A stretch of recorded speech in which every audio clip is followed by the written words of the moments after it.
Halo fans, hello, welcome back. It's HCS Kansas City, our Halo Major Tournament Saturday on the B stream, brought to you by Xbox Plays. Big thank you to Xbox Plays for putting this on. I can't wait to get into this. Of course, I'm Shyway. If we're not acquainted, I got my man Tony here with me. Tony, Friday was pretty crazy, wasn't it? Friday was absolutely crazy, and today's going to be even more hype, man. I'm ready. The venue is absolutely insane. The open bracket was so competitive. The matches that we had were insane, and it's just going to get harder and harder, better and better. Can I say that's what she said? I'm sorry, we're already going there. It's the B stream. We're going to have fun today. We're going to have some great matches today. Let's find out where to watch the action today as well, because there's several places to do so. You can see on stream the A, B, C, and D locations to watch the action. Tony, what are we looking at here? Yeah, I mean, if you guys are watching us right now, you're probably on twitch.tv/Xbox at the moment, but obviously you have the H stream, and that's going to be on twitch.tv/Halo, and then you have the C and D stream, no commentary on there, just straight gameplay, and that's twitch.tv/HCS_red and blue. My recommendation would be to open multiple tabs, multi-twitch it, and watch the action in several places at once if you can do it. I recommend it. There's a lot of Halo action to keep up with, so feel free. Let's take a look at the schedule as well, get a sense of where we'll be going for the day. We've got plenty of matches coming up, and our first one today will be Optic Gaming up against Complexity. Nice little opportunity to tune in with Optic once again. They closed the day just yesterday, and Complexity, who we haven't seen too much just yet. Later on, we'll have G2 Esports versus G1. That's an interesting matchup. Cruelty versus G1. We also got FaZe Clan and Complexity going up against each other at 3:45, and some bigger games coming up later in the evening.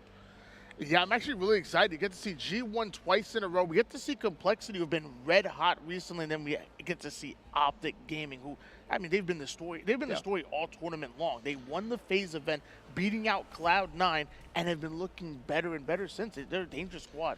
They're looking dominant, especially with that series against FaZe. There was just not a lot of return fire out of FaZe, unfortunately for them, but it makes me think, yeah, where can they go? Where are they headed? Let's take a look at the pools and see where we're headed, at the very least for the day. We've got all our pools sorted. Remember, yesterday we only had 4 in each category. Now we have 5. Those extra 4 teams that have joined the pools, they are all the teams that made it out the gauntlet, Tony. They made it out of open bracket, Space Station, Complexity, BBG, and G1. Yeah, really excited to watch. The SSG are back on top. You know, they're making it out of open. That was a tough open bracket. It was. Complexity have been red hot ever since after Anaheim. They picked up Monster. They've been going insane. G1 made a recent addition, picking up Swish as well. Okay. And they've been looking good ever since. And built by gamers, stealing away Bohm X from Esports Arena Red. So you see a lot of movement as far as players being picked up, and it's working out for them. Right. And like you said, what a stacked open bracket. I mean, so many high-level teams that just didn't make it, like Luminosity in there, V version 1, right? Who am I missing in this, Tony? Yep. So many teams. There was plenty of them, and Oxygen Esports, another squad that was expected to make it out, and they're still roughing it through the elimination bracket side, and hopefully they'll be able to make some runs, but as of right now, we have SSG, Complexity, G1, and built by gamers. Right. These are the rosters you're going to want to pay attention to. All right, let's zero in on Pool B and take a closer look at some of these teams, Tony, because, of course, we got to witness plenty of this yesterday. Optic Gaming, as expected, they went up 3-0 in their pool, FaZe 2-1, Fnatic 1-2, and Navi, unfortunately for them, they've yet to win a series. Maybe Complexity will be the team to beat, but first it's Optic to get a turn against them. Complexity basically got to do a little, like round robin. They got to play everyone in the pool back-to-back. Yeah, we were talking about it being the gauntlet. Like, they're coming out of open bracket. They had to fight all through yesterday into another gauntlet, a gauntlet to gauntlet, and it's going to be tough for them. I mean, especially starting off against Optic. Like, the last time these two teams matched up in scrims, it was about 2 weeks ago. Optic 10-1 them. 10-1 in scrims, and that's all we got. That's all the stats we got, isn't it?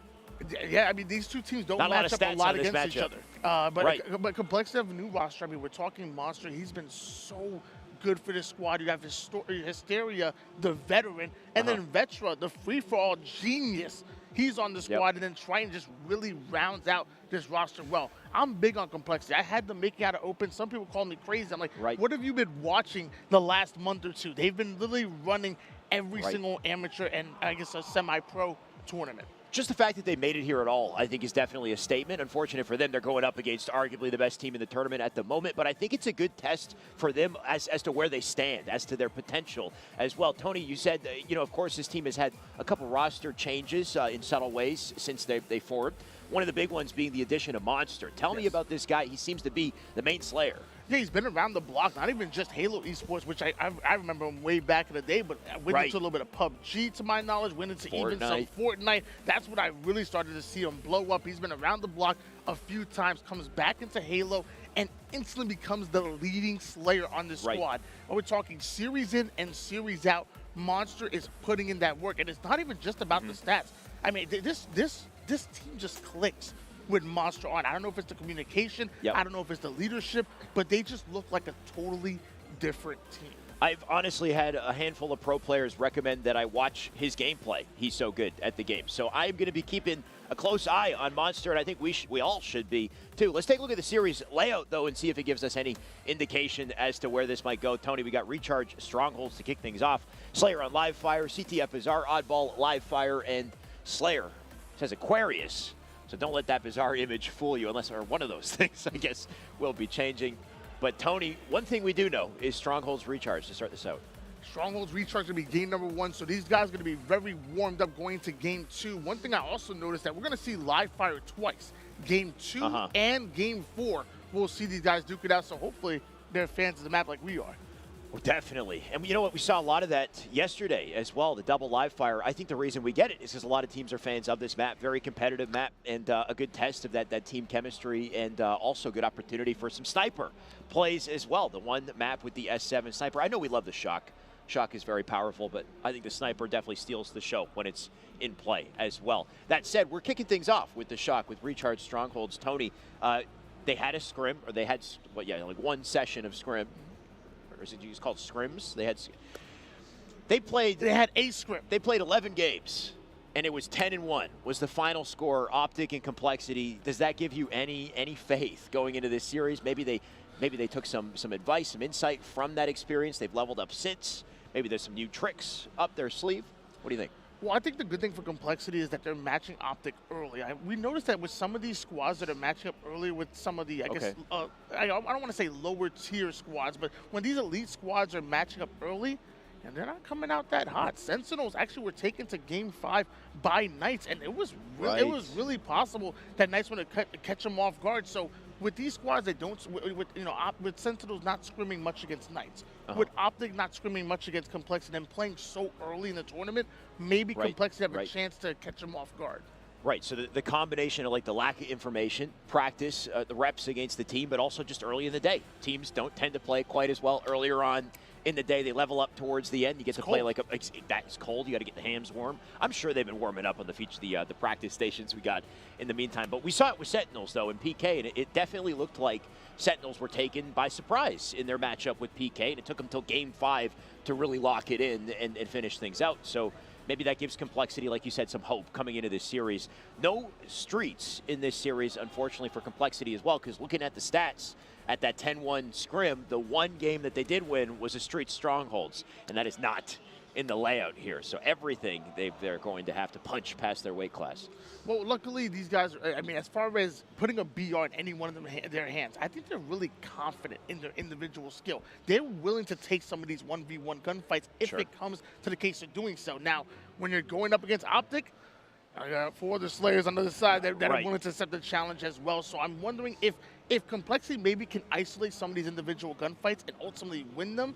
Maybe they can split up Optic, because we know Optic are so good at just running in twos, baiting and switching. If they can isolate some of these gunfights, catch them off guard, and outgun one of them, maybe they can kind of go on a little bit of a run. Right. That's the trick, though, right? Because, like you said, Optic, they play in pairs. They don't split from each other. They don't give up any free deaths. Formal said it in his interview just yesterday. That was one of the biggest things that they kind of cleaned up, is just play like we play scrims. And the way they play scrims is so controlled, so aware. Their pacing, their timing is so in sync.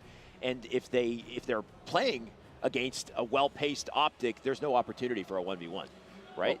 So like you said, with recharge strongholds, thankfully in a map like that, you can kind of isolate stuff in the perimeter. Maybe there's a chance. Maybe there's a way with the sword or with the grapple and the repulsor, you can kind of use the tools on the map to create that scenario. Well, we were talking about the one roster change going with Complexity, bringing on Monster, them looking like a new team.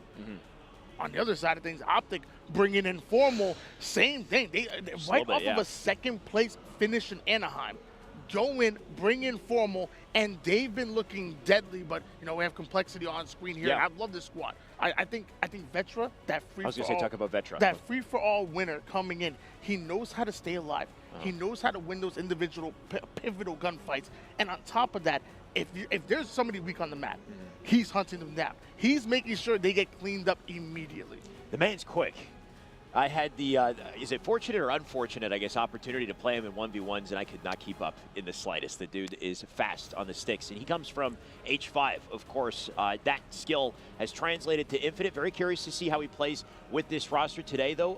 Monster has kind of stolen our spotlight as a main Slayer. Vetra would be, I want to say, like a secondary Slayer on the team, and then I guess all kind of kept in reign by Hysteria, who obviously the veteran in the roster as well. I mean, Monster a veteran in his own right, definitely as well. But Hysteria, I mean, just the links that he's been through since the beginning of Halo to now, I think definitely has the career to, to bring some insight to this team.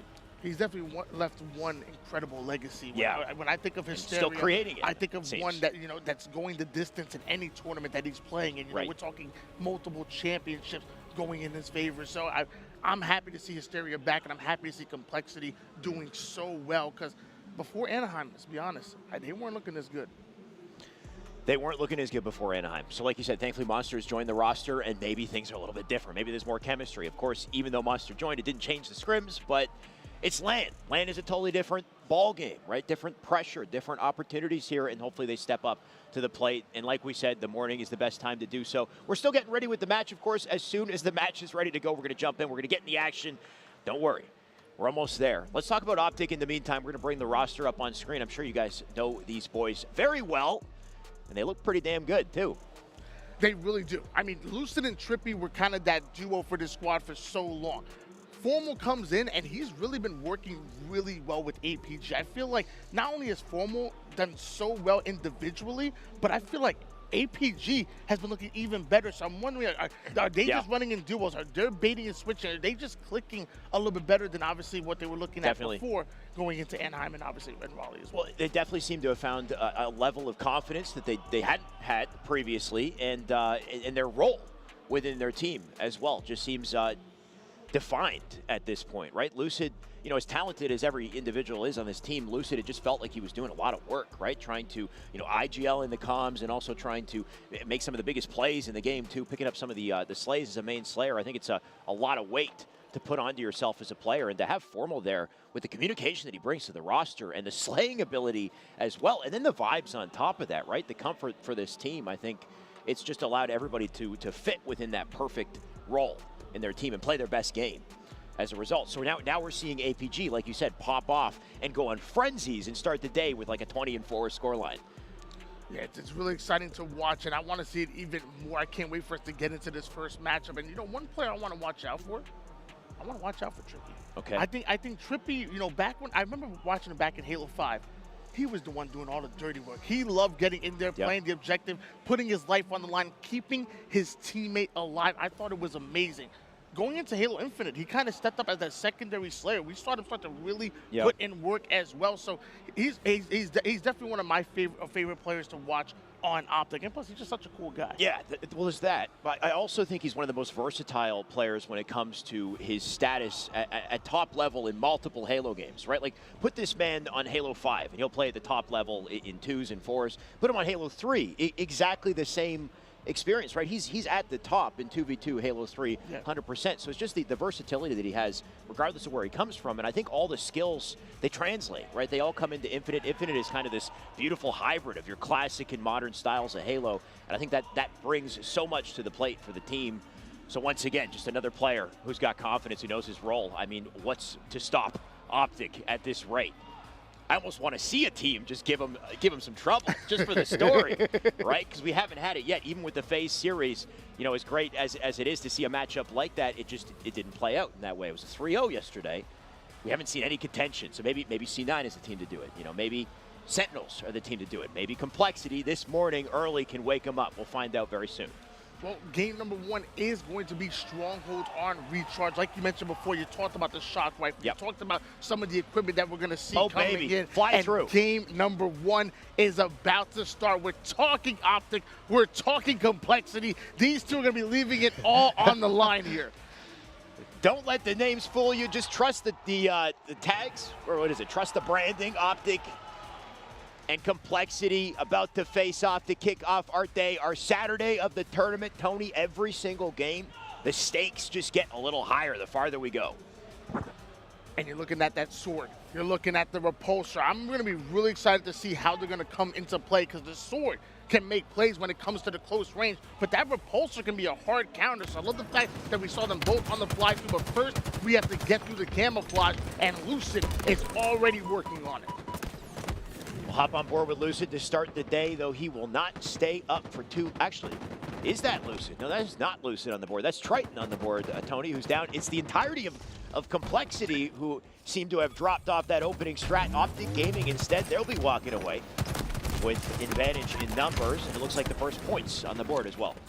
Formal able to take down Triton, and Complexity do end up going 3 down. You see APG trying to get his shield back and dodging nades left and right, able to rotate out towards the Whirlpool side, and then coming right off of spawn does Formal here on the top attic. So I'm liking the spawn, I'm liking the position coming in at Optic Gaming, and they're finally able to put that double cap on the board. But here comes Complexity working on Alpha.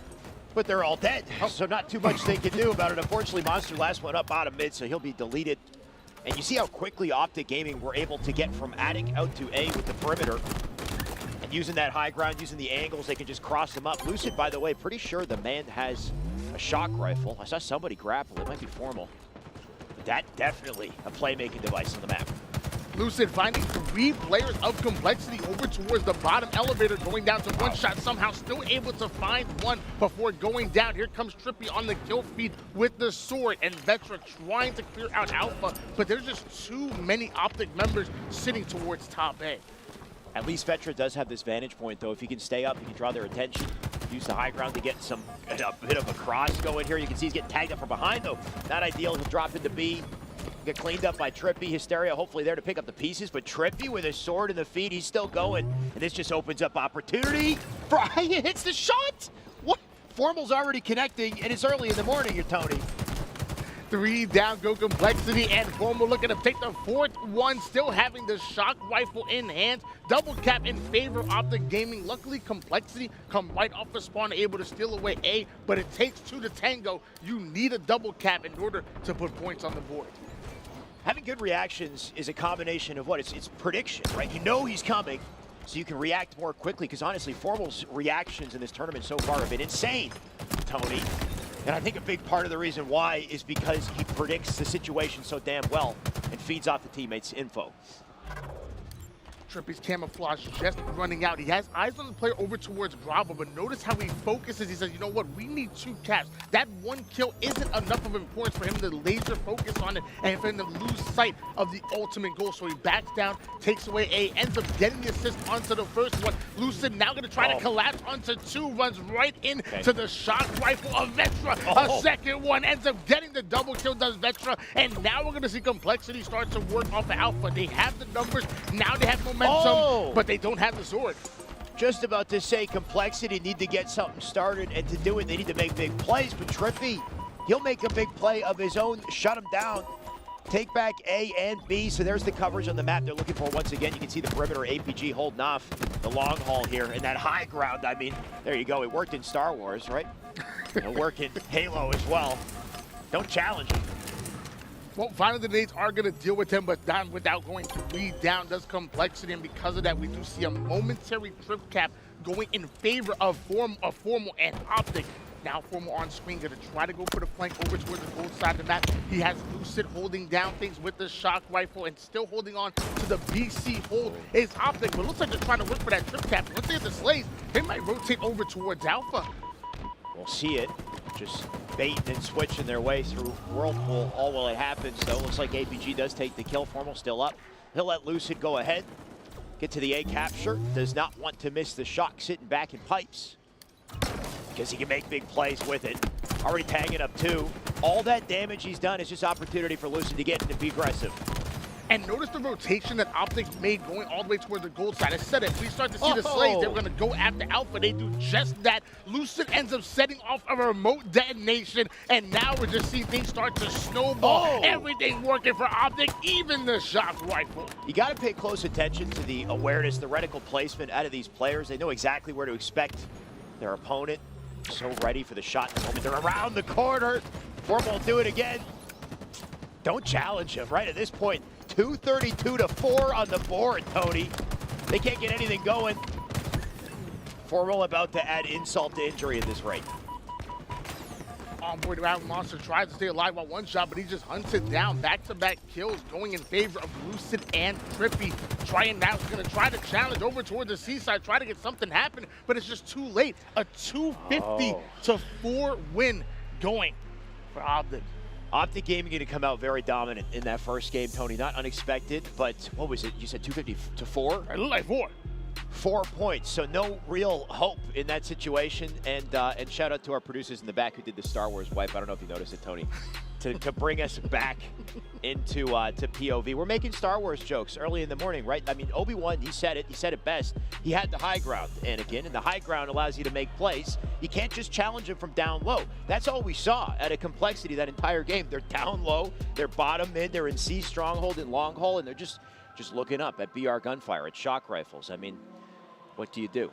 You kind of reminded me like back in grade school where you're like Young up Padawan. High, down low, too slow. Like they were down low and just too slow.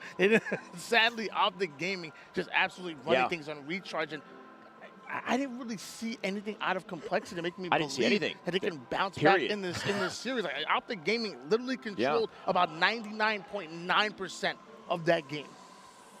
You know, and these are very talented players on Complexity. It's not like this team is a slouch by any means, right? This is a well-practiced team.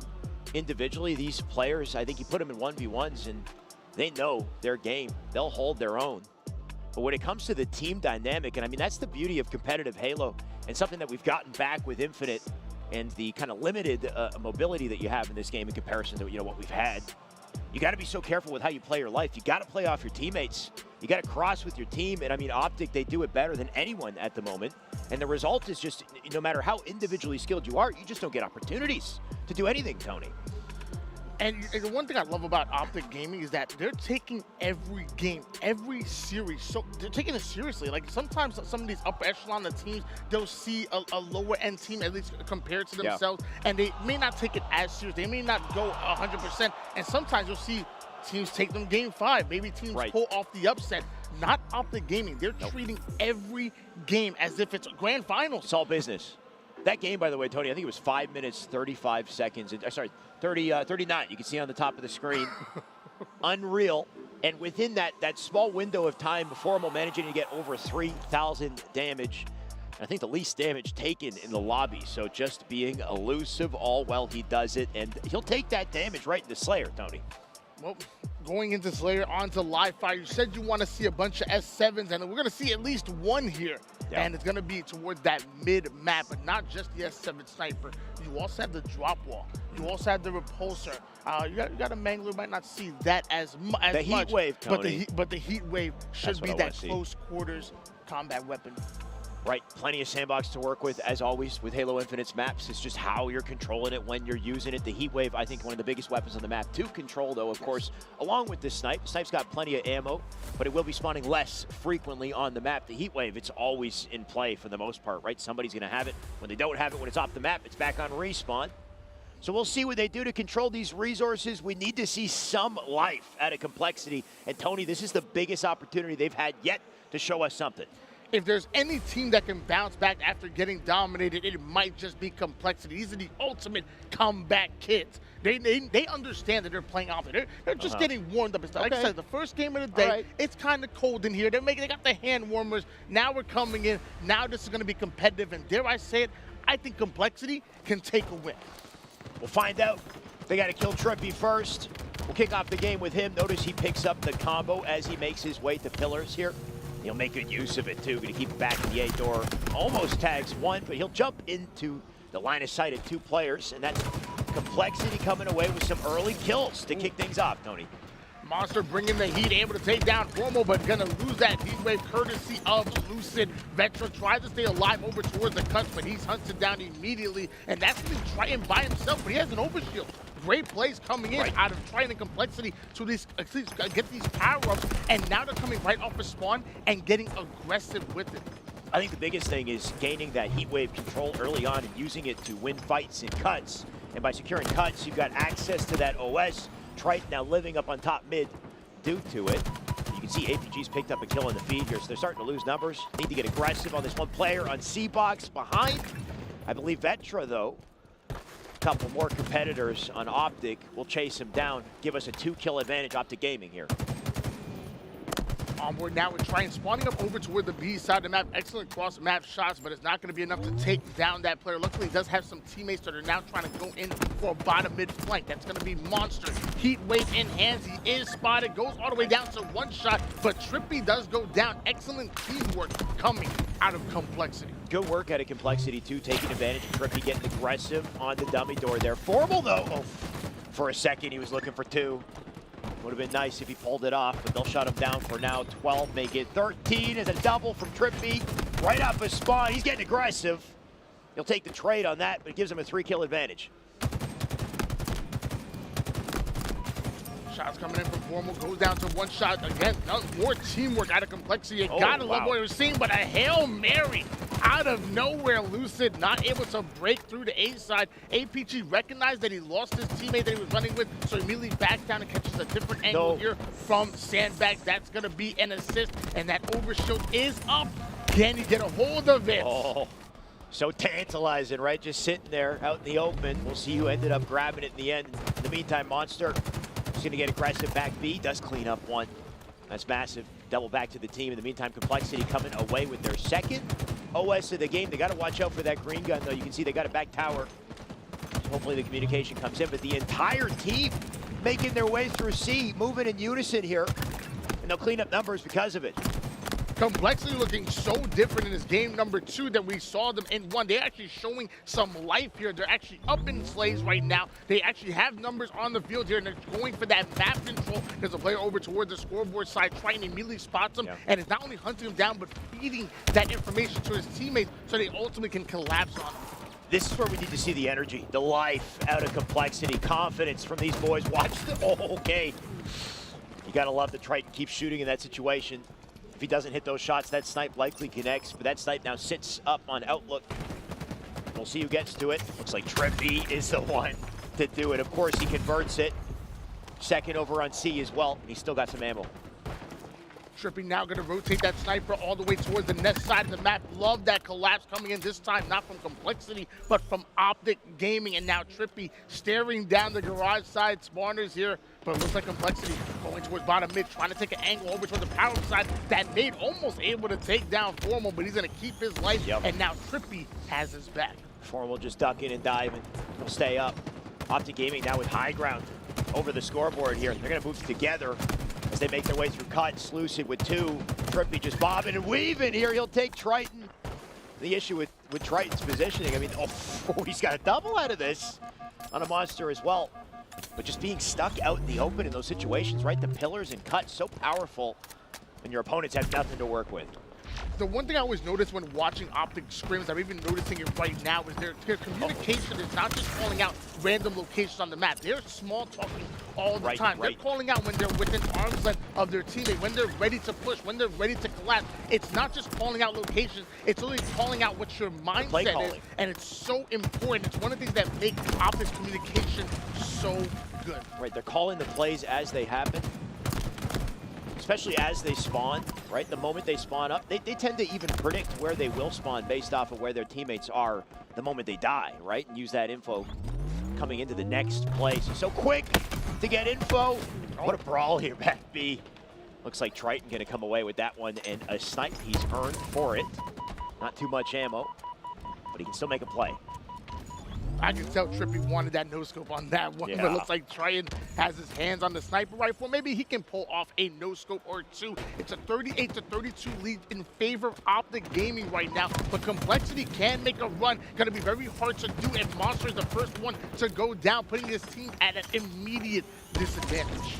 In the meantime, Vetra just trying to do anything he can to stay up top tower. You can see the nades pelting them too. That vantage point, helpful, but also, also very available, I guess, to the enemy. You can see APG did kill him on the feed. Monster just coming in to pick up the pieces. He did not expect one above. That's formal. He's ready for it. 42 now at this point to 33, Tony. Quite a mountain to climb. And the only way to do it is to win the snipe here. Yeah, I didn't even know the sniper rifle was going to be enough as they start to split the difference here. 2 go down for each of the teams. APG now baiting the sniper rifle here on the sandbag side. He is aware there's a player coming out of the A house. He immediately challenges him, puts down a little bit of damage, and now allows his teammate to come in once again for the bait and switch. Watch out, Complexity do have overshoot. Tried using every nade he's got. Oh, doesn't quite come out with the kill there. The second time we've seen that, though, out of Optic Gaming, they force all the spawners to kind of pull themselves outside here near the OS. Of course, the OS spawned, so that gave them something. They got no high ground to work with. In the meantime, there's a perimeter from A all the way to tower out of Optic Gaming, just locking them down. They still got the snipe to work with as well. I believe that snipe is over on C-side somewhere. Only 2 kills left to close it, though, so we might not even get to see it at this rate. Trippy with 49. Nate comes into back B and a double to close the game. We saw some life out of Complexity, but still, they have yet to really kind of bust down the doors here. Yeah, but at least, like you said, at least we did see some life out of it. At least they put up a fight in that game number 2, and now I'm a believer that maybe they can stop the sweep from coming in. I think they played that Slayer really well, and although obviously Optic are the favorites coming in, I think Complexity at least is showing that they're here. They're making their presence known. Right. The thing is, when it comes to these competitive Halo games, Slayer is always the most volatile, right? Slayer is the hardest to control for a team because, I mean, the moment you die, multiple players die, it's very easy for the enemy to predict where you will spawn and to keep a bit of a snowball, keep some momentum going. So Slayer tends to swing, and it tends to be the biggest opportunity for underdog teams to show that they can hang to win a game. But even in the Slayer, there was never really a moment where I felt like Complexity had the advantage, had the lead, and it was Optic keeping up. It was Optic setting the pace and Complexity just kind of reacting, even in the Slayer, Tony. So it almost makes me think, will things go even more poorly in Objective? Because Objective ain't any easier. Let's take a look at the stats in the meantime, though, Tony, because there are some interesting points to note. You can't let me have anything, right? I'm trying to make something going for Complexity. I was happy for a second. Look, man, and then I'm all for an underdog story. I'm a realist. I'm looking at the stats. Tony goes by the heart. I just go with the realistic opinion based off of what I'm seeing, and what can I say? Lucky 13s across the board for Vetra. Even a single assist. I like the 10 assists coming out of Monster and 8 kills. He participated in at least 18 kills that happened on the map. Now, obviously, it wasn't enough, but again, I'm just trying to see the light in the tunnel. I want to see some life coming from Complexity, and I want to believe that they can take one on Optic Gaming. Moments of brilliance for sure. The damage, by the way, APG leading the damage score at the bottom of that. I don't know if he had the most slays in the lobby, but I think he had the most assists. I think it was 13 assists to close that out. So APG just being a nuisance in so many different situations, and that is equating to damage on the board. Of course, he had the damage taken stat as well. Of course, if you're dying a lot, then that's not a good thing. But if you keep your deaths low and you take a lot of damage, what a massive contribution that is for the team. So we'll see. Bizarre CTF is what's next, Tony. But that's one of the things that make Optic so hard to deal with. You have a player like APG that's going to be that forward player, put down as much damage as possible, but then he just slicks right out. Yep. He allows Lucid or even Formal to come in and then clean up those kills. Take the spotlight. Go ahead. Exactly. I honestly, I love gameplay like that because, again, I say it all the time. I value an assist just as much as a kill. As long as that player goes down, I'm all about it. And hopefully multiple will go down here on Bizarre, and it has a lot of tools in order to do so. You have the rockets, you obviously have the overshield that spawns on the map, but one thing I love is that grapple. The utility on it, you can get so much value from it when it comes to stealing flags, stealing objective, or just Peter Parking across the map. Always nice to Peter Parker your way across maps, Tony, for sure. I know you were hoping that there'd be some kills. Don't worry. You don't have to hope. There will be a bloodbath in the center of this map. The only question mark I have is, can Complexity counter them in some way? We'll have to see. This is their final opportunity to do it in the series. In Bizarre CTF, it is a punishing map when one team has control. I love the moment you said it's going to be a bloodbath on the map and you see a wet floor sign. You know, be careful. Don't slip. Oh, man. It's rated T for team, Tony. They don't do that. They don't have that in this game. Was that just like a... What was that play to start, by the way? Somebody sliding into the corner of Market? I think he might have dived for it. It was Triton. Very aggressive play to Optic to kick this off. Yeah, if you're going to start off a game against a top team, you got to make sure that your strats are on point. You got to make sure that you're taking direct angles towards the power-up or at least baiting them. And sadly, that's not the play that you wanted to see. Optic Gaming immediately go up in numbers, and you're seeing them start to create some offense, not only here on the bar side, but you're even seeing a player might be trailing towards that palm tree side as well. And then the result of all this aggression and slays is just access to the shotgun, access to the flag immediately. Have we seen many kills on the opposite team? We've got 3 geese, I guess. To start it, Monster did return a kill, but with all the availability on the map to make plays, Optic Gaming just sailing through with this flag to start it out. Tony, what's the record? What's the record for the fastest flag in Bizarre CTF in competitive Halo? Because I think we might be achieving it. Yeah, it's really tough. We already have a 1-0 lead going in favor of Optic Gaming. You point out the goose right now. We're not playing duck, duck, goose, playing goose, duck, duck. Pretty much. Oh, man. They're going to start quacking at this rate, Tony. I don't know. We don't have much time. I mean, we have plenty of time, I guess, but if they continue to play at the pace that they're playing at, we won't. We'll see. Hysteria, Triton do pick up 2 kills of their own, so some life out of the boys on Complexity, and let's see that continue if they can deal with Formal. Look at the move in the bar, right? The combo of the thrust and the mechanics here to just be such a nuisance. I will say, I do like the fact that Complexity were trying to create some offense. They were trying to get into the enemy team's base, and obviously Optic doing a great job of creating that green wall, if you will, that defense to clear them out. But at least Complexity are starting to grind forward. They're starting to get that mid-map control and start to try to apply pressure to Optic Gaming, and they just went 3 down. Right, we need to see unanswered kills just like this, like you said, and then quick movement off of it. Quick access to the flag when they got the opportunity to do it, but with Bizarre CTF, there's layers to it, right? You can't just get around the slays and get away with the flag. You have to take your time. You need to win multiple fights on the way back. You can see Triton is doing exactly that combo of grapple and the OS. They'll clean them up in Treehouse. This gives Vetra the flag. They can send it through center map. And Optic Gaming, they are playing defense now. A fresh 2 down for Complexity. It looks like that flag will make it towards the mid-map, but Complexity are not happy yet. They're going to throw that flag in. They're going to make sure to get another round of slays here before they're able to secure it. And Optic are already overextended and going in for the counter pull, but a beautiful nade coming out of Hysteria.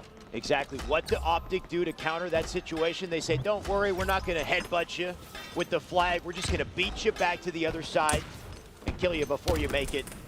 With the flag your own, we'll see. Formal's been just juggling out through the doorway of Treehouse here. That flag bottom map gonna make its way through double doors. So a bit of a standoff here, and Lucid with a massive double to secure his side. Whoever wins the kills here, Tony, they walk away with the flag. It looks like somehow APG is the one to return it.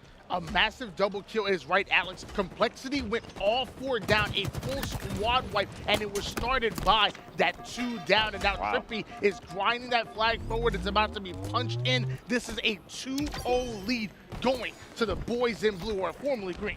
and that's kind of the heartbreaking situation that comes with the skill gap, I think, in this game, Tony, is that, you know, even in the moments where it seems like Complexity have an opening, they're never safe. Optic are ready with a counter. They'll cap a second flag.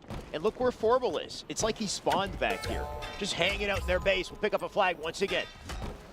Another 3 down for Complexity. They're not going to have to somehow come off a spawn and overextend. They need to stop this flag. There's no way they can go down 0-3 here on Bizarre. And Formal hasn't been touched yet. He makes it all the way towards the double doors. And this is going to be a clean cap. Complexity are in trouble. That was a very clean cap. I don't think I saw a single BR shot whip by him as he made his way through bottom mid. Of course, this is great signs if you're an Optic fan. But for Complexity to get any momentum in the remainder of this pool, because like we said, Tony, Complexity, they have a gauntlet to face. They need to do some damage here, give themselves some confidence going into the remainder of their matches here. Monster, maybe he can do it. You can see he keeps doubling back to just make sure that player will die. He'll take the flag out through Treehouse. So once again, we got the flag bottom mid. They got to worry about the overextension, got to worry about top rocks. Formal able to get the first pick onto Vetra, and then another 2 down go Complexity. Optic once again having that mid-map control and having numbers on his side. So what does that mean? That means Lucid is already coming in with a pull. Luckily for Complexity, they still have 2 members on the Optic Gaming side. They're in position to possibly slow down this flag, and Lucid does end up going down. Well done out of Vetra, though. That's a big double right there. That's Lucid, Formal down for the count. Thanks to Vetra. Flag up bottom mid. In the meantime, though, you can see they are still getting the touch to try to run it. Can Vetra lock this down? He will. The return as well, so the biggest save we've seen all game at a Complexity, thanks to Vetra there. I mean, yeah, but look at the resource that that's to dedicate in order just to get it done. I mean, they went 3 down. There's no chance they're going to get a counter pull out of the situation. And Optic are still in their base. They're not home free just yet. Oh, they're definitely not. I mean, 3-0, 6 minutes on the board. That's some time to work with, but the pressure relentless out of Optic. You can see Lucid just jiggle peeking his way in the treehouse. He goes for it, and I respect the aggressive play. We'll see if Formal can pick up off of it.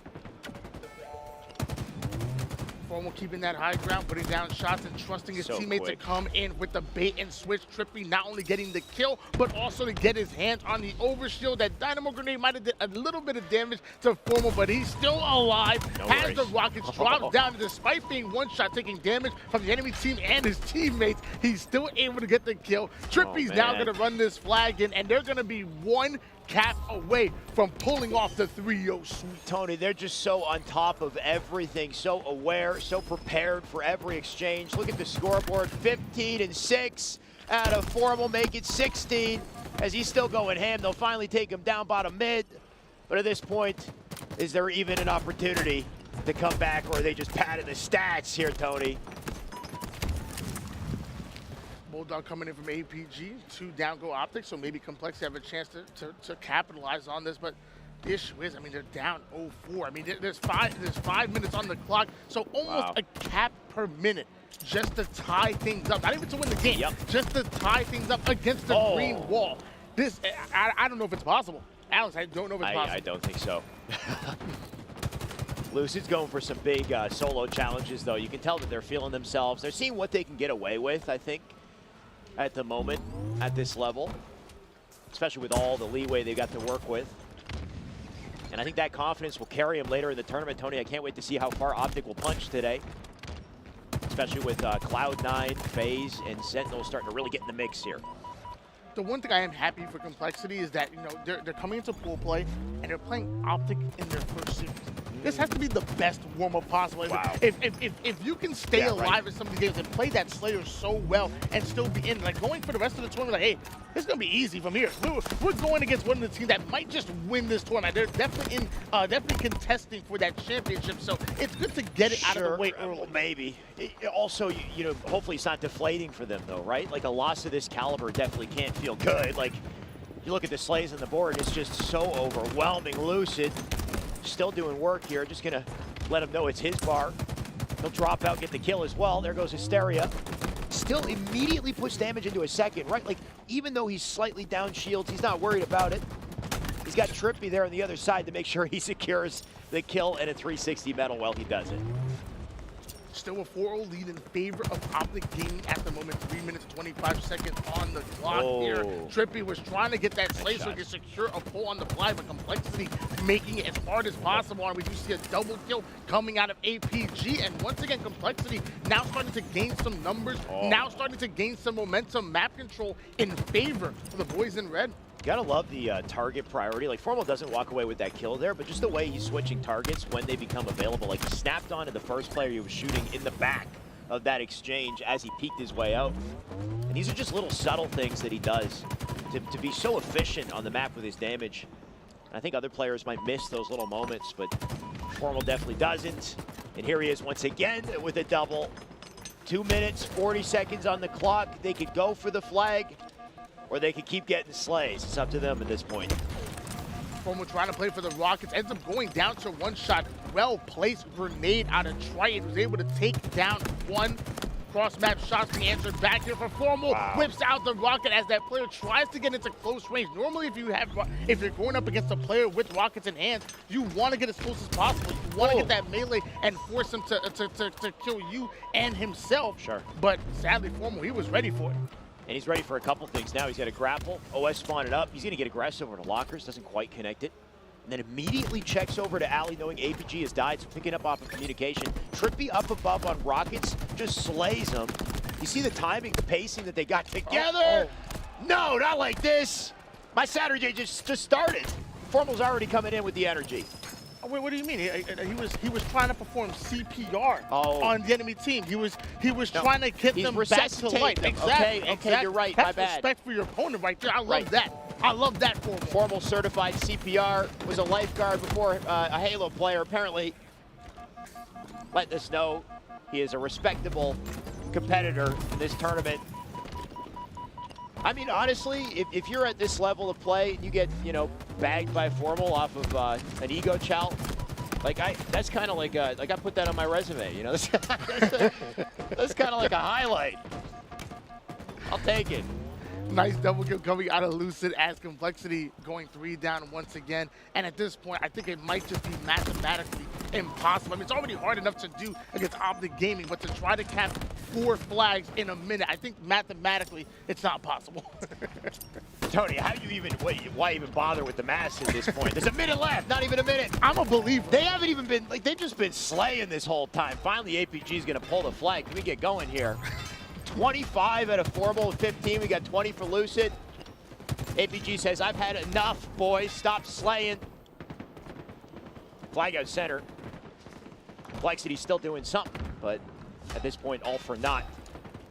You know, my only hope is that they bounce back in the remainder of the pools here, but what's so clear is the dominance out of Optic Gaming. It's undeniable. How far will they go? Optic Gaming welcoming Complexity to the pool play. Yeah. Welcome. Welcome. Yeah. They come, like you said, they come out of the gauntlet into the gauntlet. It didn't get any easier. And they weren't expecting it to. Of course, that's the beauty of high-level competition in Halo and the beauty of Infinite early on, right? When you got all the biggest competitors, all the largest prize pools, and the most reason to come in to play, to bring your A game, essentially. So, I mean, it's a good time to be a Halo fan, honestly, through thick and thin, Tony. I can't wait to see what we got coming. Yeah, I got the chance to talk to McRin before the series actually started. And he said, look, we're going to go in with no pressure whatsoever. McRin, their coach, by the way. Right. We're going to go in with no pressure at all, you know, and they're going to make sure that they warm up, try to play their best possible. And they said maybe pull off an upset, maybe pull off, you know, a game or two or possibly the win. Obviously, that didn't happen, but I still think Complexity are an amazing team. They made it out of one of the toughest open brackets that we have seen all year long, and they're gonna have a good pool play here in the rest. Potentially, it doesn't get much easier with some of the other players or teams in the pool, right? You got FaZe in the pool as well, but maybe they'll have a shot. We'll have to find out a little later. 250 to 450 to 40 in 5-0. For our 3 games to start things off. Tony, a dominant performance at Optic, and it turns out even in the morning, even when, you know, you say they might be tired, maybe they got a slow start, nah, that doesn't exist for these boys. Sadly, does Optic Gaming are on point. Yeah, I mean, they are who we thought. They were going into this tournament, you know, most people had them at top 2 or above. And at this point, you know, I love me some Cloud9, but Optic Gaming are looking deadly. We haven't seen a lot of Cloud9 ourselves personally, though, Tony, so hopefully we get an opportunity to cast them and see how they're playing, because, of course, a very consistent team as well. Sentinels have also been making some big plays just recently or yesterday on Friday, so can't wait to see what happens when all these teams finally, you know, go up against each other head-to-head. In the meantime, we've got G2 and G1. That will be coming up next after our short break, so don't go anywhere. HCS Kansas City will continue after we come back.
Clutch, we got an amazing series on our hands here on the B stream. After watching G1 fall short against Quadrant, they now get an opportunity against G2 for a bit of a redemption story.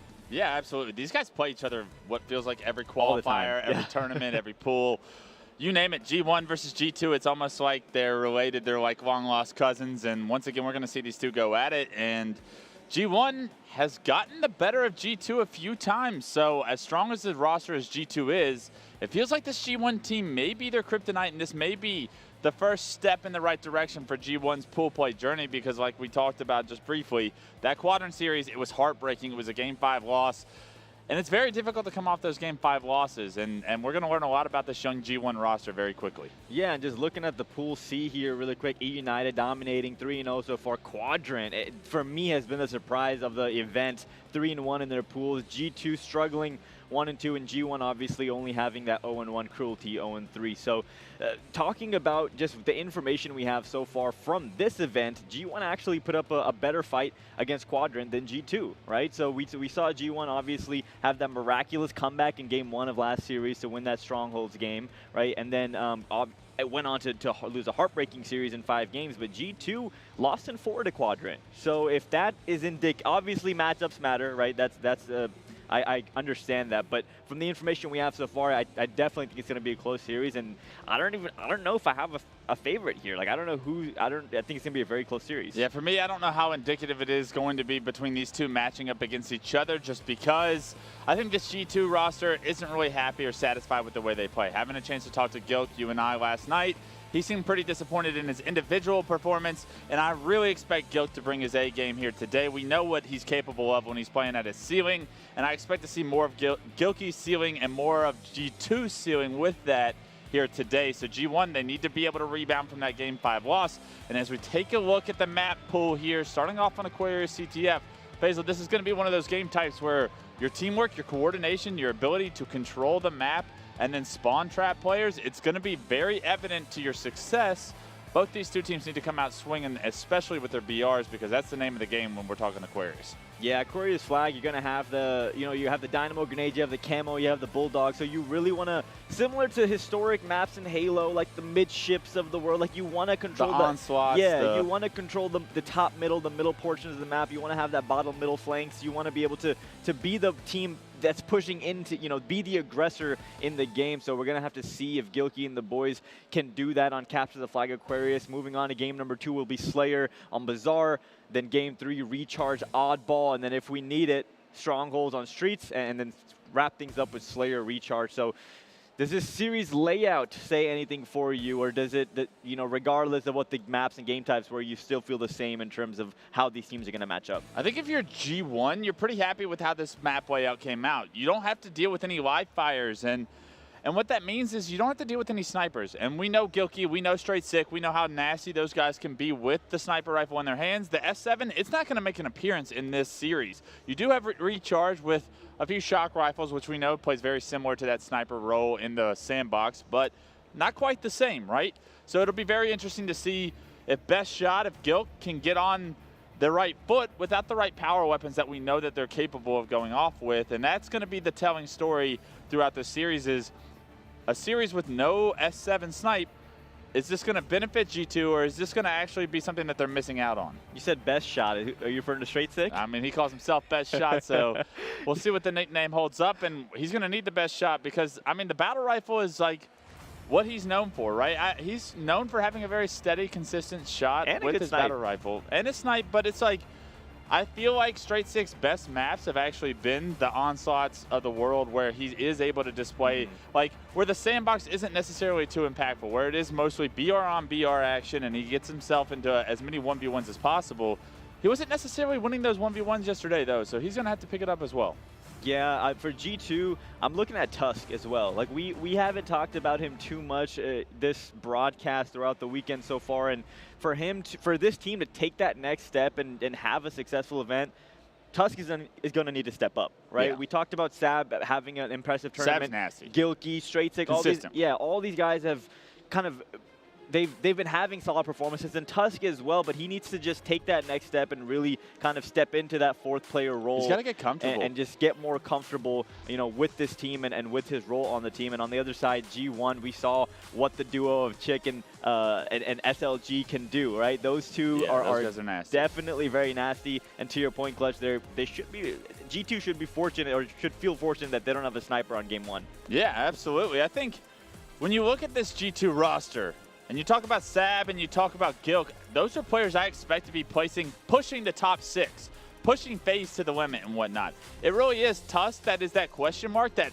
Faisal, you and I, we played with Tusk a lot, especially in the Halo 3 days, where Tusk, I thought, was a great player. He just needs to find the right team, needs to find his rhythm in matches, and he will have success because he's kind of a do-it-all, right? Yeah. He's kind of a flex option that can really put pressure on the map, play the objective successfully, but we weren't able to see too much of that so far throughout his young career as of now, but another big opportunity for him.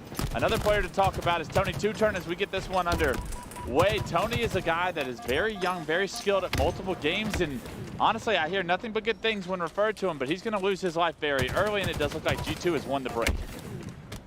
4 dead. 4 quick dead for G1. Great start for G2, and that flag is already being run bottom middle. Gilky with a commando front of the G1 base, putting down loads of damage. Teammates cleaning up kills left and right, and Sab already has the flag back in his base. 30 seconds into game number 1, and G2 caps the flag. Jesus Christ. In the first 30 seconds, we're going to see a flag cap for G2. It was overall domination. They got the first 6 kills of the game.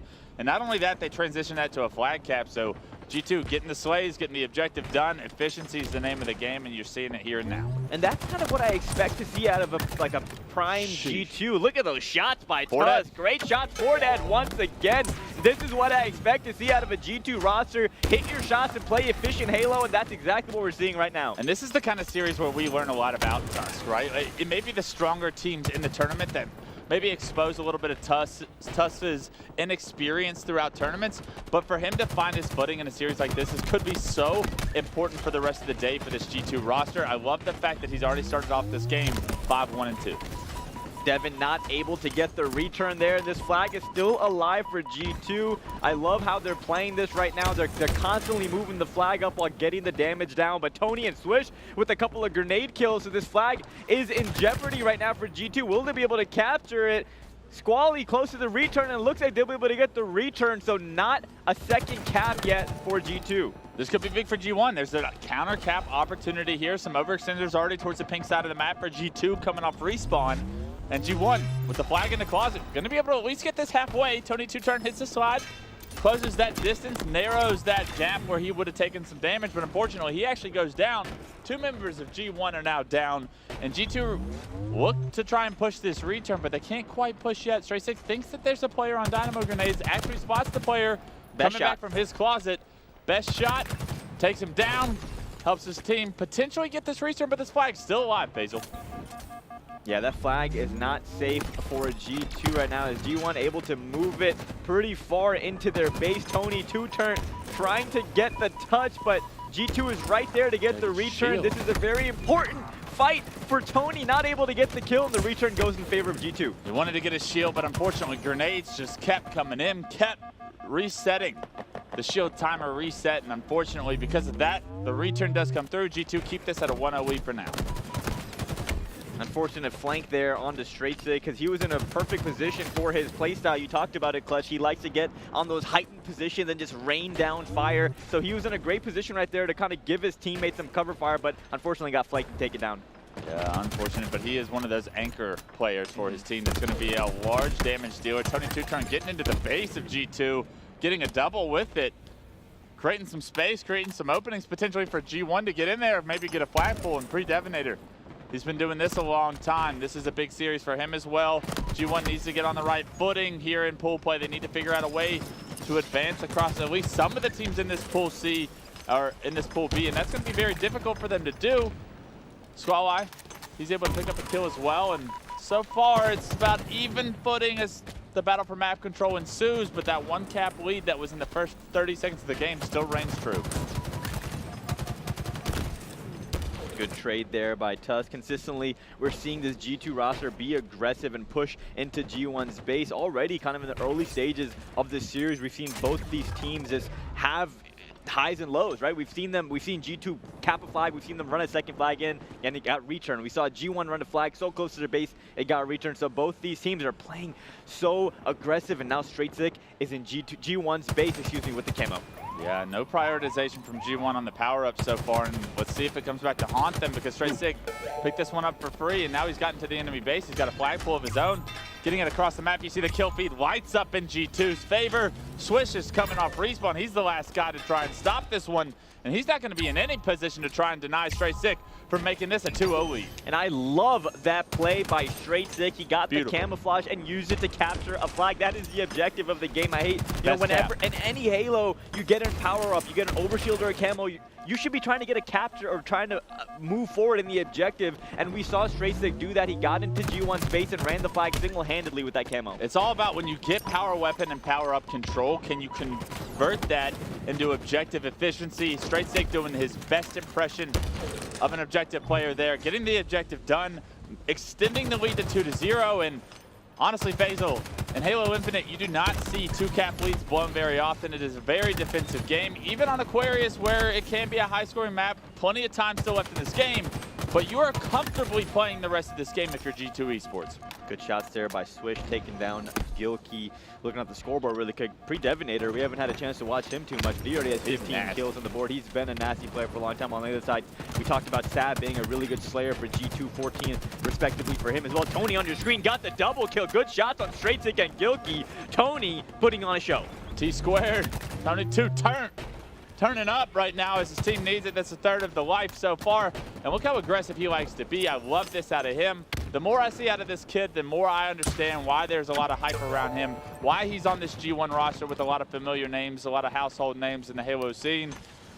And Tony gets that flag, throws it out, but he can't quite run it yet. Wants his team to get a few more slays, know that there's pressure in his base that they're going to have to eventually deal with. But in the meantime, he's decided to continue to move this flag, so trying to do it all. And unfortunately, maybe doing a little bit too much as he goes down there. Sab putting that heat wave to work with the triple kill. Sab with the big triple now, runs the flag towards the utility, and this could be an opportunity for a 3-0 lead. And here's the issue, Tony. He overextended with that flag. He tried to force the objective too much. Sab was in his base, got the triple, and now he's got the flag on the move. It's a counter cap for G2 Esports to take a potential 3-0 lead as he punches this one in. Eventually. Oh, no. That's a bit of a fumble there for Sab, dropping the flag off of the top ledge. So now he's going to have to just stand on top of his flag and fight, not able to get that third hit. That could be very costly for this G2 team. They may not cap this. There are multiple members of G1 in their face. They're going to have to try and figure out a way to get the slays. Swish, he's able to get a touch, able to get some help. Get that kill as well, hops the return, and now all of a sudden what was once potentially a 3-0 guaranteed lead for G2 Esports could be a 2-1 lead with the counter cap opportunity here for G1. That was actually a very, very crucial choke right there by Sab. You cannot fumble the flag that bad where it allows the other team to get the return and even a counter cap. That could really come back to haunt them, as fortunately for G2, Tusk has made his way over to the G1 base, able to run the flag towards utility and at least give them some real estate on the map. Yeah, we'll see if it still affects if it punishes them or not. If they can get this return, it's still a 2-0 lead. You still have time on your favor. It's not the end of the world. But if this cap goes in for G1 Esports, this could be massive. And look at that. Swish is here to make sure that they punish G2 Esports' mistake. And now all of a sudden, Faisal, 4 minutes looks like a lot of time only being down 1. Yeah, it could have been a 3-0 lead, up by 3. Now you're only up by 1, right? So that's a big blunder right there for Sab and G2. The kill feed looking pretty even, so it's not like one team is severely outslaying the other. So it's been a pretty close game so far, and now the score tells that story as well. 19 kills still, though, for Sab. So if you're going to talk about his blunders, you got to talk about his successes. He's leading the lobby right now with 19. Pre-Devinator on the other side starting to match him with 19 of his own, but Sab is that best player on this G2 Esports team. Unfortunately, even the best players sometimes make those mistakes. We'll see if they're able to continue to close this one out. Tusk with some beautiful shots under Tony, making perfect shots as he looked for the triple, but Sab able to steal that one away from him. Tusk taking down a third member here with some great shots as well, and that's all we want to see out of this young gun, this young career from Tusk. We know what he's capable of, Basil. He's starting to heat up. Yeah, like we talked about a little bit earlier, Tusk is definitely that all-around player, someone who hits his shots and knows when to push, knows when to play defense, and we're seeing that once again. He's running the flag towards G1's utility, just tosses it and stays alive, looking to do damage. Those dynamo grenades give him a lot of cover, and now Tusk is going to continue to run this flag. Beautiful job by Tusk, 4-dead for G1, and this is going to be the third flag. You have to think they're not going to fumble this one as he runs it across the bridge. Why don't you just hold on to this one, Tusk? We've seen what happens when flag juggling goes wrong. Make it an episode, make it a YouTube series, whatever you want, but Tusk punches that one and makes it a 3-1 lead for G2 Esports. Sab able to get help there on Tony as Tusk picks up that kill. Good series of events by Tusk, 19 kills for him. And now we have Sab running the flag utility, running the flag towards the dynamo grenades here once again, seeing him toss out the flag and just look to do damage, and the players chasing behind him. And not able to do too much there, but ultimately still a good opportunity for G2 to just kind of get more real estate on the map and just continue running these flags. That's a good recipe. All right, G1, what are you going to show us here? 2 minutes left in the game. You're down to 2 flags. All of a sudden, the clock starts to weigh on players' minds as it approaches 0-0 on the clock.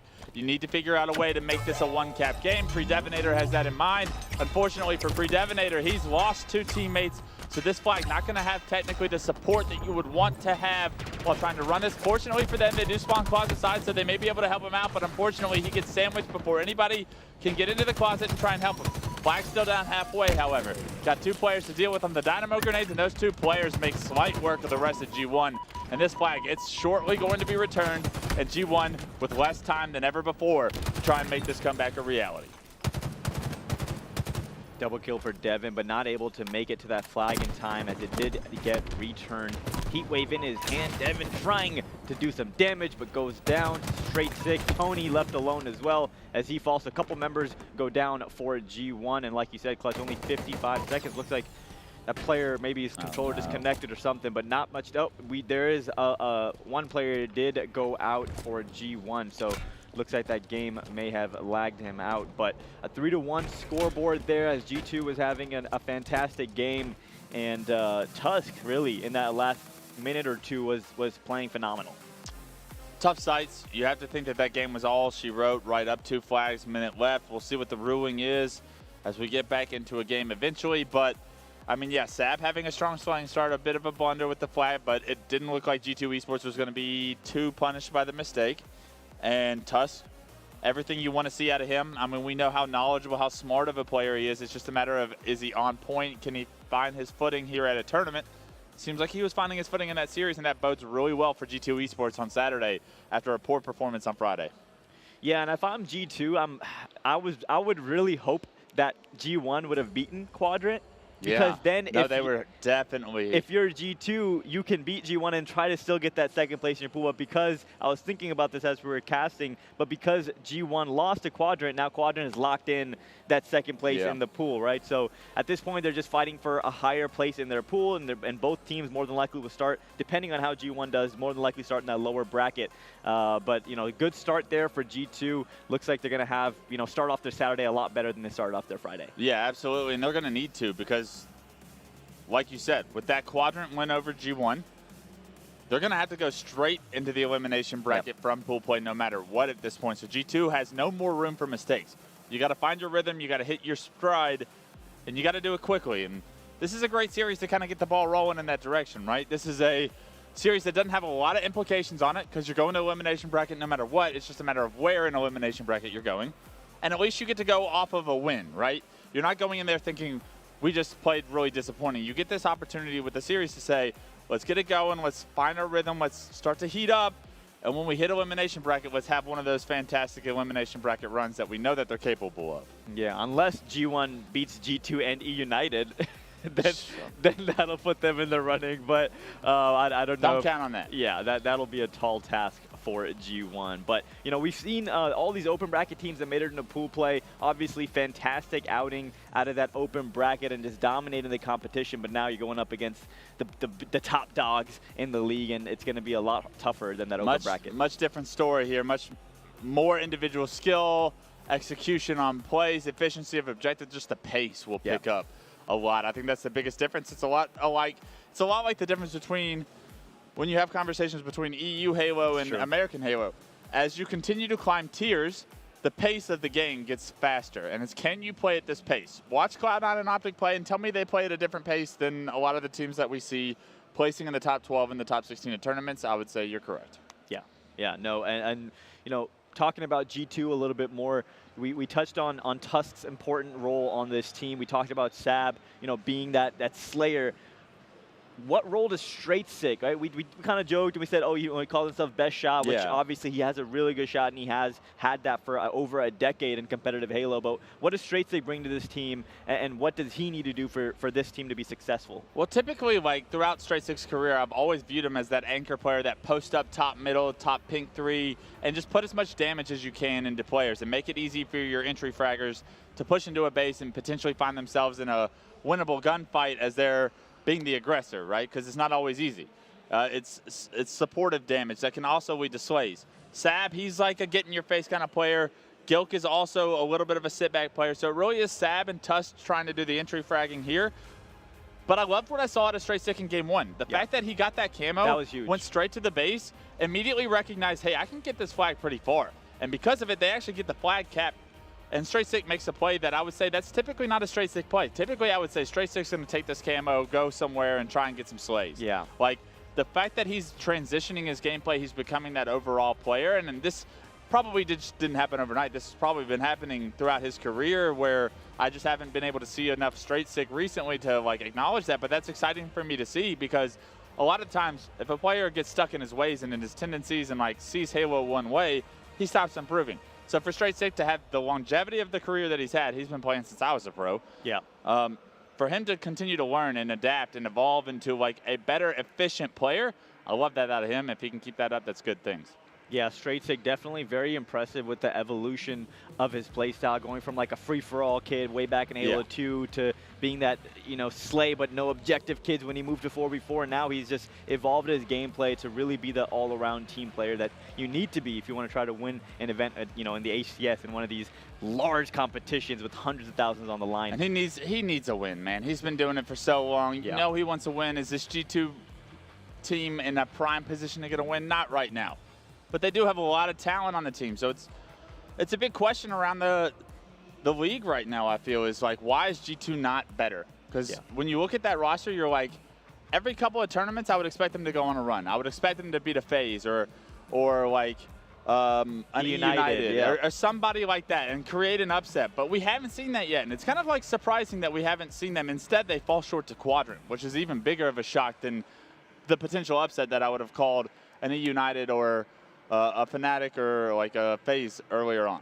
Yeah, and on the other side, obviously, we're just hearing in our ear that G2 does get the win in that game number 1, so they will be up 1-0 in the series. So, you know, good start for them. And I was going to ask you, Clutch, on the other side we have G1, right? So Devin, Squally, Tony, and the boys. What is this team? What defines this roster, and how do they dominate so well through the open bracket? This team's good, and they have a lot of individual skill. Like, they match up well with G2 individually, which I think worries G2 because I feel like a lot of G2's success happens because of their individual plays. I feel like G1 can match those individual plays with plays of their own. They have Swish. Swish is a damn good Halo Infinite player. He's coming on the map. This was the biggest pickup for this G1 roster. I was shocked that they were able to pick him up because I was like, that's the best player that they have had on a G1 roster. And that's big things for G1 because I love the fact that they're in Halo. They do nothing but help the community. They're great for Halo. And it's great to see good players, talented players go to that org. So, Tony Two-Turn, we're still learning about him. He's young, he's inexperienced, but he's got a lot of skill. You go down the roster and it's, I mean, Devin's been doing this for a long time as well. And he's one of those guys that, I mean, he doesn't get a lot of recognition, isn't a household name, but those who know. Yeah, if you played against Devin, you're like, this guy doesn't miss. It's almost like a Destin. I was like making the reference. I was like, this guy's just consistently always just like his shot's always on. It's just a matter of does he have the right team behind him, around him in order to have success. So this G1 roster, if you told me that they won this pool, I wouldn't be shocked. They won the pool? Yeah, if they beat United, I would not. After United played yesterday, the way they played, I would say like G1 would have. That would shock me. It wouldn't shock me. I would be like, yeah, that's an upset, but it wouldn't shock me. Like, if they went into like Optic's pool and won, then that would shock me, right? Yeah. But this G1 team, I actually thought that they had a good chance to, like, create some upsets here in this pool. Unfortunately, losing the Quadrant, that kind of changed my tone around this team. It's like maybe they're not on today. Maybe they're not on fire, because obviously they need to be playing at a very high level if they want to create those upsets. They're still very young, and there's still a lot of opportunity for these guys. But getting back into this series, it's going to be G2 taking game 1 like we saw, 3-1. It was just a minute on the clock before someone disappeared, and G2 dominated pretty much the objective story in that game 1, but not having to worry about objective in game 2 could benefit G1 here. Getting back into the series, you do not want to go down 2-0 against G2, but Bizarre Slayer, it's not necessarily the easiest game type either, Faisal. What are the keys to success on a Bizarre Slayer, Clutch? I love to control the middle of the map. I love to trap the enemy team at one of the bases, right? And it's so difficult when the other team has the middle of the map control to get out of a base. You're trying to push out a tree, you're trying to push out a rockets, and you see teams make the same mistakes all the time where they try to push out a tree first. When you get stuck at a base, you need to push out your side of rockets and gain control of the angles towards your closet and towards your side of overshield in order to help players that are pushing out of the tree get that space. It's almost like a progression step by step. It's like, all right, are we in our tree in our bar? Yes.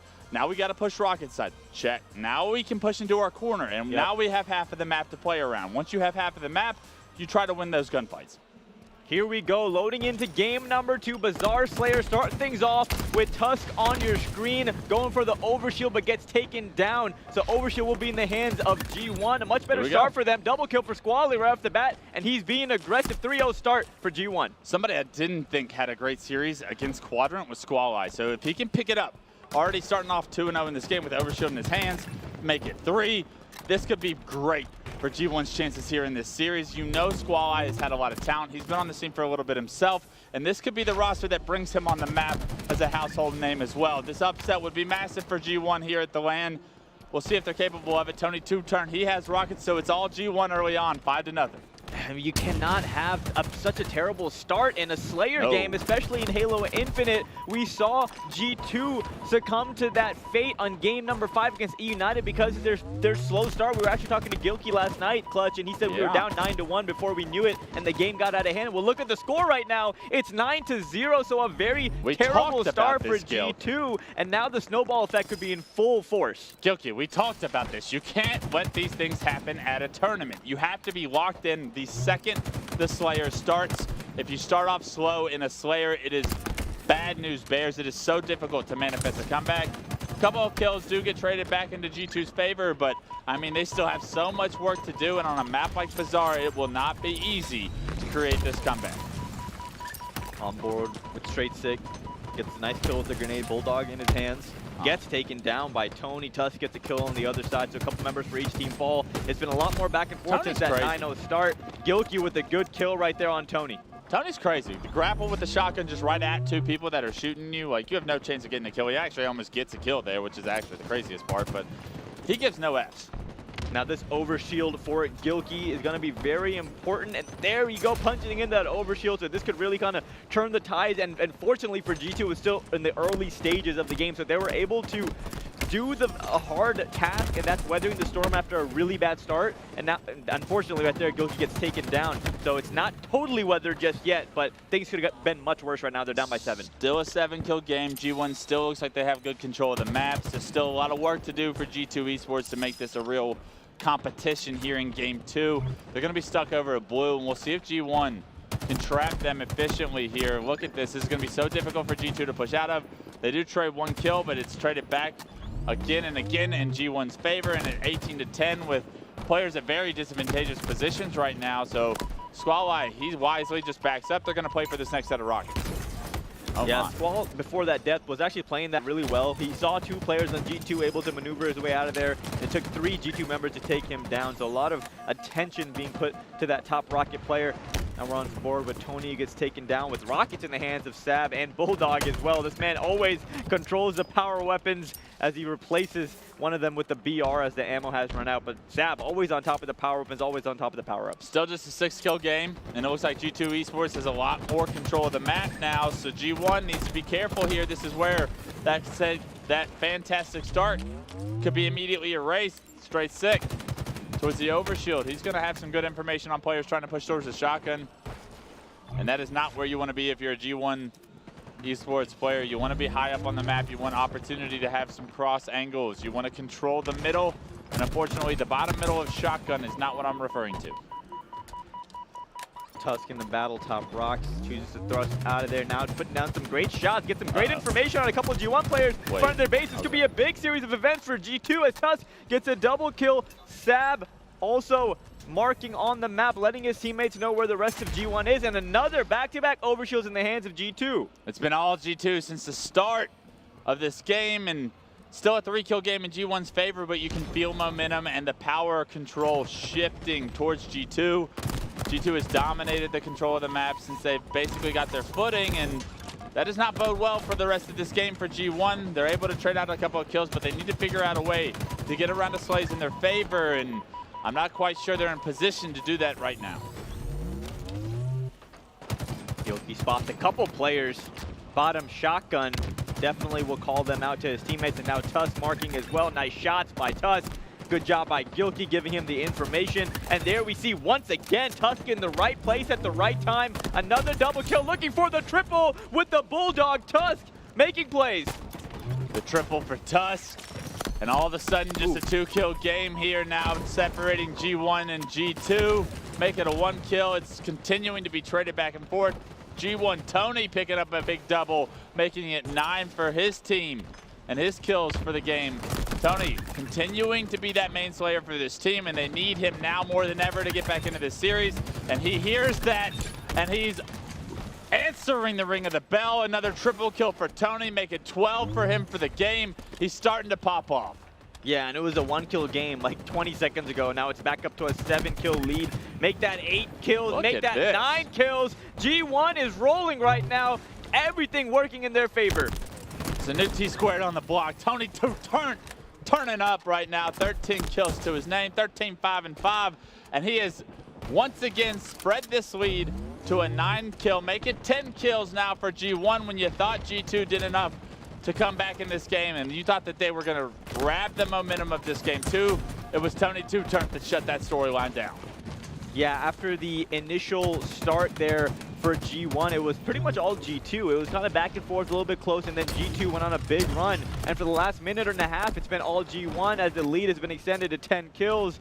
Straight Sick trying his best in front of the base right now, picks up one, puts down shots on the other player in front of the base, and just this 10-kill lead is quite a big one with only 9 kills left to go for G1. Such a fast-paced game too so far, and I mean, we were on Tusk's screen, we saw the triple, we saw nothing but good things, but taking a look at the stats, 7 and 14 is pretty rough from Tusk here in game 2. Gilt not having a great game either, double negative as well at 5 and 10. And that's the difference here in the scoreline. G1 looking to close this one out, and it's going to be a miraculous comeback from G2 if they try to make this one a reality. Unfortunately, Sab just under so much pressure here, bottom middle. Does find a kill on the pre-detonator, spots a second player as well. So as the game starts to slow down, G1 needs to recognize that they can play this much more passively than they have been throughout this game, and they can close this one out. I don't know what it is about the score when it's like 43 to 36. That's a winnable game. Yeah, like if my team has 36 and it's 43-36, I feel like we're totally in this game. One round of slays and you're down by 3. Yeah, is how I see it. So this is a very pivotal moment in the game right now. If you're a G2, like you said, Clutch, get a couple kills, and this is anyone's game. You need to figure out a way to trade kills if you're G1. You don't have you don't have map control right now. The most important thing is turning this into a 45-39 game, and that's a much more difficult comeback because you have so much less room for error if you're G2. Just like that, 45 to 37. So beautiful. Those 2 kills, like there's times in the game where kills matter so much more, right? Yes. Even though they only give you 1 point towards 50, that just matters so much more. And 45 to 39. So still just there's hope there. As I say that, the 47 to 39. So this one pretty much should be wrapped up, and G1 should be able to tie the series. It just allows you to release so much pressure off of each one of your lives, right? When you have that much room to play with, 49-41 now, G1 finding themselves an overshield as well. And you can bet that they're going to punch their ticket here in game 2. They're going to tie this one up.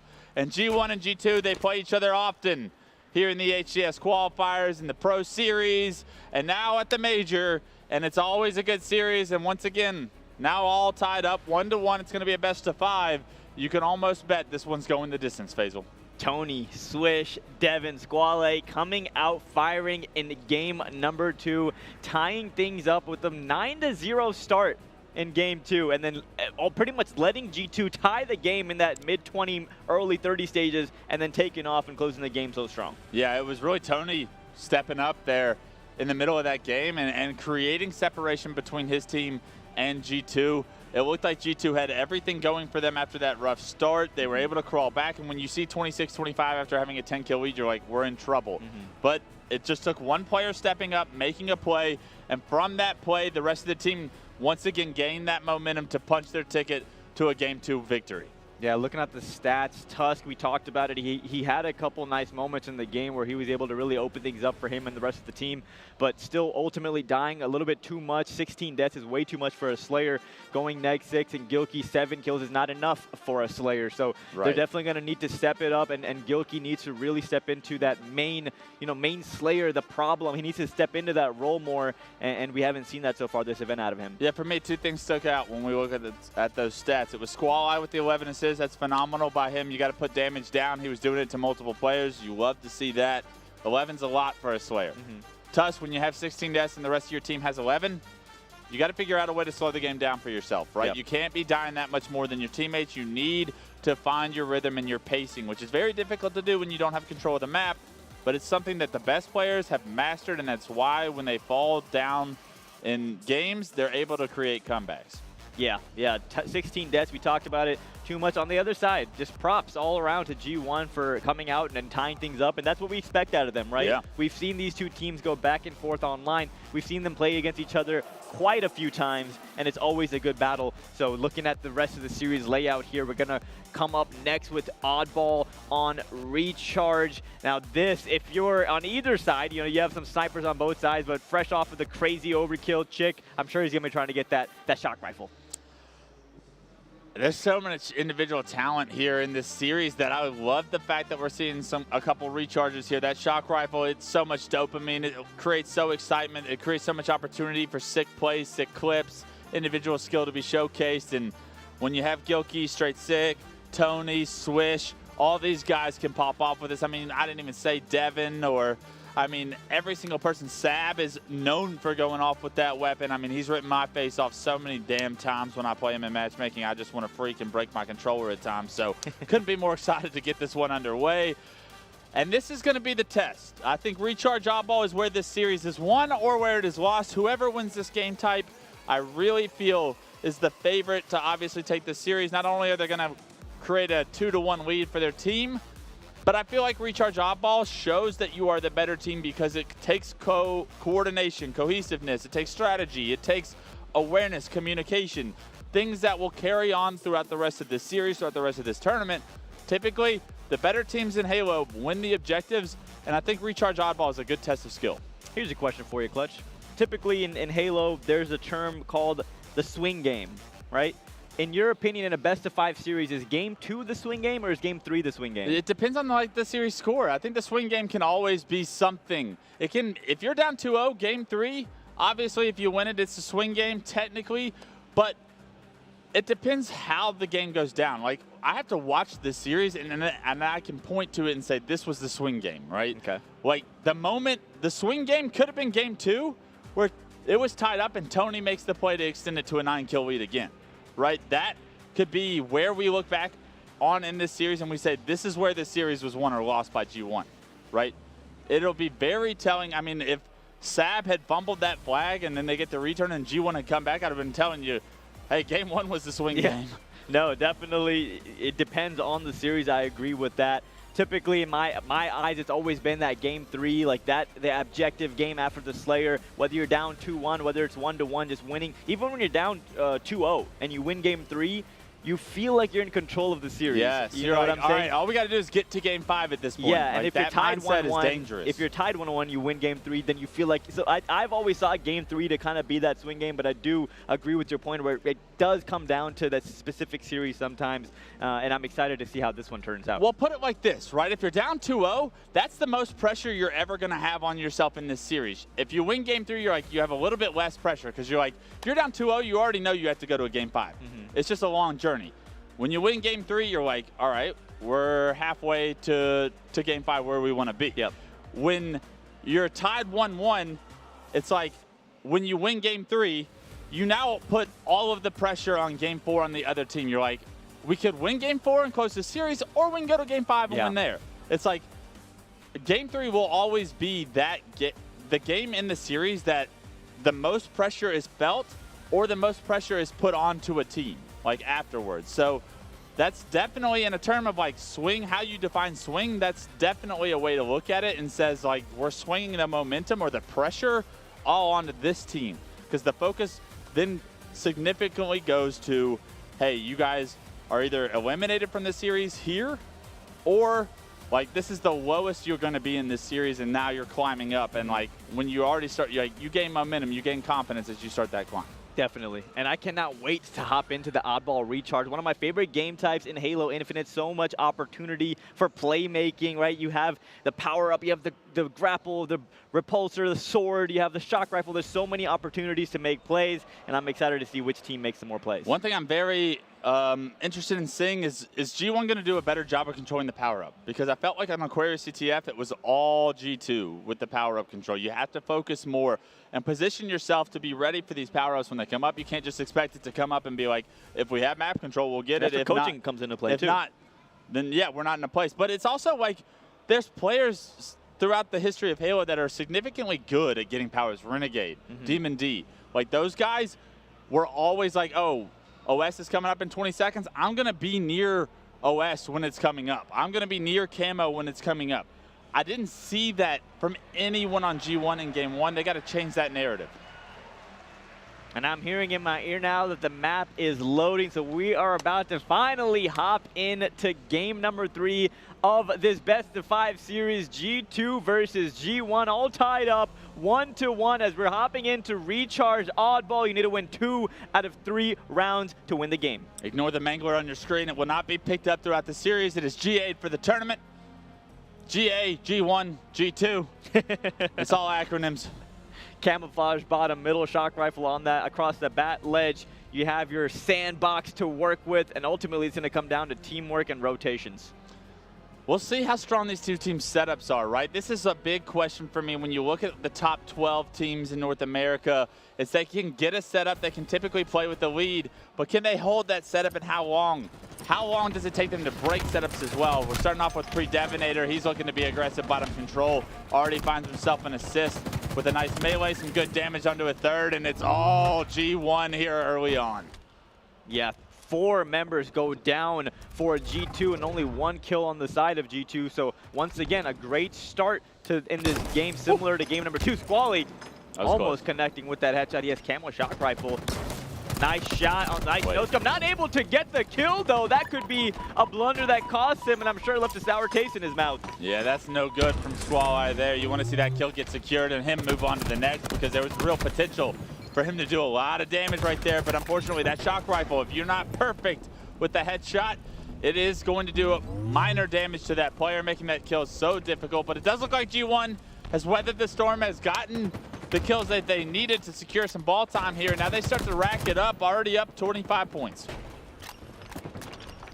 Got the turbine control. 3 members of G1 here able to help each other. Great positioning by the G1 team, but that player and pipes go down, and guess who it is? It's Sab running for the melee, gets the double kill, gets stuck though by Tony, but gets the 3rd. So 3 members fall for G1, all thanks to Sab. Let's see what Gilkey can do though. He's had a slow series, a slow tournament in my opinion. As of now, finds his first kill of the game. Can he find a second? Tries to get that insta. You know, in H3 it would have worked, but unfortunately not here in Infinite, so he's forced to back up, no shield. Eyes on the grapple, it's still there. Nobody going for it yet from G1, but right now it looks like the ball bottom repulsor. So a good position for G2, it looks like. Will they be able to secure this one? Sab's going for it. He's got repulsor, but you have to think G1's got to pressure the top, and yes, they're here. Will they be able to deal with these players? Knocks him back right into straight six. That was actually nasty. He repulsed that player into straight six back, and that was really dirty. Now Sav once again getting the kills, has the ball time, doing everything in order for his team to win the quote-unquote swing game. Absolutely. Now, we talked about the strengths of setups. We saw G1's first setup. It lasted 27 points, and then it was broken. Now it's G2 Esports' setup in back blue with the ball. Unfortunately, when you set up back blue and you have camo, you're able to bait that camo player into an easy assassination here. Straight six continuing to make plays with camouflage in this series, continuing it here in game 3. Good damage on the sword player. Wisely backs up, and he makes that kill look oh so easy onto Tony. That's a killing spree for Straight Six. I'm so impressed by Straight Six so far in this series. Like, he's playing so patient, so methodical, hitting his shots, making the right plays with camo, and you know, unfortunately G1 right there doing a great job as well, pushing and kind of going even right there. But if it wasn't for Straight Six, that could have been really bad. And that's the thing about Straight Six, right? Throughout his career, when he finds his rhythm at tournaments, it is dangerous for teams. He can catch fire. He can bring this G2 team to potentially, I'd say, as high as a top 3 placing if he's playing lights out and the rest of these guys step up. So we'll see more from Straight Six as he continues to dominate. 7 kills to his name right now. We'll see how G1 gets to respond, because when Best Shot is playing that well, that's smart, you have a great player on your team. Swish on your screen right now gets a kill onto Tusk. And that lead is getting away from G2 a little bit as G1 able to hold that turbine top elevator setup with the ball, not allowing players to cross over from utility. And you have Swish top glass, so they have all their vantage points covered. And this is just a really hard setup to break. You really got to kind of get down a lot of damage and get that first kill before you can move up. Look at that player that pushed across bottom camo, so he was out of Swish's line of sight. We'll see if that player finds an opening in the setup right. But 2 players trying to push Swish and pipes. It looks like G1 are going to be able to deal with those guys, but here's that player I was talking about, Squall. He gets behind enemy lines, finds himself a free Tusk, and because of it now, it looks like G2 or G1 is going to be able to rack up some time. That was a beautiful flank from Squall. That's the player I was calling out that went that bottom camo route. He played that so patiently, and because of it, you're seeing a veteran play from Squall pay off for G1. 9 seconds left to go for G1, and they will advance into round 2 with a nice lead as Swish putting down some great shots. We talked about the pickup of this guy, and you know, one of the best pickups that G1 could have had, an absolute phenomenal player, and he spots that. Actually, he does not spot that camo player. That was only on hard side, but Devin right there with the shock rifle double kill, looking for the triple. Not able to get the overkill, but big plays out of Devin as G1 will win round 1 in this oddball very comfortably, and solid plays all around from G1. And Devin ends the round with 10, so as much as you wanted to talk about Straight Six and his successes, it was Devin in the second half of that round 1 that really started to heat up, and that's another dangerous player who's placed very well at LAN events when he's on fire as well. This is a very important round and very important game for G2 in my opinion. We're still in pool play, but this is really just going to set the temperature for the rest of the day and the rest of the weekend for them. You cannot afford to lose this series, and just basically that means you lost to all 3 of the good teams in your pool. And nice shots. Tony trying to get the triple, but gets a double and puts enough damage for that player to get cleaned up. So once again, a fabulous start for G1 and a troublesome start for G2. A big kill by Gilkey onto the ball carrier to deny time from going into G1's favor, so they're not able to capitalize on these kills as of yet. But Tony's still being a rampant nuisance with this shock rifle, spots his player top control, rips Tusk's head off. Once again, focuses on bottom double stack, knocks the player to no shield with some help, but still no ball time for G1. So you want to see some efficiency here of objective play, because all these kills are great, but if no ball time's awarded, you could see G2 get right back into this second round. Swish able to sneak his way from top elevator into control, does damage on one and takes out another, so good play right there by Swish. Devin gets taken down, a couple kills for G2. Maybe this will be what they need to change the tide in this game, in this series, as finally they're able to get a setup and start putting some points on the board. See, it was all G1 earlier in this round, but already G2 overcoming them in the scoreline, and that's what's important here. So a little bit of lack of objective efficiency from G1 earlier on in this round, but they've built that round lead. We'll see how long G2's setup is going to last, and that kill from Touch you'd think would help it last a little bit longer, but unfortunately G2, they don't trade these kills, and because of it, they actually lose 3 of their own, and G1 now looking like they're in control. 21 points for G2. Sword in the hands of Swish as he's going to pass off that ball to his teammate. He says, I got the sword, you take the objective, let me see what I can do. And this is a great play, right? You just play patient, let them put, this is one of the most obvious places for G2 to push through in this general vicinity, and having a sword makes you such a power player. That power up, I think, just got punched in as well for that G2 member, so very fortunate and good place for G2 right there, taking out that sword player and it's racking up ball time. If I'm Swish and I know that player just picked up camo, I feel like I'm just sprinting at him and trading my life for with his. the sword. Yes, yeah. and making sure that I eliminate camo from the equation, because look at this. Tusk with camo sword in control. This is going to be almost impossible unless you have a repulsor to deal with, and they got the repulsor.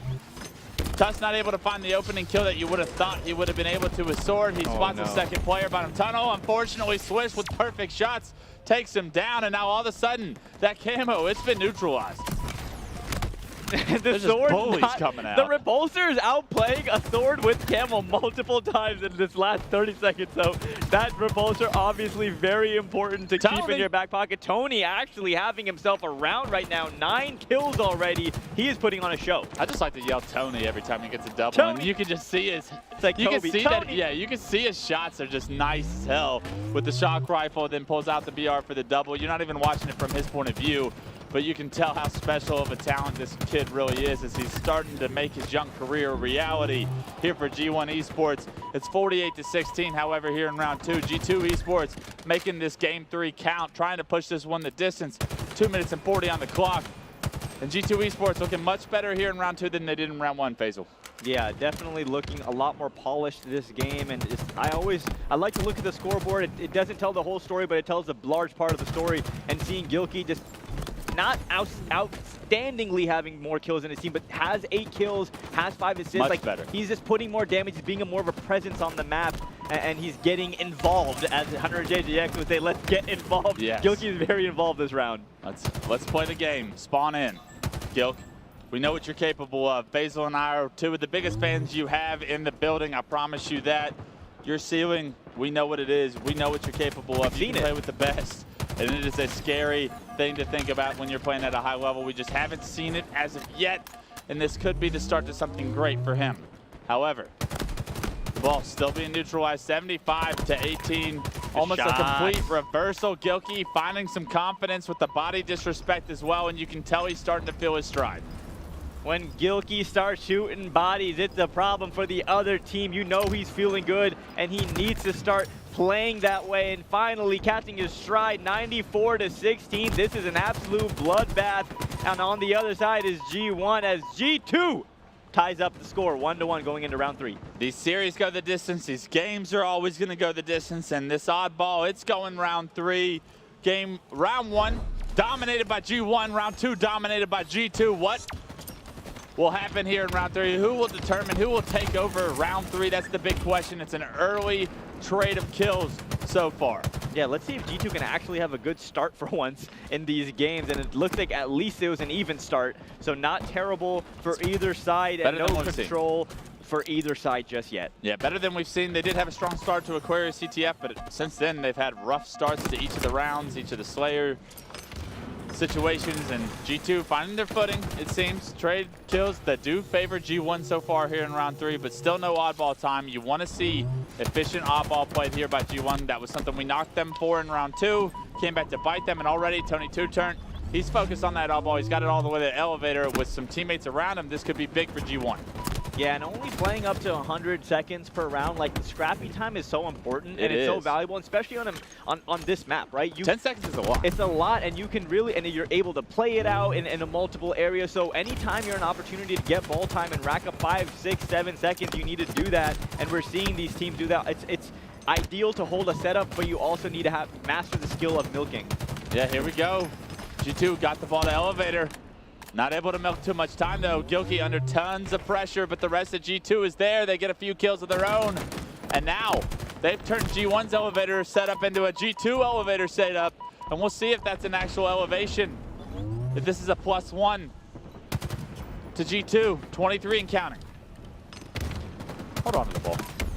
Gilkey and Tusk trying to work together, but not able to get any kills there. Both fall, push. And now the setup, just like that, got turned into G1 setup. So a very unfortunate series of events there for G2, and Gilkey and Tuss not able to trade any of those kills. Yeah, you can't let two players run across catwalk for free like that and just take you down. You have such an advantage when they have to come through that doorway up top. Unfortunately, G2 not taking advantage of that advantage, and because of it, G1 breaks the setup almost immediately. They regain the lead, and Devin, he gets taken down. Good flank. And once again, another setup broken, but a great job by G1 to break the setup of G2, but they're going to have to do it again. Here we go. Gilkey with the sniper. Shock rifle gets spotted, though, on the bat ledge. Nice grenade to take that player down to one shot, but I know he's upset that he wasn't able to get some information on that player and gets taken down when he really could have been a difference maker in these, in these next series of events. All right, so that ball actually gets thrown in the bottom middle, but it doesn't look like anyone from G2 able to watch that odd ball, as it does get immediately picked up. Back to elevator. Tony has his eyes set on getting the shock rifle in his hands. Good grenade this time around from Gilkey as well. It's going to take him down. And look how chaotic this game is. Players are everywhere, pushing from everywhere, breaking every setup. And now G2 with multiple players towards elevator. They keep everybody alive.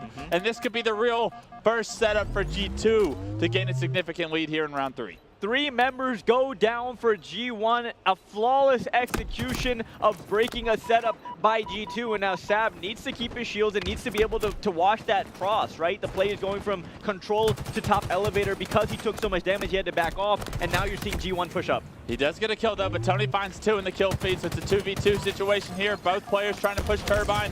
Tuss finds the first. Tuss finds the second. All 4 down for G1. The setup of G2 Esports is strong for the first time in round 3, and this could be where the series is determined. Big fight here for Gilkey. 4 shots. Perfect. Right there on pre-Devinator, and some shots after he goes down to send a message. That's a scary sight when Gilkey starts shooting bodies. He got a perfect, and now straight stick. Everyone is in their respective positions, watching the angles, getting the lines of sight, and hitting their shots. 18 points is all G2 need, and G1's pressed to be aggressive now. They're losing multiple members. It's up to 2 players, and they're going to have to deal with straight stick with Camo. He's had so much success throughout this series with Camo. Can he stay alive is the question.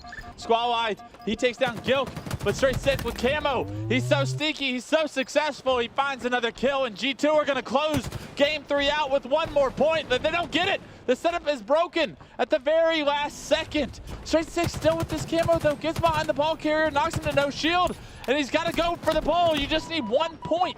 You do not want G1 to have any opportunity at a setup here. Yeah, that was curious that they haven't been able to get that last second. Straight stick played that a little bit questionable there. Nice double kill for Devin, but here you have Tuss finally running in and getting that last second. So great. It got a little bit scary at the end there, but great overall, great job in round 3 by G2. Now extending the series 2-1. Tons of error to play around there at the end, so nobody in G2 really forcing the objective. Of course, it's Tuss making the smart play to just say, hey, let's end this game. We're not messing around. We don't want to risk anything, right? So G2 Esports jumps out to a 2-1 lead now. We go to Streets for Strongholds here for game 4, and it's a must-win for G1.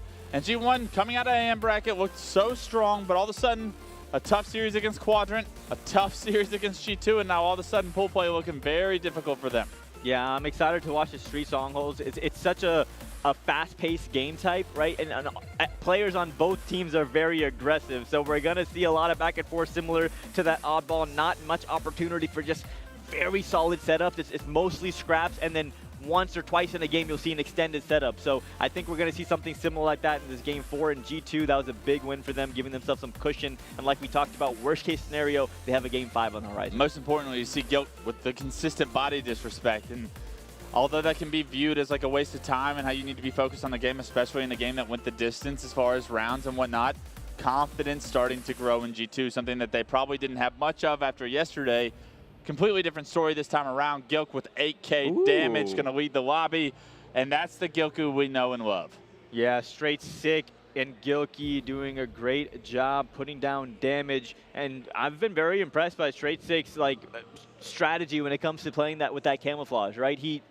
Except at the end, and even in the end, that play was still pretty good. It was still a fine play. It was just unfortunate the way his teammates fell, and it kind of put him in a strange position right there. But overall, he's been making good plays with the camo, and Gilkey has been stepping up in the department of slaying. On the other side, we're looking at Swish putting up a lot of damage himself, and I expect him and his teammates to come out strong in Game 4 and try to push this to a 5th game. Not often you see Pre-Devinator struggle in a damage category. I feel like that's something he's very known for as far as being a consistent damage dealer. Look for him to pick it up here in this series if he wants G1 to stay in this one for any longer. It's Street Strongholds like we talked about. And unfortunately, Faisal, the power-up story, once again, heavily in the favor of G2. You don't have to worry about it on Street Strongholds. There's only Rockets you got to really focus on here. Rockets and the Bulldog, I'd say, but a Stalker. You got to figure out a way to control more of the sandbox, more of the power curve here if you're G1. You can't just rely on your BRs, because when teams have better weapons than you, or are invisible, or have more shield than you, the game's just so much easier. And we saw the advantage that Straight Sick was able to create there. You do not want to see the same advantages given towards G2 if you're a G1 fan. Yeah, and we mentioned the power weapons, the Rockets and the Bulldog, but we also have the Stalker rifle on this map. That thing rips. Fun fact, Gilkey, talking to him on Thursday, said he thinks he's the best Stalker rifle player in the game, and I see Clutch making a funny face, but hey, Gilkey in his heyday has been one of the best precision weapon type of players. Agreed. So that Stalker rifle does cater to his gameplay, his play style. I'm expecting him to go for that Stalker off the start of Stronghold Streets and really try to do some damage. Absolutely. I mean, no doubt, Gilk, one of the best snipers I've ever seen. Am I going to call him the best at anything right now in the game? It's tough. That's a tough It's claim. a tough one. Yeah. Well, you might be on the list for voting, but you probably won't be voted for much. But prove us wrong, Gilk. Let's see what you can do this event. Let's see what you can do this game. And if you want to shut us up and you want to tell us that, hey, that being said, I just watched Chick have the sickest overkill I've ever seen in my life with sniping, and I would have told you Chick is not in the top 20 snipers at this tournament. So highlight reels can still happen, especially if a player like Gilk is on. Yeah, excited to see how this game plays out. Will G2 close it out in game number 4, or will G1 push this to a game number 5? We're gonna have to wait and see. Now, Wes, on Stronghold Streets, what are what's the key to success in that game type? What is the preferred stronghold you want to control, and what is the kind of like the preferred setup you want to have? The preferred setup is a trip cap, right? And I'm not trying to be a smartass when I say that. I mean, it's when you see the best teams implement the most efficient strategy on strongholds, especially on streets, it's constant aggression, constant spawn trapping, constant split spawning, to where that trip cap is an actual setup. It is an actual thought process of, we know they're about to spawn in Tram, we are going to kill them in Tram, we know that they're going to spawn PD or Cafe from this point, we are rotating quick enough to be able to defend all three. That is a realistic thing here in Halo Infinite with the sandbox, with the movement, with the small map like streets. You can keep a trip cap for a significant amount of time. The best teams in the world can end a game with just one setup. We'll see if these two teams can implement those strategies. I think they're very capable of it, but we'll see if they leave that door open, if they are able to execute that kind of strategy to a T. Here we go, loading in to game number 4. Stronghold Street, starting things off with Gilkey throwing grenades in that drive, running into Arcade, trying to capture B right off the bat. There's a player in that red room. Gilk with the stick. Hold that for me, Tony. Gilkey with some nice shots in that player balcony as well. So great start for Gilk and the boys on G2. A much better start from G2 here than we've seen in the previous games. And because of it, look at that, the trip cap getting pushed. And we'll see how long G2 is able to keep this with Rockets in Tusk's hands. This could be a long one, ladies and gentlemen. This game could get ugly quickly. Great rocket there by Tusk, taking out Tony, going for that A, and now getting some vital information on the players in PD. Couple, 4 members go down for G1. The triple cap is still in effect, and it's already 50-0. And watch this. They're about to spawn C, and they're not going to be comfortable trying to collect C because Tusk still has that rocket. Gilkey looking to be aggressive in the commando hall, and yes, G1 still fighting for their tournament lives, fighting for their lives here on Streets. They need to try and get a stronghold. It's almost 100-0 in the first minute. Holy guacamole. This has been an outstanding start. And I'm actually so surprised right now because we haven't seen this out of G2. They don't come out with these strong starts. And if we see them come out with these strong starts consistently in the rest of this tournament, we talked about their potential to be a top 4 potential team. And this is what they're going to need to do. Absolutely. This is a different roster that we're seeing here. Pick up the pace, the confidence. It's growing from game 3 to game 4. Gilkey 5-3-0. Tuss 3-3-0. Tony still killless on the side of G1, and he needs to figure out a way to find a kill, but it's going to have to be off this next respawn because Tuss just put him back in the death screen for another 8 seconds. So what? The trip cap, it's over. A is controlled for now, but they need to figure out a way to continue to stop the bleeding because, I mean, you blink Faisal and it's 142-0.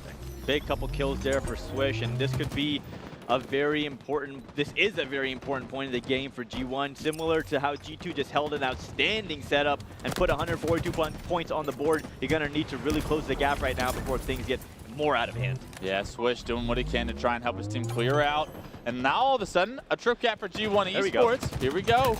This could become a game all of a sudden. You got to try and figure out a way to keep this trip cap in favor for a little bit. A nice double kill from Squall as he picks up that rocket, immediately puts it to use. And 36 and counting. So now almost just down 100. Much more manageable than 150. Squall with the big 1v1. Ooh. Unfortunately, it's no longer a 1v1. It took too long to try and push that player. That player had a shotgun and a teammate with him. And the trip cap's still in effect, but we'll see now that multiple members of G1 go down if G2 can capitalize in the objective column. G2 looks to convert C, and they do so. Now it looks like they're going to be going driveway and focusing on this B, but just taking damage without doing any. Straight stick running, just beelining towards that B stronghold. Tony with the double kill. That drop shield is so clutch right there, able to do damage and stay alive because of it and gets out of harm's way. Somehow he gets out of there. Reed Chow's still no shield. Finally gets a shield back, gets another kill, and all of a sudden Tony, who was once killless in this game, just put out 5 of his own, and that's immediately reflected in the score, 72 points. Now for G1, it's no longer a blowout, but just as I say that, 4 dead for G1 and G2 Esports are going to try and push another trip cap situation. Yeah, we saw when G2 have that trip cap, they put 140 on the board. We saw G1 only able to do about half of that, right? So it shows, it tells a story right there that G2 is able to kind of face that resilience and respond a little bit quicker, and G1 is going to need to turn things around really quickly as B and C both in the favor of G2 on board with Sav right now putting out shots on that player under balcony, trying to stay alive. B stairs finally gets taken down, but Tuss gets the kill of his own. Now you want to talk about slow start and how that impacts the rest of the game. G1 slow start may not be able to be recoverable here. They do get a few strongholds. They are starting to transfer C as well. It looked like Swish does go down. So does Tony, so it may be just a BC hold for now. Rockets did come up in the meantime, and they look like they were in the hands of G2 Esports. But Gilkey, he doesn't find anything for the first one, only 1 rocket in hand, and this is a very dangerous area to have those rockets. But I mean, you talk about precision weapons. Rocket's maybe not the most precision weapon, but threads the needle with that one and gets a kill. Yeah, that rock looked more like a snipe right there. That's Gilk really narrowing right there and getting that kill. Sab with the nice one, cleaning up Devin before he can get away. And looking at the scoreboard, ladies and gentlemen, they're double the score of G1 right now, 185 and counting to only 99. And G1's backs are against the wall right now as Sab takes down Devin. If G1 loses this game, they will lose the series. It's another story of control of the power on the map so far for me. The Rockets, when G2 has had their setup, they have gotten the fresh set of rockets and kept the setup even longer because of it, because the kills come so easy when you have that rocket control. G1, their setups have been so much more difficult to hold because they don't have those power weapons to pair with it. And because of it, it's now 215 to 99 and climbing. Trying to get the trip cap. G2 momentarily has a trip cap, but B gets converted. Sab in a great position right now in the middle of the map. Gonna probably jump on the tires and see if he can help his team get B control back. Spots the player, forces him to drop down. G1 trying to capture C. Straight Six right there, though, to try to stop it. Let's see if Straight Six can keep them out of C and keep the double cap for his team. He will not be able to do so. The points on the board currently for G1. Straight Stick gets taken down. 2 members go down for G1, however, and now with only 25 points needed from G2 Esports, G1 nearly needing a trip cap to come back into this one, but they have to focus on holding the 2 for now, and unfortunately they lose 2 more members, and this is going to be very difficult for them. Tony misses a crucial shot that gets immediately punished, and that could be the beginning of the end here for G1.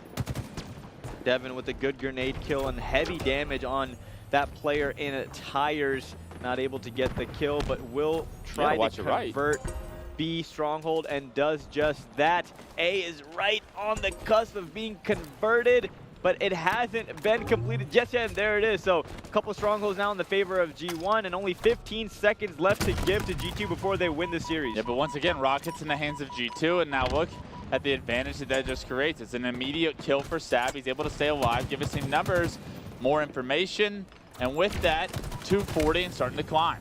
Yeah, and just look at the scoreboard, Clutch. I think that tells a big story as well.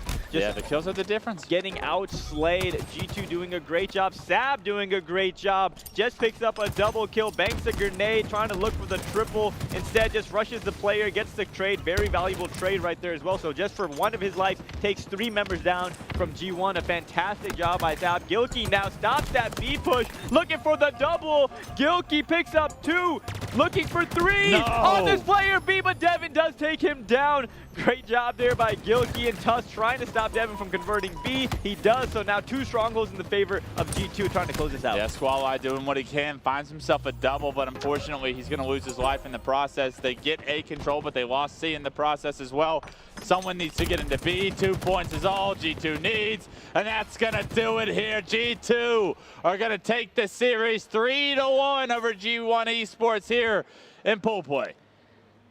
G2 putting on a show and starting off this Saturday the way they needed to start off this Saturday. Once pool play is over, which for them now it will be, they're going to start their lower bracket run because they're not going to be able to be 1 or 2 seed, but we know they are a very scary team. So if you're in the lower bracket and you run into this G2, you should be very afraid, because towards those last few games, the player that I'm looking out for, Gilkey, really stepped up. I believe in that stronghold, he had like 18 kills, 12 assists, and like 10 deaths. And I can't wait to see the stats to see how much damage he did. And even in that game 3, that round 3, he did so much damage in that oddball game. Yeah, if you want to talk about implications of what happened here in this pool, it's G2 will go to the elimination bracket faster than anyone in the stands would have ever perceived, right? What does that do? That means someone that loses in winner's bracket early on will then have to play G2 Esports for a placing that they thought they probably had under wraps, but they're going to have to play a very strong team in order to get there. G2 will also have to as well play a team from winners that will be a strong team,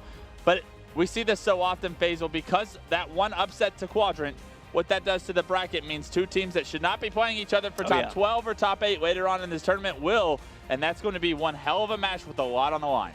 Looking at the stats right here, Gilkey, 18 kills, 13 assists, and only 10 deaths. A big closeout game there for the Gilk Duds. On the other side, pretty even for the boys on G1. Still having a very impressive performance against 2 really solid teams, Quadrant and G2. Unfortunately dropping to both of them, and now they're going to have another tough team ahead of them, E United, later on in the pools. Looking at the series layout, 3-1 in favor of G2, and then we saw G1 come right back and dominate in that game number 2 Slayer Bazaar, and game 3 was a nail biter right up all the way down to the wire, and game 4 we finally saw G2 kind of assert their dominance and come out and play very strong. Let's talk about G1 for a second and the journey that they're having to go on, right? A gruesome open bracket that they made slight work of on Friday. They got to wake up Saturday and they have to play 4 straight pool play matches against arguably 4 really good teams, Quadrant being tough. Game 1, they lose game 5 in their first series. Then they got to go play G2. That's a series that was, both these series were winnable. And it's like, at what point are we asking too much of players like coming from the open bracket? Because the mentality of just like starting off with a loss and then having to play another team immediately and then knowing that you can beat that team but falling short, like where do you get a chance to catch your breath? How do you get a chance to take a break and to reset your mind and to get on the right path? Because this G1 Esports team, we know they can make a ton of noise here in the championship bracket, but they got to figure out a way to stop the momentum from going downhill against them. And unfortunately, They haven't had to. And yeah, and to your point, Wes, where are they going to catch that breather? It could potentially be in their next series against Cruelty, who is currently struggling in the pools. They are 0-3. That will be next up on the stream. And this is where G1 needs to just come out, get a clean 3-0 sweep, and really just get ready to play E United, because that's going to be a tough one for them. And I expect them to also have to start in that lower bracket, which I believe now losing to G2, they definitely will. So similar to G2, G1 is going to be a team you don't want to play early in the lower bracket, because they're going to be a well-oiled machine going into bracket play. But from Clutch and Goofy, that'll do it for this stream. Make sure to stick around. We're going to have Cruelty versus G1 coming up next.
Halo fans, hello. Welcome back to HCS Kansas City, our major tournament. It's the B Stream, brought to you by Xbox Play. Special thanks to them. It ain't the B Stream no more, though. I'm shy away because I got Tony here with me. He's bringing A-level, if anything, S-level energy, aren't you? Yeah, we're going to call it the S-tier stream from now on. Twitch.tv/Xbox S-tier. Wait, did I get that right? Yeah. Try it. See what happens. Either way, you're here, which is what matters, because action's about to come up on screen as soon as we're ready for it. Here's Pool C in front of us. We got E United with a 3-0 stint so far. Quadrant, they've been playing pretty damn well today, Tony. They've beaten G2 today. You can see G2 are 2-all. Cruelty, unfortunate for them. It's Cruel going down 0-3, but G1 are still 0-2, so they have yet to face everyone in the pool. Their next competitor is going to be Cruelty, actually. Yeah, it's going to be big for either G1 or Cruelty right now. G1 are trying to gain some kind of momentum going into bracket play. Both are. And the same thing for Cruelty. So Cruelty, one of our Latin American teams, really happy to see all of them coming in. Yep. Not just Knights, not just Cincinnati, but also Cruelty as well. Right, so at this point, and curious to see how Cruelty's playing because we haven't seen too much of them, at least today. What we've been witnessing is just G1 and their route through the tournament, which unfortunately has been a little bit heartbreaking. Of course, they made it in the pools, which is an achievement in itself, but to lose twice in a row, right? I think it started with Quadrant, close series with Quadrant, where they went up and took it. Then you had G2 just previously as well. That would have been a 3-1 series, I think, to close that also. So G1 going down twice back-to-back's got to hurt, but I think this competitor, I think Cruelty, might be their opportunity to bounce back. Either way, we'll find out right here on Streets. G1 already had to make it through one of the toughest open brackets that we have seen all year, if not the toughest, and now they're going through the gauntlet like we mentioned before, and now they're going up against Cruelty, one of our top Latin American teams that are looking to make a name for themselves here.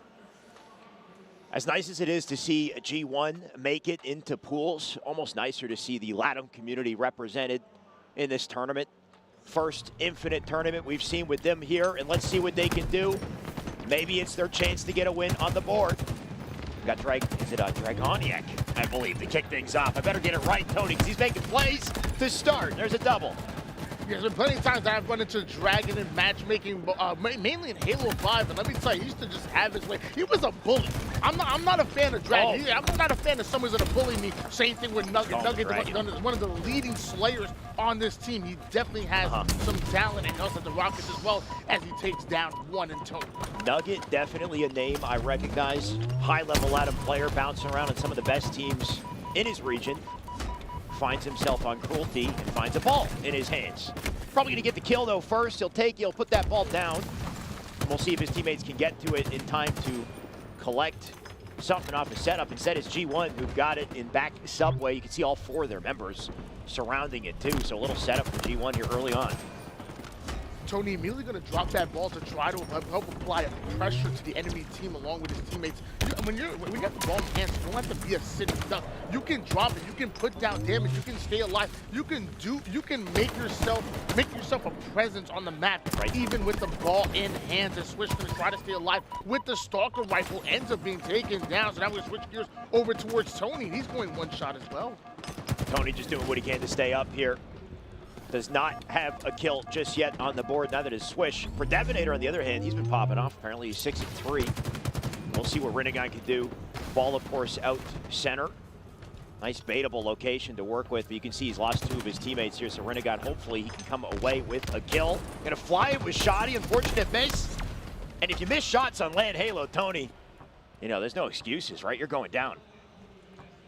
Nugget has the flank off over towards that back C side, and G1 having no idea he's there. They're actually rotating the ball over towards the C side. Here's the flank coming in from Nugget, able to take down one. Swish off his screen, gets the double kill with the Rockets, and Nugget gonna answer back with a double kill of his own. So great job for Nugget to get the flank off, clear out the C side, but his job is not done yet. G1 are 2 down. They need to get this ball over towards a more favorable position, or at least get their teammates surrounding the ball so they can hold on to this C side setup. I'll tell you who's not missing. Nugget is 8-2 on the board. He's also collecting ball time for his team as Cruelty get aggressive on this Swish. There he goes. Just trying to get some scrappy time. Oh, well, he does it. Nugget gonna sail straight over that blue player. Looks like he might leave behind and enter the death screen as well. G1, they managed to get themselves back into Subway to get the setup. Unfortunate for Cruelty, there was never really a moment where it felt like they had numbers. Kind of just pouring in here one at a time. 38-14 lead going in favor of G1. Dragonic trying to find an angle to get towards the seaside, but notice how he has that awareness. He knows there's going to be somebody on the beach, on the railing, watching his cross. Nugget ends up taking down that player, so that might be the opening that they need in order to push through the seaside subway. There's only one more player that's guarding the ball, but Nugget goes all the way down to one shot. He's going to have to regain his shields. He's doing work for his team right now with 10 on the board. We'll see what Cruelty can do to keep up and help out. Here we got Renegade coming into the fray. There's a pickup on the Devonator. Nugget, unfortunately, cannot stay up, and as they lose their numbers, can they get to the ball? You can see G1 very intelligently. They're going to rotate that ball away from Cruelty. Keep it on driveway in the meantime. They're starting to run out of time on the side of Cruelty to get to it and do something here, Tony. 70 and counting. Dragon trying to stay alive. Tony Tuchert going to bring that ball right back into the subway side of the map. Now that Rockets are coming up in less than 3 seconds there, he has to try to get an angle. But they're going to try to slide in towards front C, and Tony puts him down quickly. Somehow, though, Dragon able to get away with the Rockets, and G1 have just gone 3 down. We are starting to see some life coming out of Cruelty here. This is what you'd like to see, at the very least. They don't have ball time, though, right? They're not positioned for it. Nugget is getting kills, which is great, but, I mean, you got to get time on the board. They got to find out a way to secure that ball. Finally, they do have it. They're going to rotate it up through B side here. Dragon does know there's one below, but should he have dropped for it, right? You take some risky plays when you enter your opponent's territory, especially if you don't have the opening shots. Nugget knows what he's doing. He'll take a double. At the very least, that gives Danny a little bit of space to make a play of his own. You know, you can't put the blame on Nugget. The man's doing everything he can to try to create some opportunities for his teammates. If you're gonna hold on to a setup, somebody has to be getting slays. And as of right now, it's Nugget. But Danny Knight gonna join him with the double kill. Love the fact that he goes right in for the ball, rotating over towards the A side of the map. We're starting to see some good points go in favor of Cruelty. Cruelty with just a little bit of momentum. 2 more kills on the feed as well, going to free them up to hopefully get some more time with the ball. As nice as it is to see control around the ball, Tony, I just feel like they're not getting a lot of time for the positioning that they have here, right? Only 28 seconds to go with. Starting to lose their numbers here. You'll see Renegon going to try to find a way to get back to the fray here. 80 points and counting as G1. They're going to bring that ball away from the enemy, back to see where it started. And I just feel like Cruelty had a rotation opportunity to get it to high ground. It just didn't happen in this situation. Because of it, Tony, this might be the end of the round. Yeah, I'm going to agree with you. I feel like numbers have been in favor of Cruelty, but the efficiency just doesn't seem to be there. Switch going to go in for the challenge. Sally is going to be taken down as Dragon trying to break G1 setup. 3 down go G1. Damn. But the final seconds being put on the board. We see a 1-0 lead going in favor of G1. Someone on Cruelty needs to do the dirty work. Someone needs to make sure that they're grabbing his ball, because they're getting slays. I mean, well, Nugget is. He got 17 in that first round. He's definitely doing work. You'd like to see his team pick up off of it, or at least pick up the ball, get some time. And here is the early opportunity for G1 to do, I mean, the exact same thing over again, just in the high part of the map this time. 8 and counting. Unfortunate for Cruelty, right? 0-3 in their pool so far, maybe feeling a little deflated. G1, in the meantime, 2 very close shaves with high-level teams. They're hungry. I think they finally want their win in this pool, and I think they've realized that Cruelty might be the victim here. Devonator putting the commando to work. Player goes down to 1 shot. The melee gonna quickly deal with them, and without any timing loss, chucking some grenades to deny access towards that ball. I believe Cruelty wanted to grab a hold of that ball and bring it back towards their Purple Street spawners, but some excellent placed grenades coming out of Devonator, and he's not done. Finds yet another kill. How is that man able to stay alive for so long? I mean, you got to love the use of the slides, Tony, right? Perfectly timing crouch off that little ledge. He flies forward into melee range, and that gives him that nice little trade. Turns 1 kill into 2. And movement like that can give you a little bit of an opportunity to hold on to control here. You can see G1 doing that quite well. 30 seconds and counting here. Cruelty, they got to knock at the doors.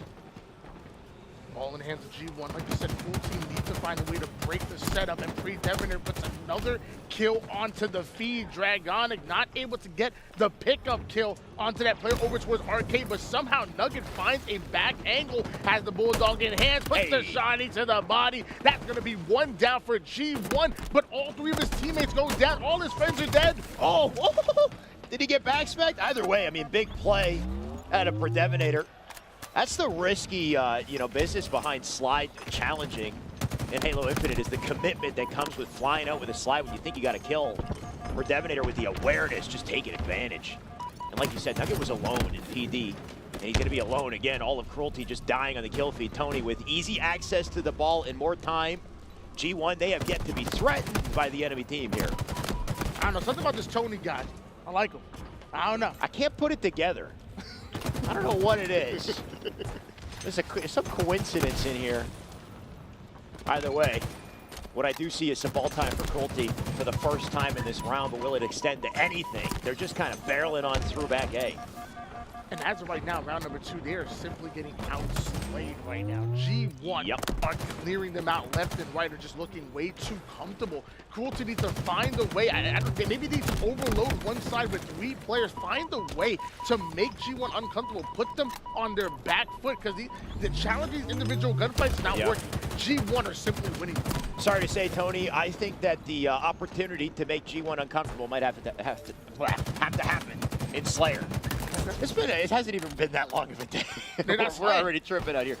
It's going to happen in Slayer, because this game's over, is what I'm trying to say. I don't really see, just based off of what we've seen, an opportunity for a comeback here. Cruelty does have the ball, but look at the kill feed. It's only a matter of time until Tony gets right back on top of it.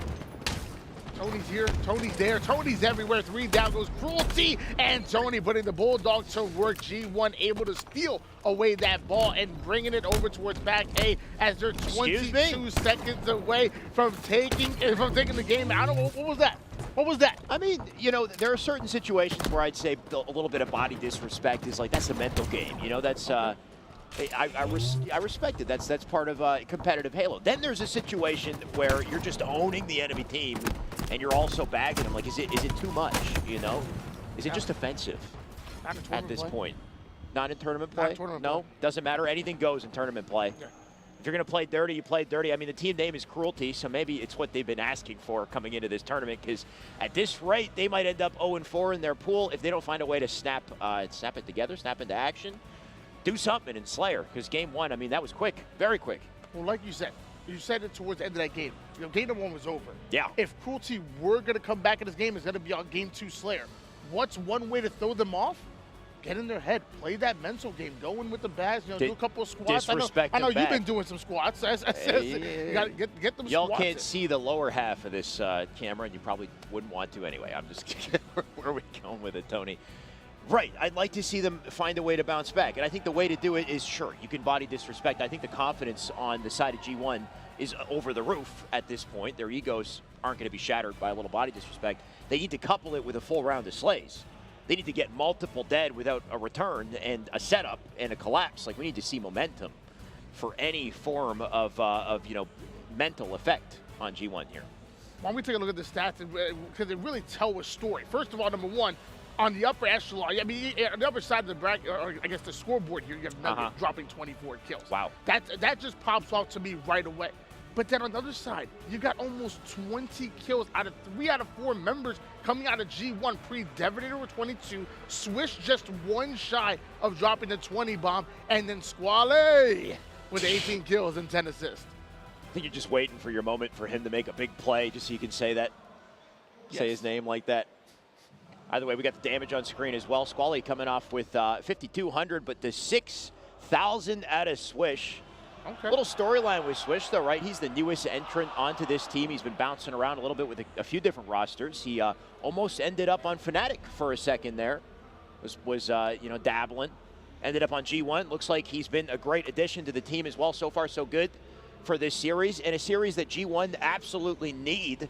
They've gone down in 2 previously. Let's get them a dub here. Yeah, formerly of Oxygen Esports, was running games with Fnatic, built by gamers and probably a bunch of other teams, but seems like Swish he's been has around. found a home here on G1, and they're up 1-0 in the series up against Latin America's very own Cruelty, but we're going into Slayer. We're going into Recharge. How many times have we seen a team dominate in an objective game number 1 and then lose a close game 2? I'm not going to count Cruelty out just yet. We'll see what they can do with their positioning, how quickly they can get into a setup on Recharge, because, I mean, the sightlines on that map, you can lock them down. If you got the attic, you got A side.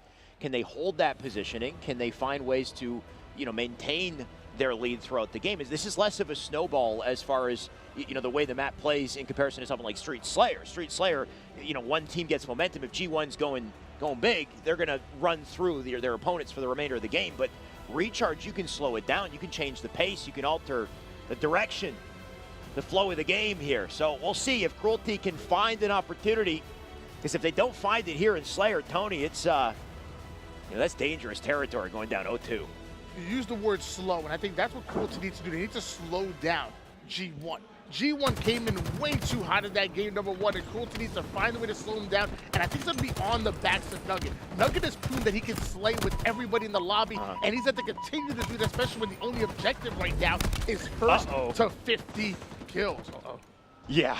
Unfortunately, their entire team died off the opening strat without a single return. And that is the worst case scenario if you're Cruelty, because you see how quickly G1 snap into action. You already got Swish with a remote detonation. You got Squale with a camo and a shock, and no need to use it whatsoever, right? Everybody's dying near him. He'll catch this one on his left-hand side, and the collapse comes in.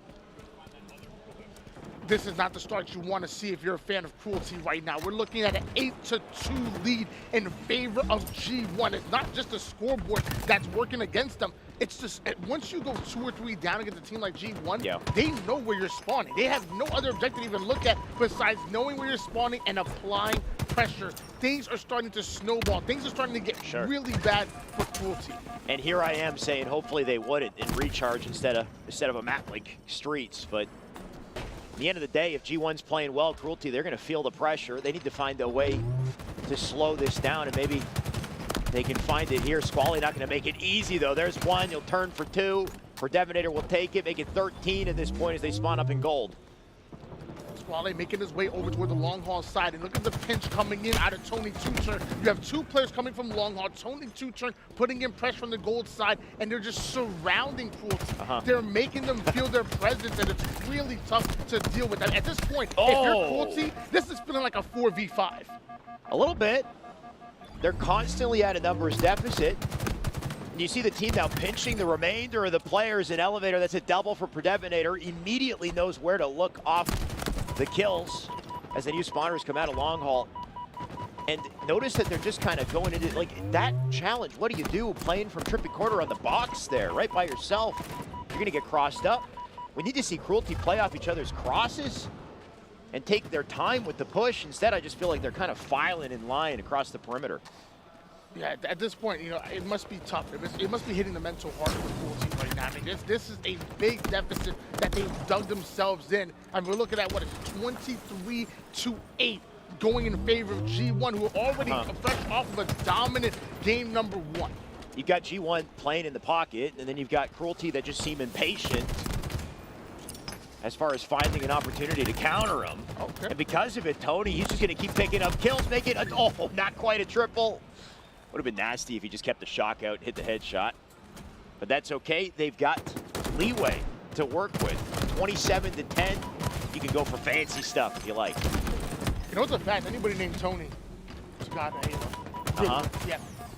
Me, all right. Well, last I checked your stream, I'd have to disagree, my man. But that's okay. I don't want to talk to you anymore. G1 Tony makes up for it, though. It levels you 2 out. There's a nice median line in there somewhere as far as level of gameplay. Let's see what Danny Knight can do, because he needs to do something big here, Tony. We're not seeing enough out of Cruelty to give me any indication that this series is going to go past the 3-0. I love how you said you're not seeing enough. I'm not seeing anything. Like, legitimately. Well, I mean, which is also not, this is dominant. This he is took the G1. sword off the map. No sword for you, G1. That's right. All right. I don't know. 34. Tony just putting them down. There's 2 on the feed thanks to Cruelty. Bit of an answer. They can use those numbers to overwhelm Tony. Those are the types of fights you'd like to see, right? Rolling in pairs and just overwhelming them when they've got the advantage to do so. Nugget comes away with a camo. Honestly, the best little momentum string we've seen at a Cruelty all game here. Yeah, that was a nice little chain of events, you know, putting them 3 down, able to get away with the camouflage, wasn't able to put it to work quite in that situation, but we are seeing some life. We are seeing some momentum coming out of Cruelty here. Now, my question is it too little too late? G1 are so close to that 40 kill mark. It might just be, Tony, unless we see something crazy at a Cruelty. Right now we got a split spawn, Danny Knight by himself, bottom elevator. Actually, sorry, it's Renegon who's with him, so I take it back. That's his team spawn. And we'll see what they do from this positioning. Honestly, they're in a great spot to make some plays here, but they lost their numbers, and that's because G1 they stacked their numbers over through long haul and sent them straight up into attic, just leaving Renegon out of the field of play there. 22 kills out of the duo, Tony and Squale. Cruelty as a unit have 23 kills in total. That just tells you the dominance that Tony, Squale, and all of G1 are putting on the map here. Great kill coming in from Dragon, but Swish comes in and gets the cleanup onto Nugget. Renegon's going to join him as well, and Knight will be the 3rd one to fall as G1 are only 6 kills away from taking this game and taking a 2-0 series lead. You see how quickly Dragon gets red on the escape, right? He drops out the doorway. You know the call's coming from G1. Predevinator sitting up on C flat. He's not going to miss it. He'll catch you as you try to run away. And Renegon, there's a nice little reversal play. Anything they can do to give them some semblance of confidence coming out of this game, because at this point, I mean, this one's over. So just, you know, make a sick play to enter you into game 3 with some good vibes, because the vibe's looking chalked here, Tony. Oh, Nugget off the screen does get a nice little kill. Dragonic trying to stay alive on the control side of the map. Swish taking Nugget right off the spawn as well, and Dragonic just putting the long-range VR to work. I mean, that's the long-range VR. Man's not missing a single shot here, but as we said before, the damage has been done. You said it's pretty close to over at this point. 3 kills for G1 to come out on top, and looks like Tony wants to end it in style. That's what I like to see. Oh, what we won't get to see it out of Tony. At the very least, Danny Knight going to take him down. Predevinator back on screen. Make it 49. One final kill to do it. Is it Swish to find the victim? Bagpipes. That player is camoed. Swish not worried about it. He'll get aggressive. And there you go. 2 teammates to replace Swish to ensure that kill goes through. A 50-31. They'll avoid a stake, but you can see G1 are just having a fun time in the hallway there at the end, right? They've got their bagging their own teammates. And when you have that type of mentality on the side of G1, you're so confident, you're so comfortable, you're having fun. That hurts, right? Like all of that stacks against you on the side of Cruelty. Can't feel good. It hurts the enemy team, but I mean, it really helps your team. Like I feel like I'm playing at my best. That's what I'm saying. They're going to keep playing better. Yeah. Yeah, exactly. I'm playing my best in competitive tournaments when not only are we all have one single goal in mind, like, you know, where our comms are on point with small talk and our shots are hitting, but at the same time, we're also having fun. And that's what it's all about. G1 taking a 2-0 series lead against Cruelty and are now 1 win away from possibly pulling off the sweep. Why don't we take a look at the stats? There's a confidence, you know, while you're taking your opponents seriously. You're confident, you know, obviously in your play, but then there's like a level of comfort and you just start, you know, kind of fooling around. And then it's like you're not taking it serious anymore. It almost becomes insulting when you're that opponent, right? Just according to the stats, though, I mean, I can see why. You see how dominating this scoreline has been. Predevinator 13-7, 11-7. Tony, Squale 12-7. And then 14 kills out of Swish. It's a rough go. Nugget, as powerful as he was in that first game, not quite the same damage in game 2. Look at that damage dealt. Actually, his team popping off here. Danny Knight with the most on the board on their side. Yeah, one thing that popped out to me as far as on the G1 side was the balance. 14, 13, 12, and 11 kills come out. Like, nobody really straggling behind. Everybody be able to step up. At one point, I pointed out that there was 11 kills apiece coming out of, I believe it was Squale and Tony, and Swish had maybe about 7 kills at that point. From that point, he just started stepping up in the kills. He ends up leading all slays with 14 kills toward the end of the game. Swish going off, so was the entire G1 roster, and this is what you wanted to see when a team comes out of the open bracket, especially one as deadly as we had here in Kansas City. like to see some more patient play, some more team play out of Cruelty, right? I mean, when things were looking rough for them, we just saw them consistently kind of send their numbers out. That one situation with the one player in box completely exposed. There's nobody like immediately available to cover his sightline to team shot with him. I think one big thing on recharge that I noticed with the top teams is they just play off the team shot, right? Like they've got one guy controlling, or he's up in control, let's say top control, putting shots into one guy Attic, and while that's happening, you've got a player sneaking through long haul, waiting for a moment to pounce, and he doesn't pounce till the damage comes into Attic. He's playing off the damage so he gets an easy kill. I didn't really see that with Cruelty. I mean, we didn't see much, like you said. But it just feels like they're all like, okay, go. Pick the lane, go forward, you know, as opposed to like playing off each other. Yeah, I'm going to have to agree with you 100%. The only time we saw Cruelty get those clean 2 and 3 downs was when they were overloading a side. Yeah. And not even just like, 2 players. They were sending 3 players through some of these routes and using their numbers to overwhelm G1. That didn't happen too much, but it was never during individual plays. We didn't really see a lot of 1v2s, which we didn't want to see. We want to see Cruelty play that teamwork, play that bait and switch, and that's what's going to net them a win. Right. We had live fire coming up next, Tony. What do you think in the next game, if there's any hope whatsoever? What would be your tip, Tony's tip coming into game 3? What do you got? Don't let G1 get the sniper.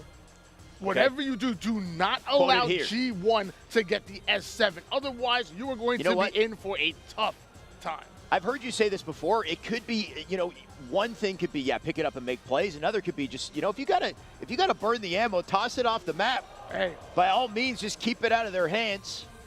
Either way, we need to see something special out of Cruelty to give us some faith that this series will go on.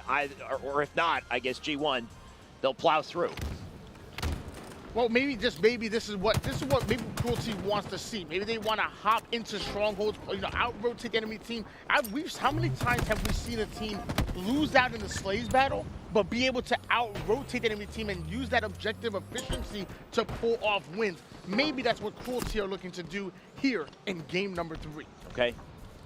Well, one way to see it is to control the sandbox to start. You got Dragon here with the Heat Whip. He's challenging a 2v1 here to get to the camp. What a challenge! And I think those are the situations that we're talking about, right? Like, how do you expect to come away with anything? Like, maybe, sure, okay, you know what? Nugget gets a double off the damage that he does. Sure, okay. That's what you want to see. But, like, I'm just seeing these very aggressive plays. No hesitation. In the end, G1, they still pull away with that camo. What I'm going to assume is maybe Danny Knight probably heard Nugget say, I'm coming towards you. And maybe they're about to work a little bit of a bait and switch. But Nugget's too late.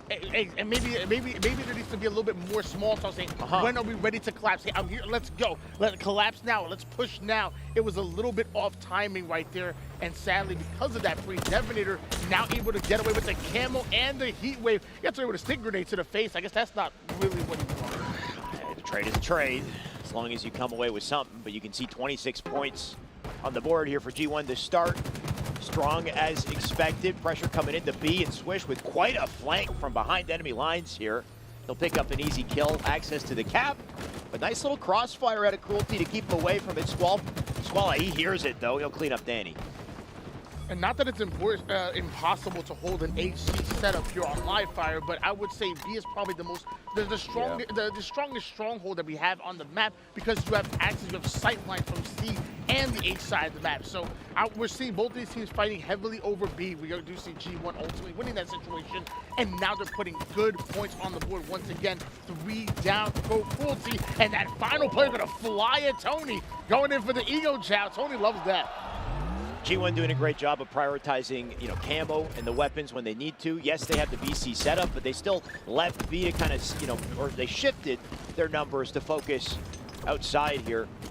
Make sure they can control these power-ups when they need them, then come back to those ideal positions. Dragon going for another aggressive play.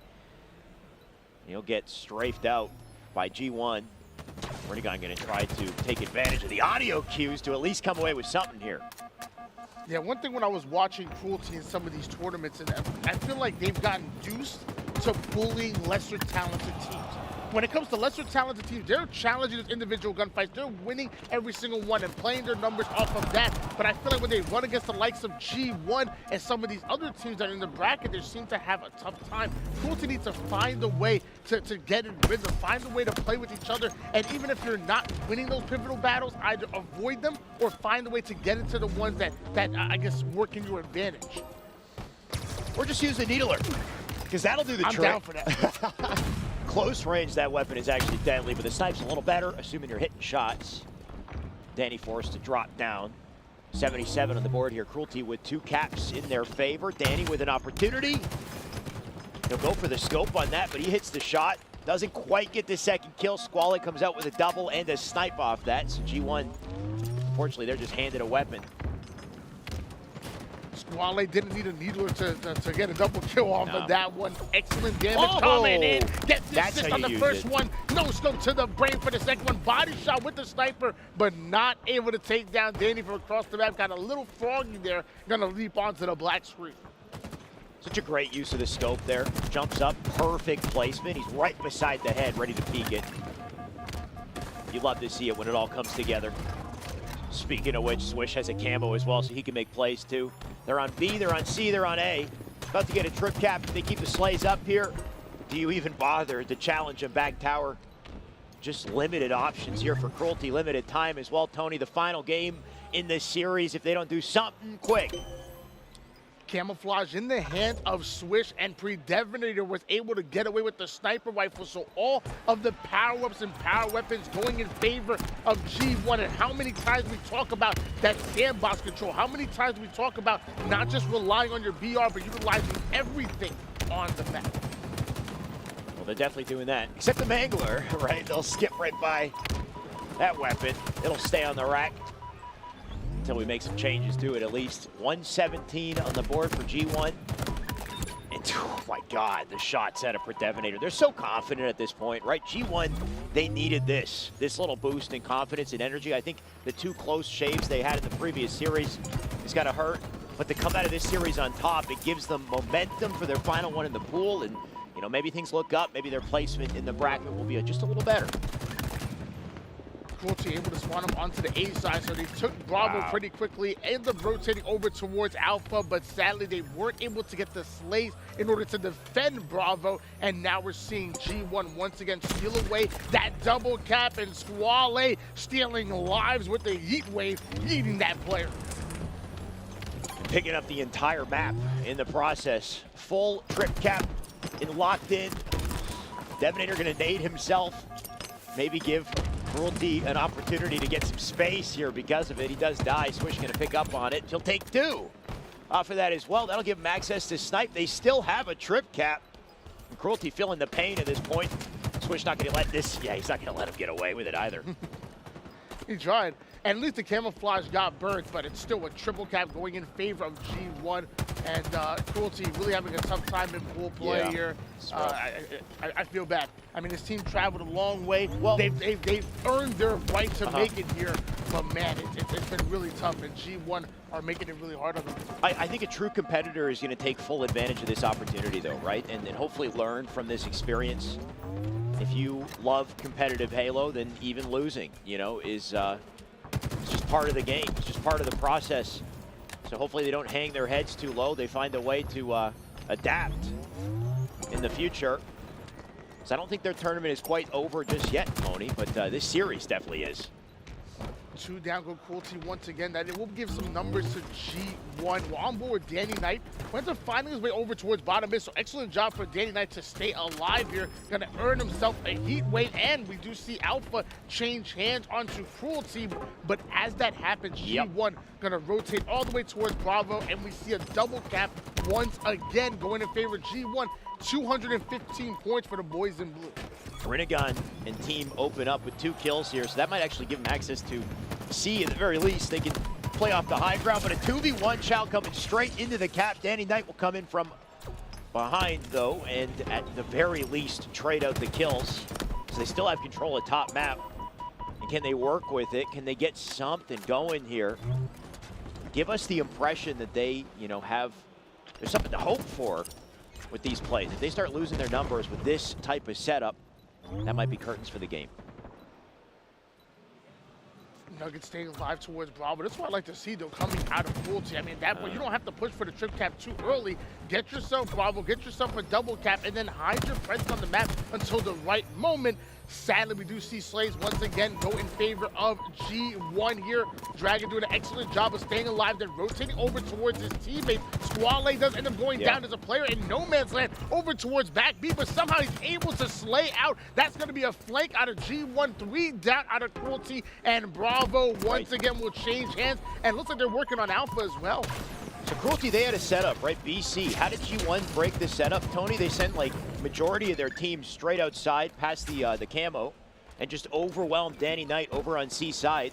And by doing that, they take control of C, they take high ground. That forces Cruelty to rotate to A to try to counter him. But now they don't have map control anymore, right? They just pour out from top map, G1, and just take back B, take back the game.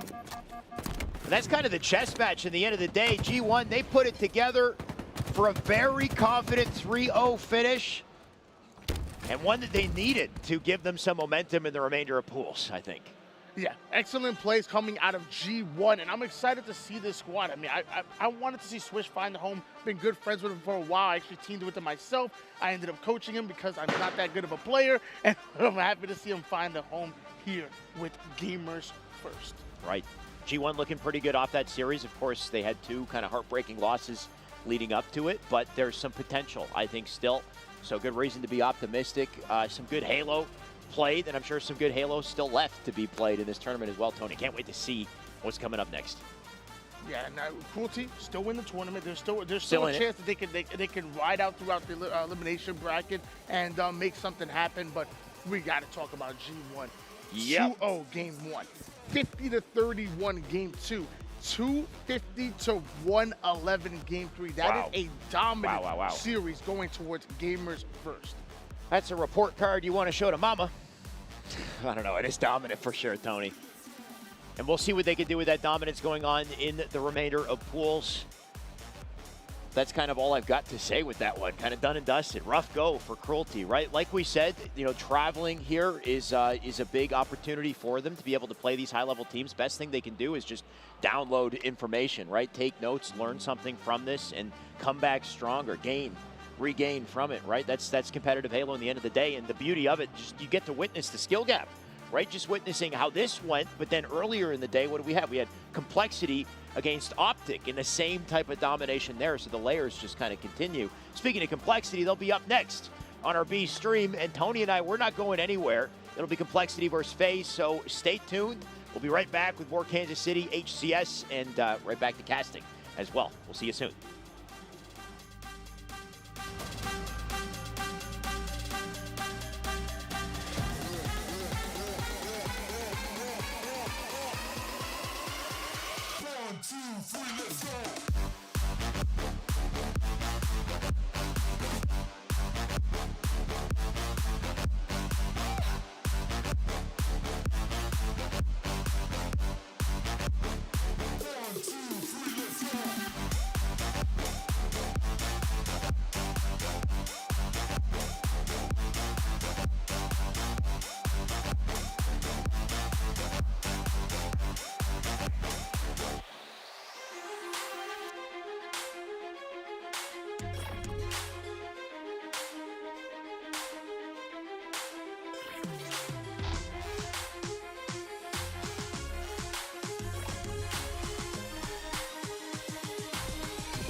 Ladies and gentlemen, hello and welcome back to HCS Kansas City. Our B stream brought to you by Xbox Plays. Big thank you to them. As we get towards the end of the evening on Saturday, you can see the energy becomes unmatched. The crowd behind us have been freaking out all day. The Pioneers BBG series, pretty hype. Hopefully you got it up on your multi-twitch or got a tab open for it.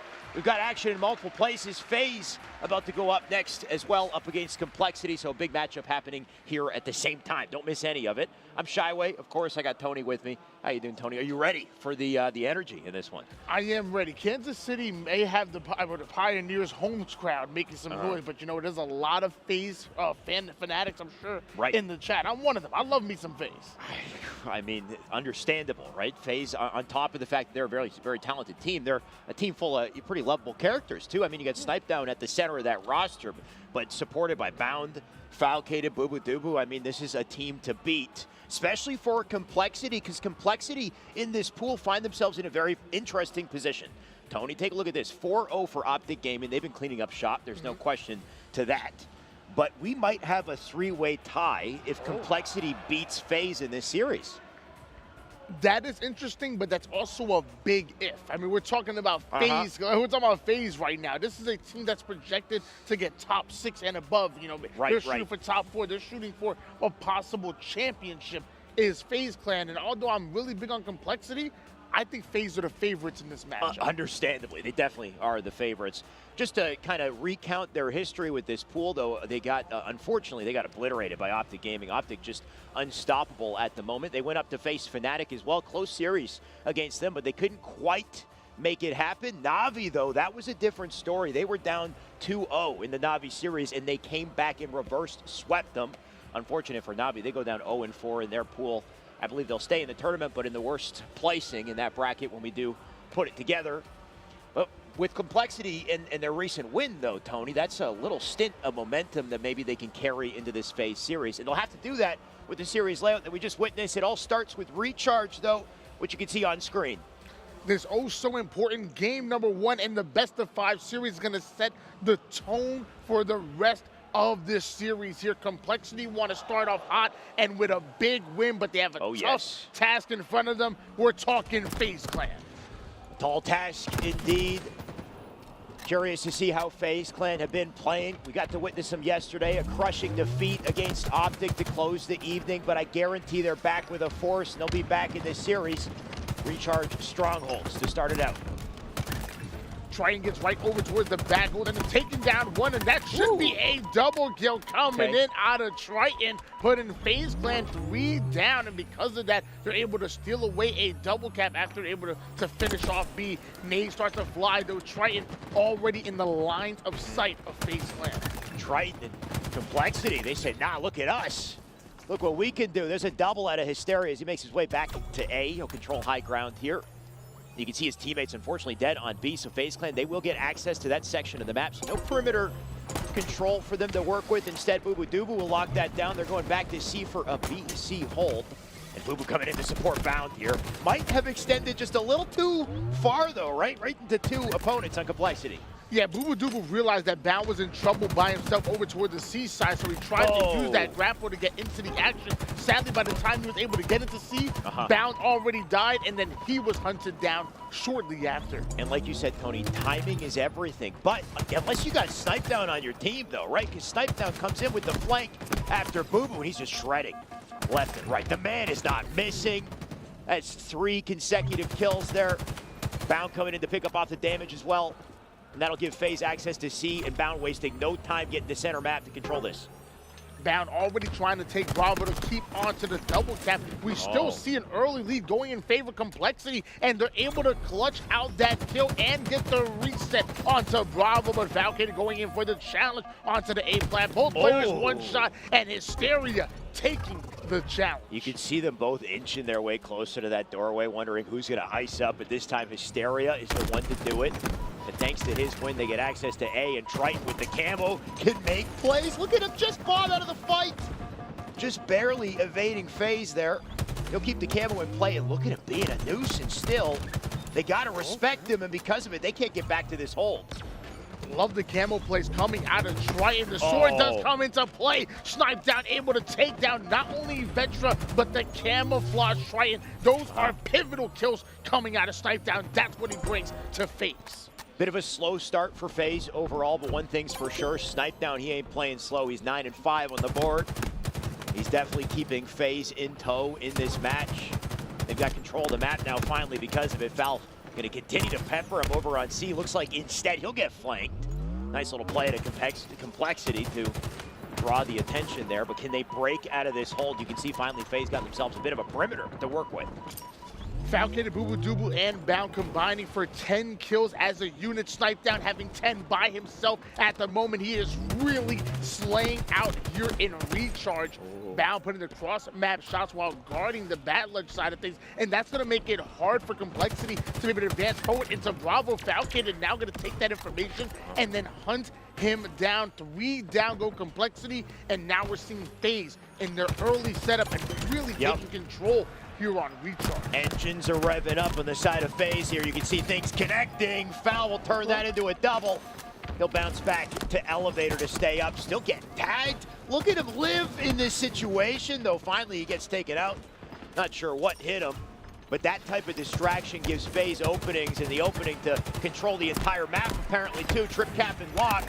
The pressure in B, thanks to Snipedown, they'll reconnect it. And he's going for more here too.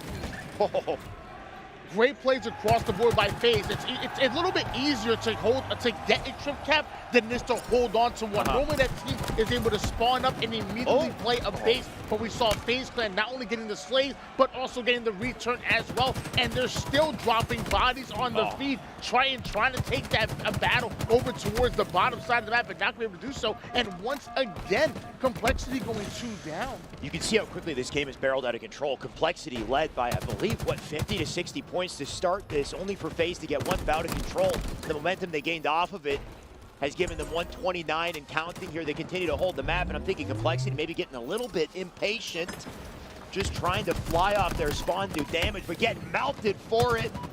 And if they don't get the advantage in trades here, they're not going to get the map back.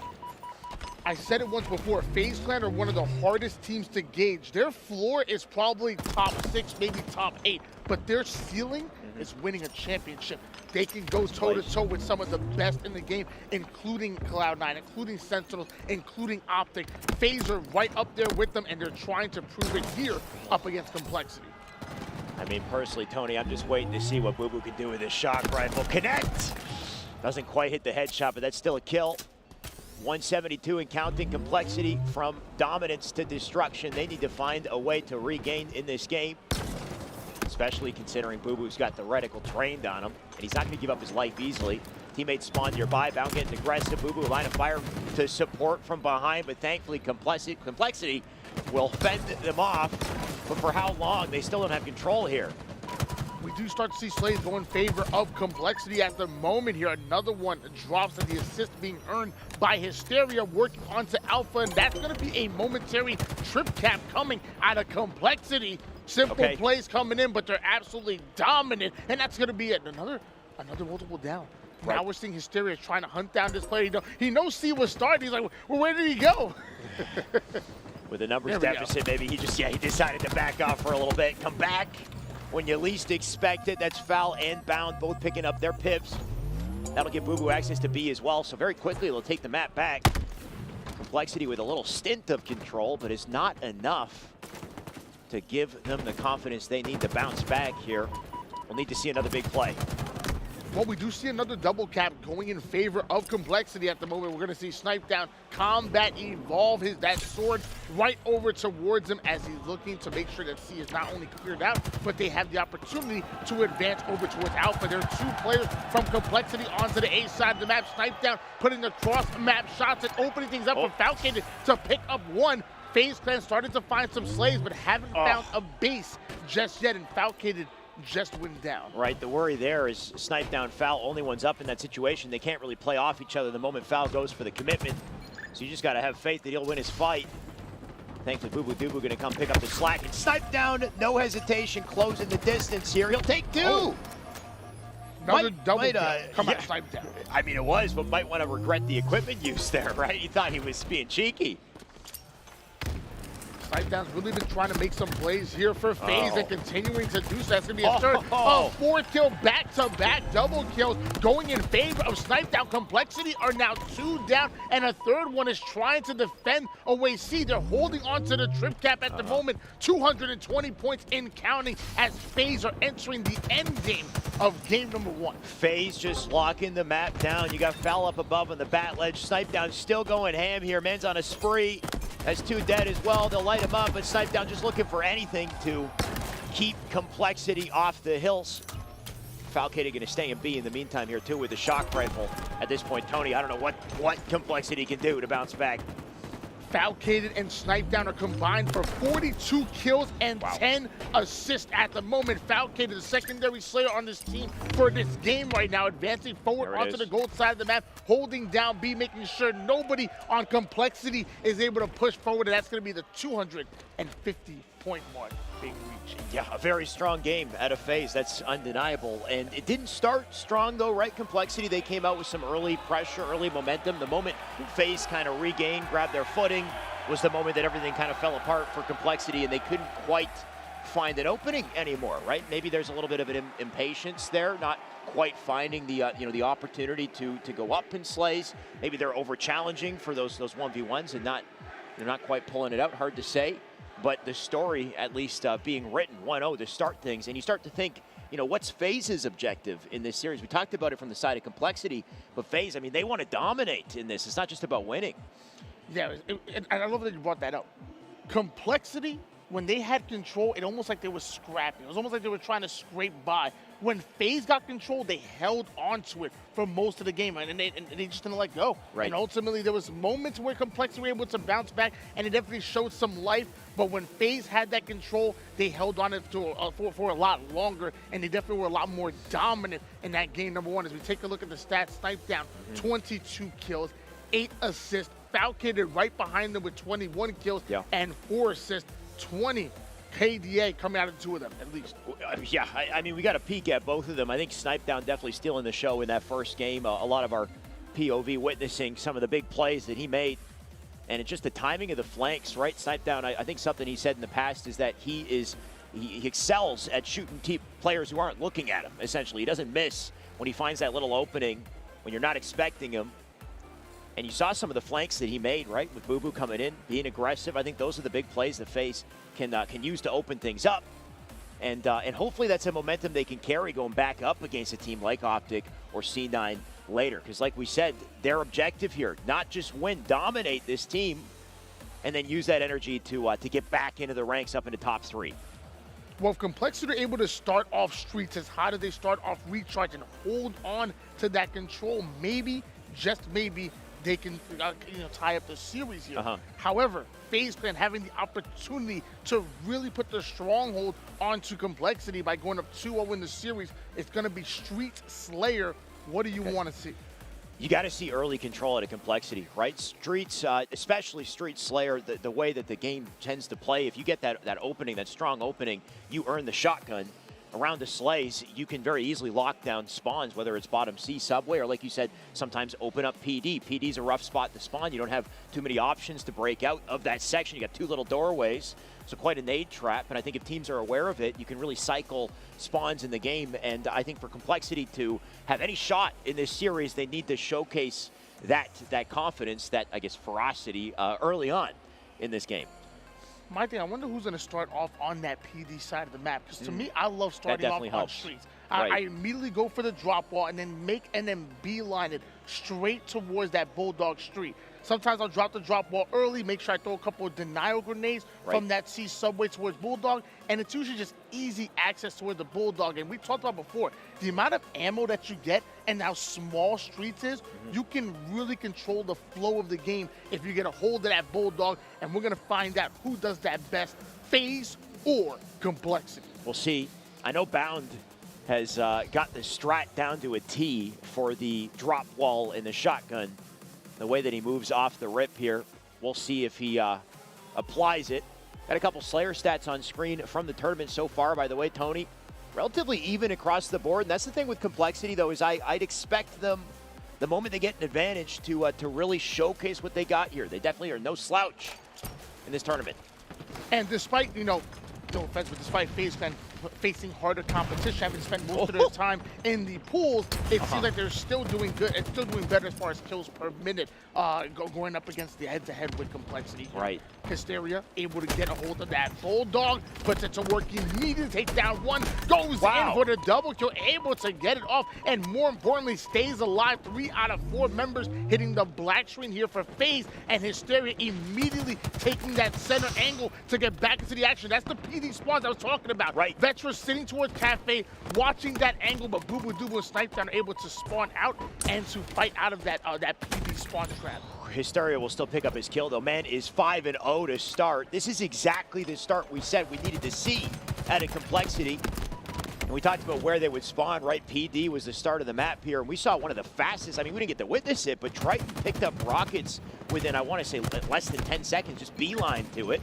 Shut down Bound because of it. And since we've just seen a cycle, there's Vetra with 2 on the feed, 12-5 in this game, and this is the momentum they need to keep up in Slayer Streets. Love the recovery coming out of Complexity, on board with now Complexity's very own Vetra, nading over towards the B stairs, but they're coming for the driveway. Looks like the collapse gonna come in. All 4 members getting wiped out for FaZe, and Vetra gonna let them know about it. He's got a bone to pick with Bound, apparently. I don't know, maybe it's something about Bound's playstyle, right? Because we see Formal do the same thing.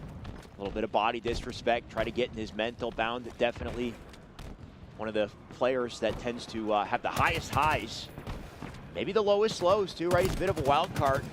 He's got a lot of energy behind his play, and he likes to take risks. We'll see. Shots coming in from Bound, trying to stay alive over towards the B stairs. Ends up earning himself an assist, does Snipe Down, and the Stalker rifle in hands, making one shot. The second one's gonna fall. FaZe Clan are now coming in, but Vetra has the Sentinel beat.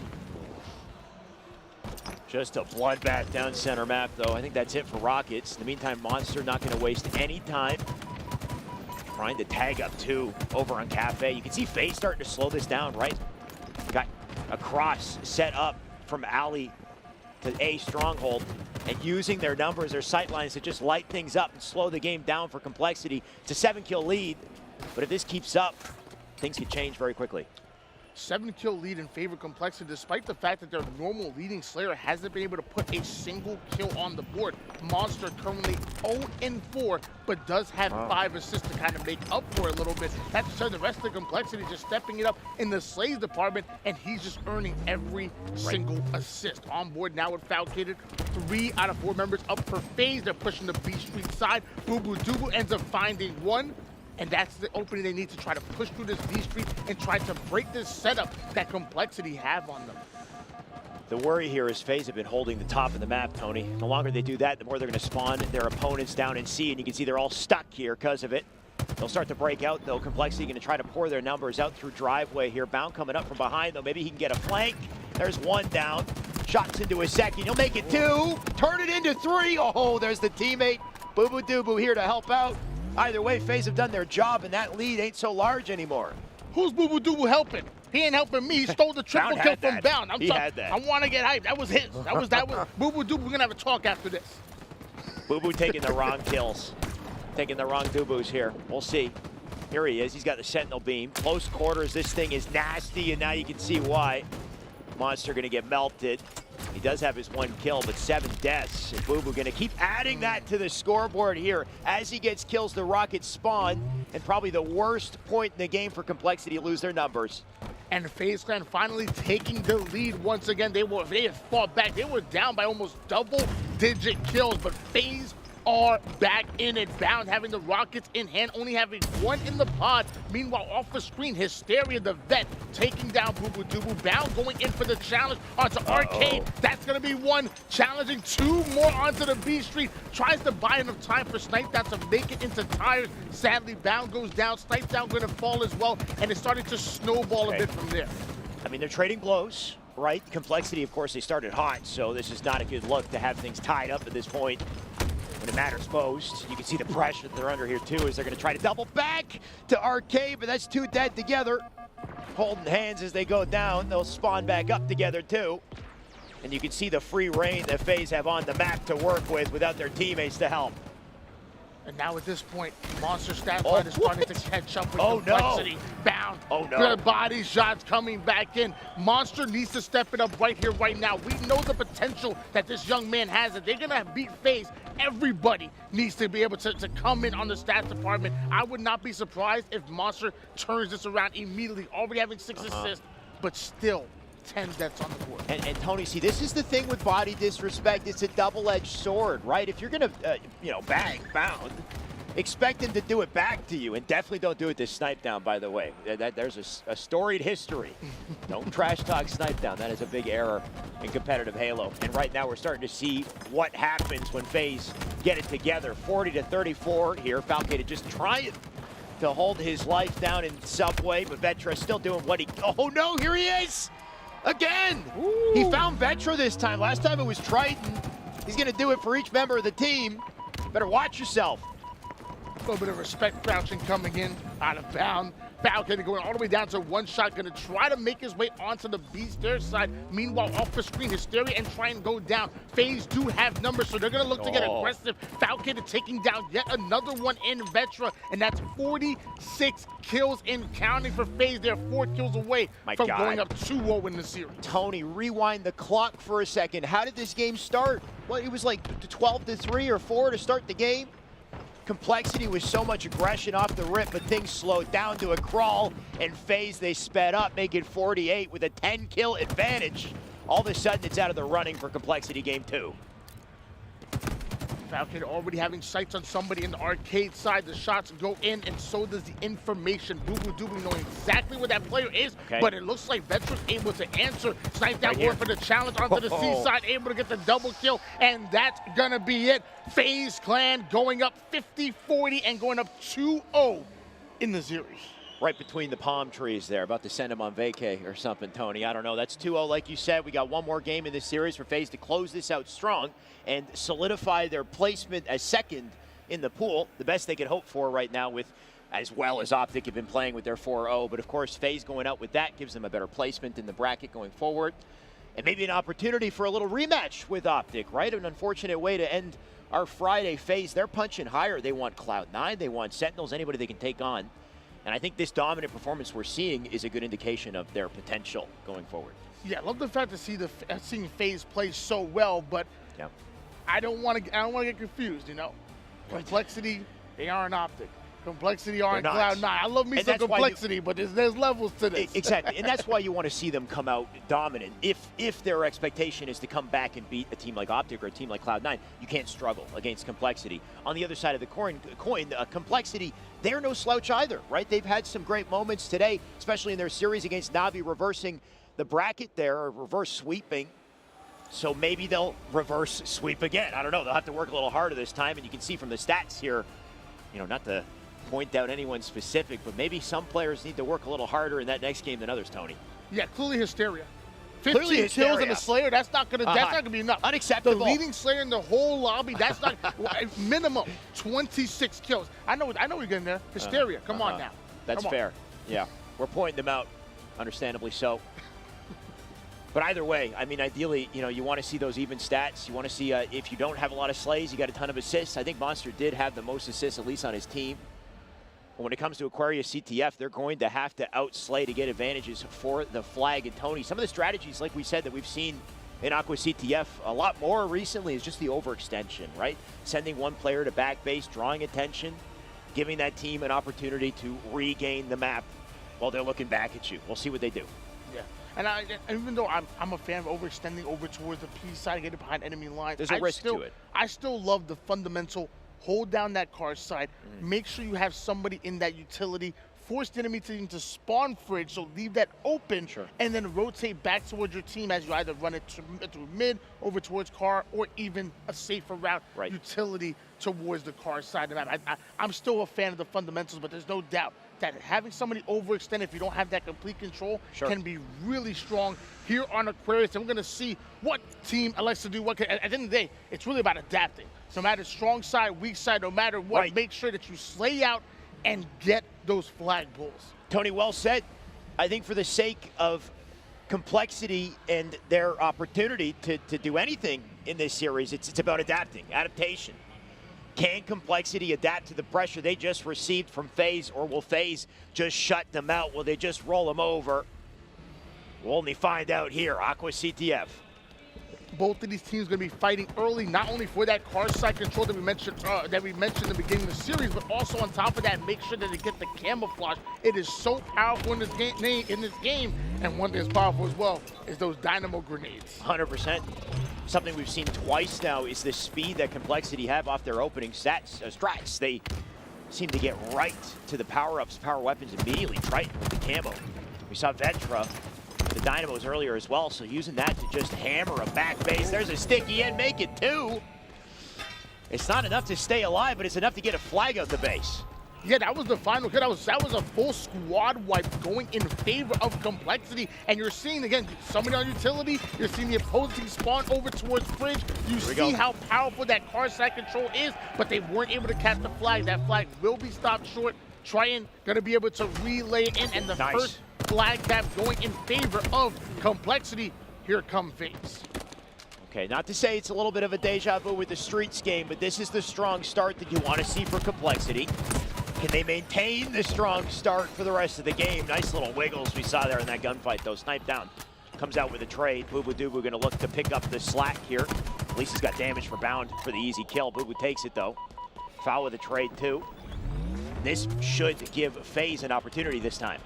Boo Boo Doo recognizing Falcon is by himself over toward the base, so he immediately grinds forward, ends up getting the bait and switch. That's not only going to be a kill, but an early pull coming in out of Boo Boo Doo. Ends up dying, but that flag is relayed through and running all the way towards the car side as FaZe Clan are getting slays on the board. Thankfully for Boo Boo, as he died, he tosses the flag right to utility doors and made it as easy as possible for FaZe to get away with that flag planted in. It's a tie game. Only 2 minutes on the board here, Tony.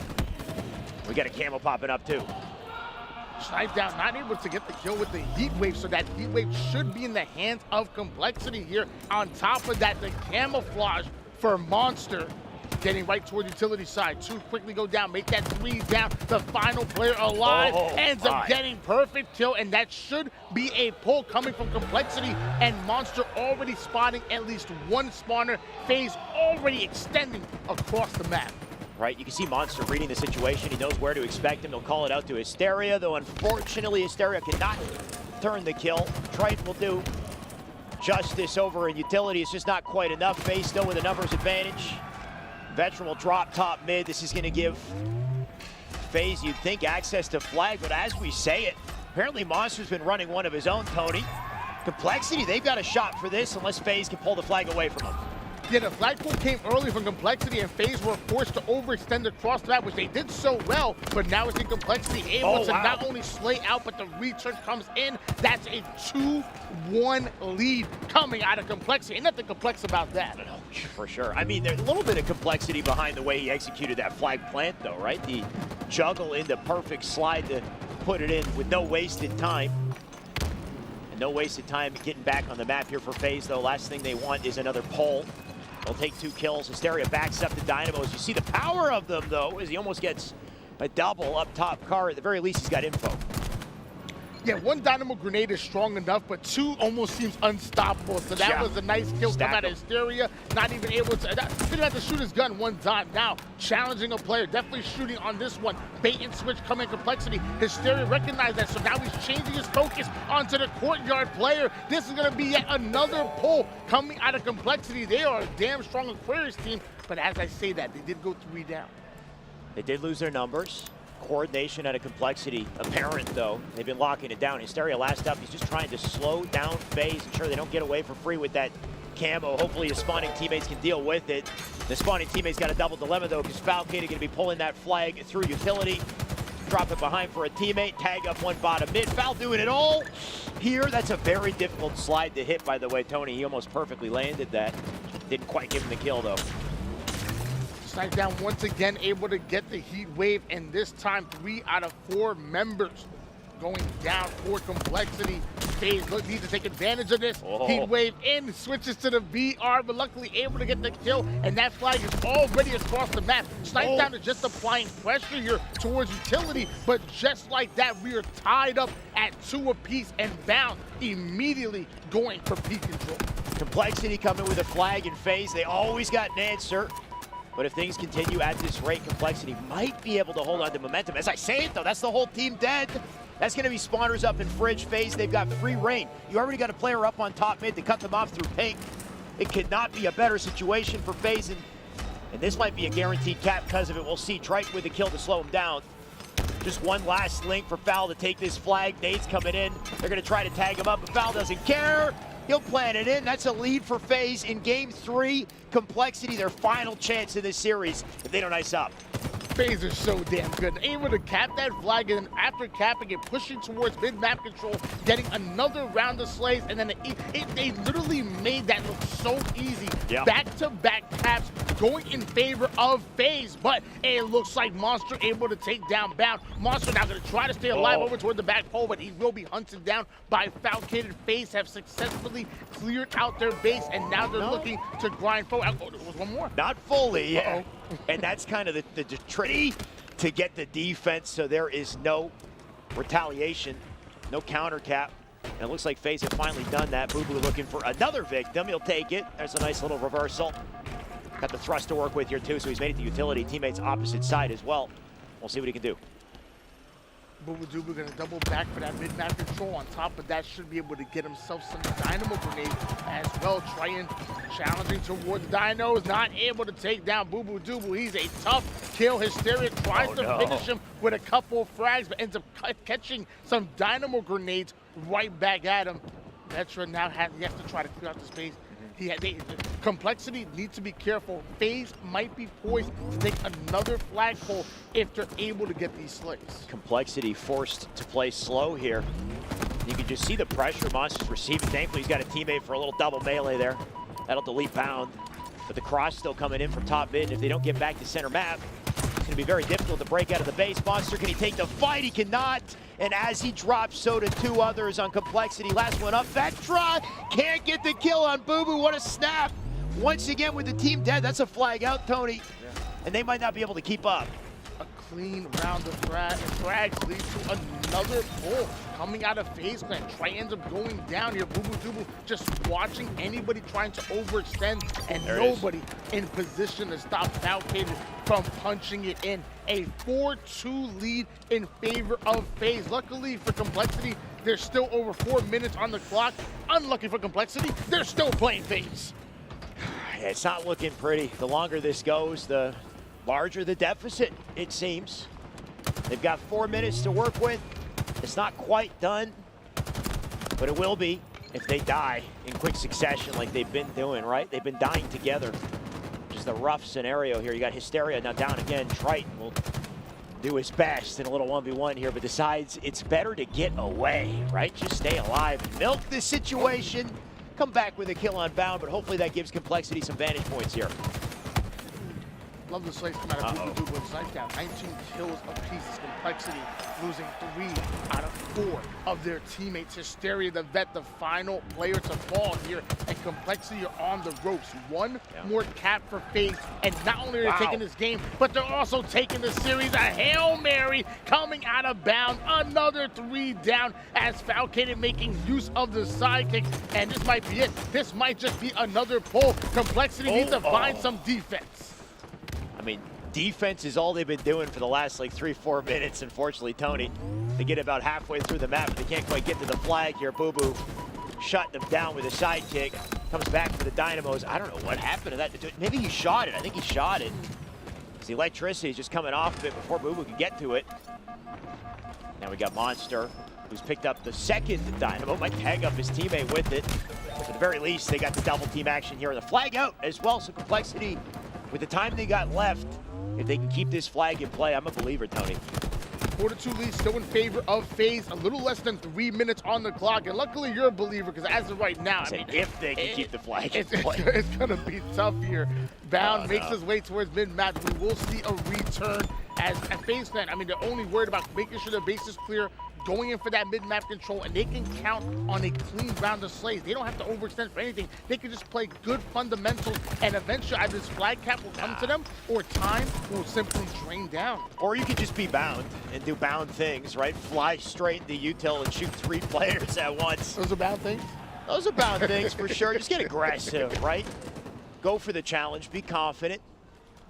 Sometimes it works out. Sometimes, if anything, it just gives your teammate an opening for an easy cleanup, just like we got with Boo Boo, assuming he can win this little ring around the rosy here. He's being kind of milked. There we go. And 1 minute 48 to make any sort of impact for Complexity. The time very quickly ticking here, Tony. We got to see something. Trying momentarily playing keep away with his life right there. Boo Boo Doo Boo having a very tough time finding, but eventually he will fall.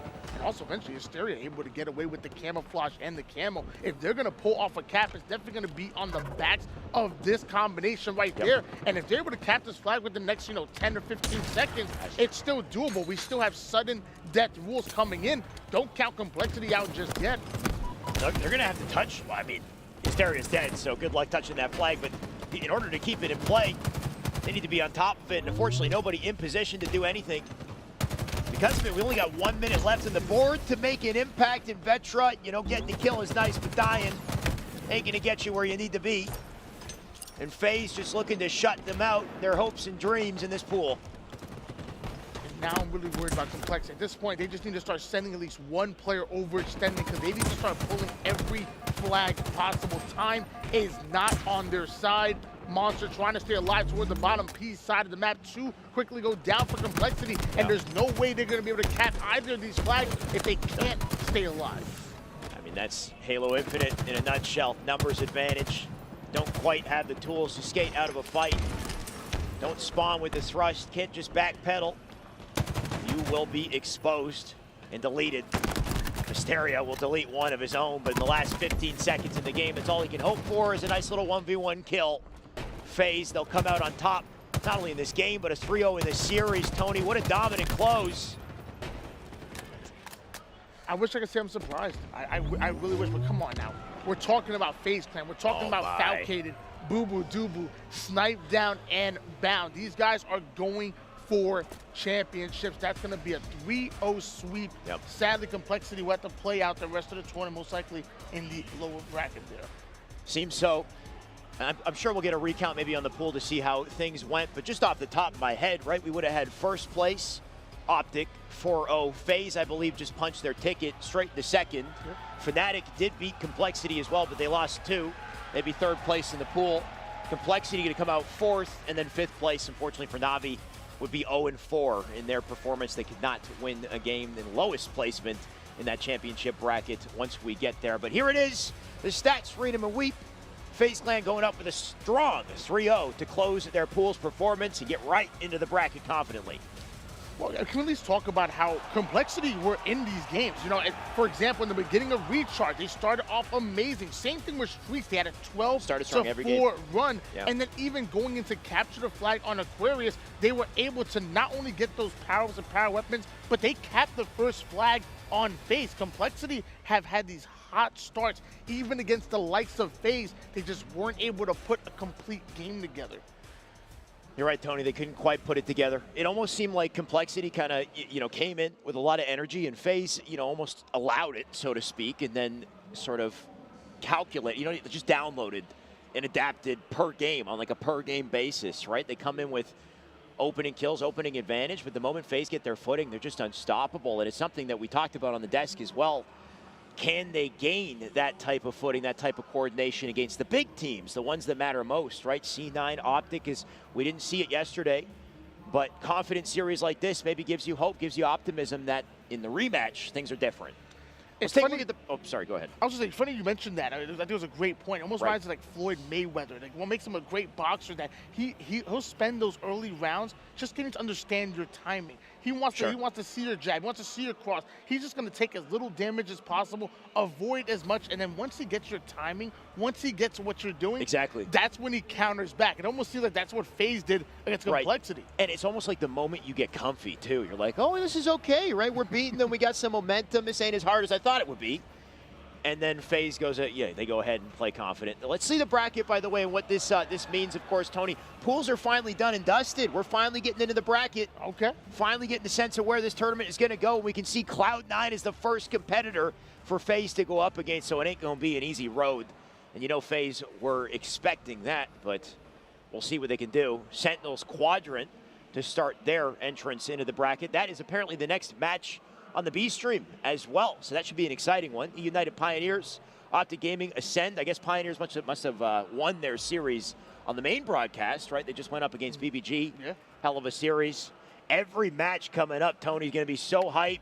We got the crowd here for it as well. I cannot wait to see the energy in the venue. I think I'm going to have to go join it. I'm going to be in that audience. I'm right there with you. Yeah. And let me tell you, I'm really excited to see 2 international teams, 2 European teams in no chat. I'm not talking about United. I'm talking about Quadrant and Ascend here in the upper bracket here. So that's really cool. And next up, we're going to see one of them, Quadrant, going up against Sentinels. All big deal games from this point on. Championship bracket for the remainder of the night, and then all day Sunday. Can't wait for it. Our next match, of course, on screen, Sentinels and Quadrant. That'll be after the break. Big thank you once again to Xbox Plays for putting this on. We wouldn't be here without it. But stay tuned. We'll be right back with more Kansas City HCS in just a little while.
Ladies and gentlemen, welcome back to the Halo Championship Series as we're in Kansas City about to kick off another championship bracket matchup. And this one is Sentinels going up against Quadrant.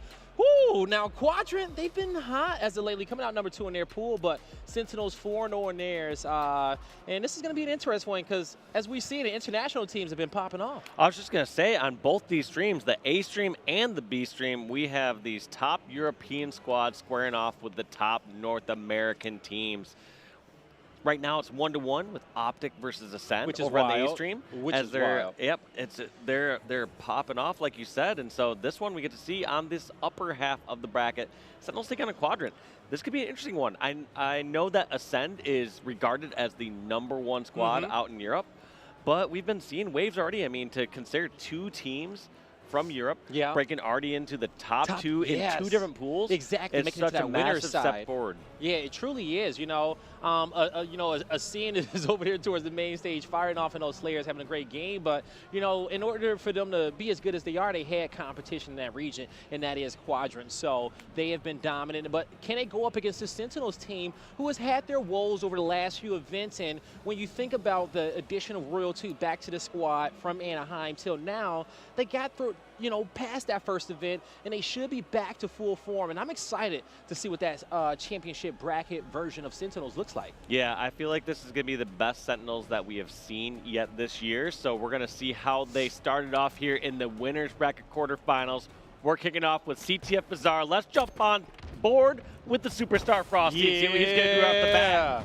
This is my guy right here, as he is up here trying to get these rockets, but in the end of the day, Frosty taken down here off the start. Yeah, Frosty shut down, but one thing that was really interesting as he went for that rocket push at the beginning is he jumps up, he throws his grenade, and then he clambers up. So anyone who's making that same move from the opposite side up the stairs is going to meet a grenade instantly. Beautiful.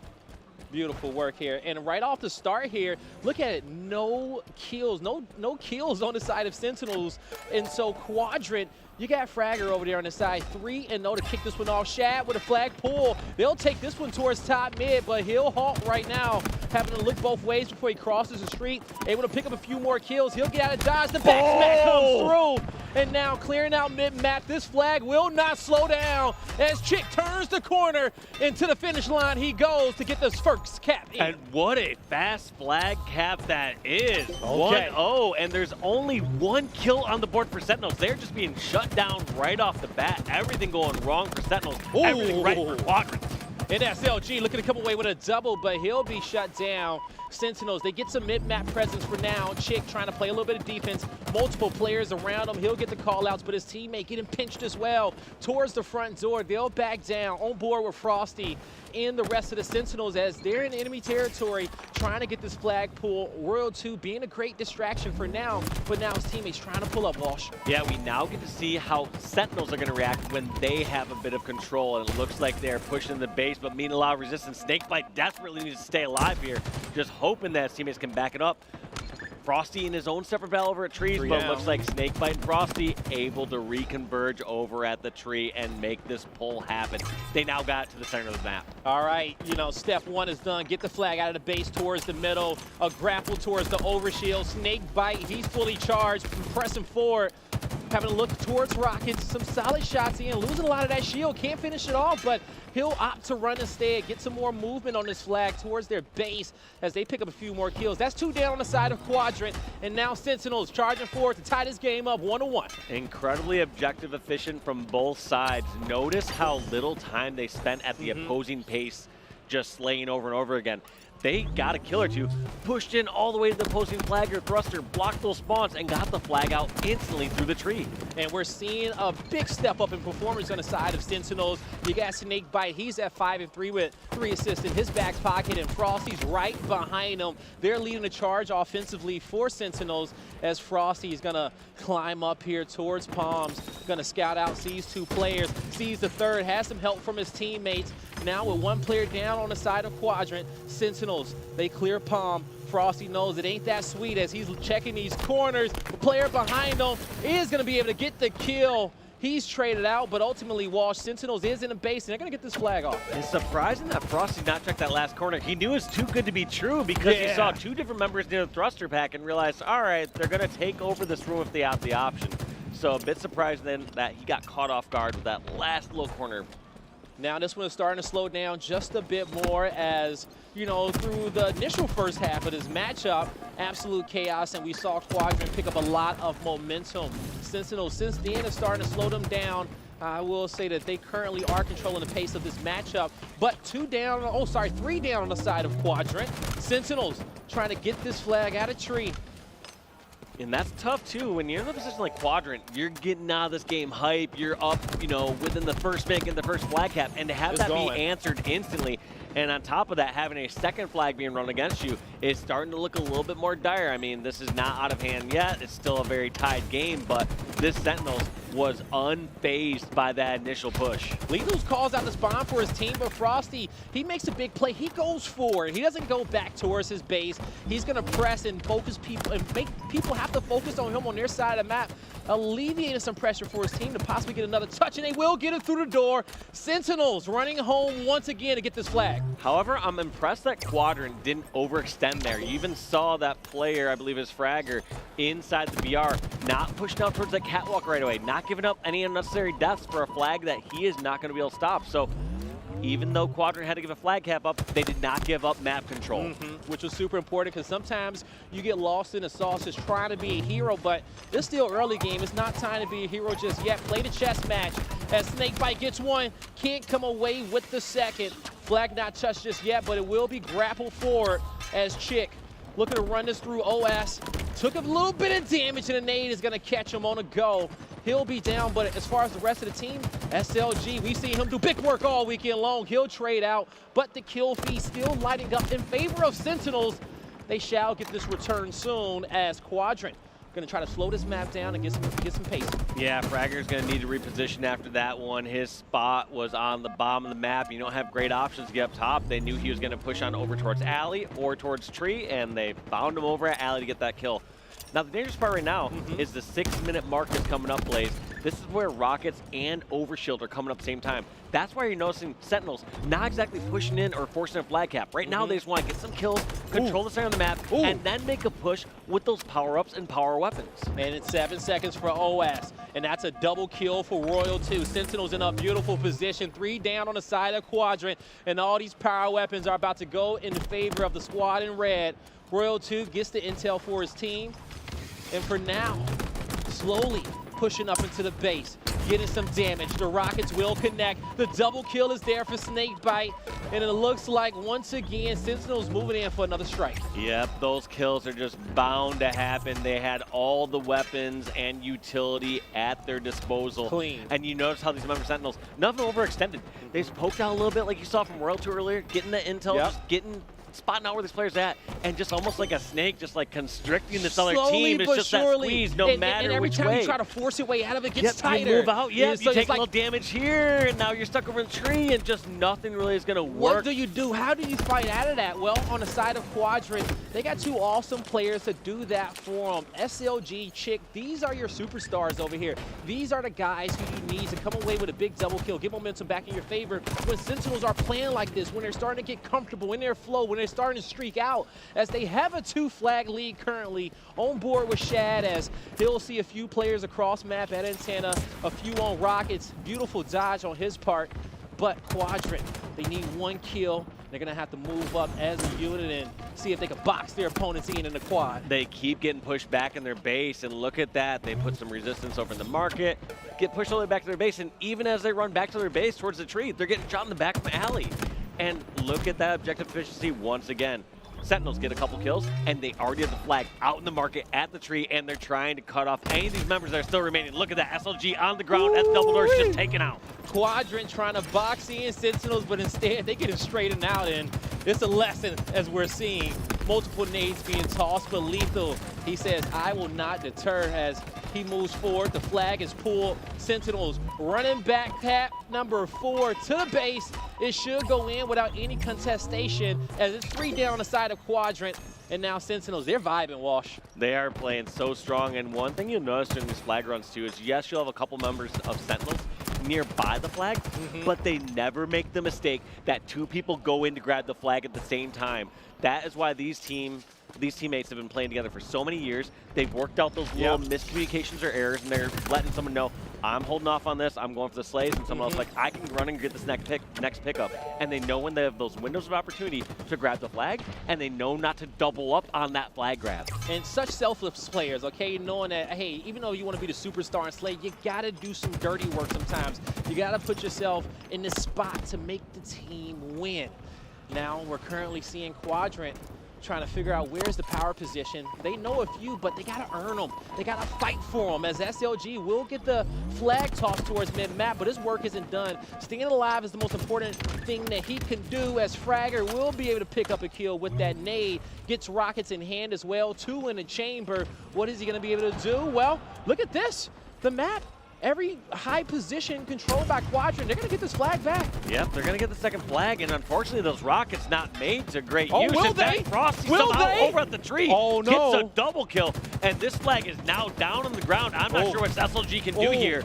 That superstar from Sentinels, Frosty, getting that flag stop based on his teammates, creating a great distraction in the center of the map. Yeah, Quadrant thought it was sweet, but then the blizzard came and Frosty ruined their plans at a beautiful party, but not as beautiful as they hoped it would be with 2 minutes left in this game, Wash. I like this play though. 2 minutes left, like you said. There's not much time. You have to go full offensive. In a normal situation, I would say, Fragger, go to the center of the map, help your team get control, get through those slays, but in a case where you have to get 3 flags within 2 minutes just to tie the game, you need to switch up your game plan and go for some more desperate pulls. And hopefully in those desperate pulls, Quadrant, they can get themselves some confidence off of it a little bit, knowing that, hey, our game plan didn't work out for the first 10 minutes. Let's switch it up. Let's get a little bit loose and see if the kills can fall in our favor. The task is tall. It's an uphill battle. And with these Sentinels gatekeeping victory for Quadrant, is looking like the boys in blue may be looking towards map number 2 soon, as Frosty, he's looking to get 100% on this test though, Walsh, as he'll be pulling this flag out. We'll see what he can do, as he knows his teammates, they're pulling up behind these Quadrant members as this flag's getting ran towards OS once again. Look at this sneaky play on the outside tree, and just like that, the member of Quadrant, Shad, just trying to buy some time. Not going to work out though, gets eventually snipped out. But look at this control these players just have. Frosty and the Sentinels members just continuously over this Quadrant base. Fragger, for the second time, trying another desperate pull. I mean, I would argue too little too late. At this point, I don't know, even if Sentinels put their controllers down for these next 50 seconds, I don't know if they can cap 3 flags, but regardless, I respect the effort and the try. Because we know one thing, Wash, okay? Giving, like, especially with us being so early in these series, you always have to play to the end. You always have to be going for the perfect play. Even if it's under 2 minutes and you need to get multiple overkills, play for those overkills. Never stop playing for victory. And so we're seeing that at Quadrant, and it just shows a lot of heart from them. But that's going to pay off in some of these closer games where they get tight. They'll be able to have that stamina to always play to the end. Yep, playing all the way to the end, and it looks like it might pay off here for this second flag cap. So what looked like Sentinels trying to put that 5th flag in, it now looks like a tighter score line. So basically between these two teams right now, they're posturing for the rest of the series. They want to say, you know, Sentinels want to send that message saying, we can 5-1 you on this, we can beat you on Bazaar in that handy of a fashion. And Quadrant showing that they're never really out of this. Even though they were getting pretty worked throughout the center of that game where, you know, Sentinels pretty much had those 4 unanswered back-to-back caps.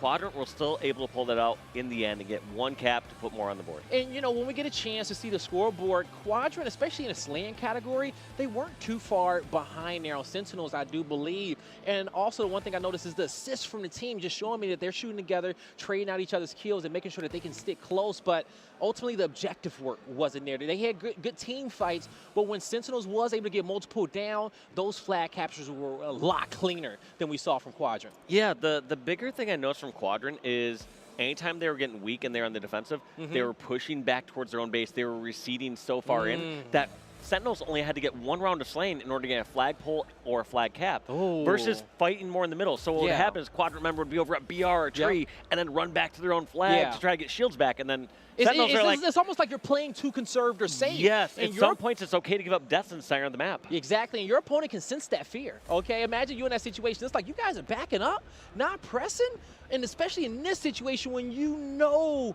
you have to keep up with pace, and that's when they gave up the pace, as we're seeing the scoreboard. And I was talking a lot about the assist on the side of Quadrant and them sticking close together. But hey, on the flip side, you know, Sentinels, we see especially Snakebite and Frosty's KDA absurd.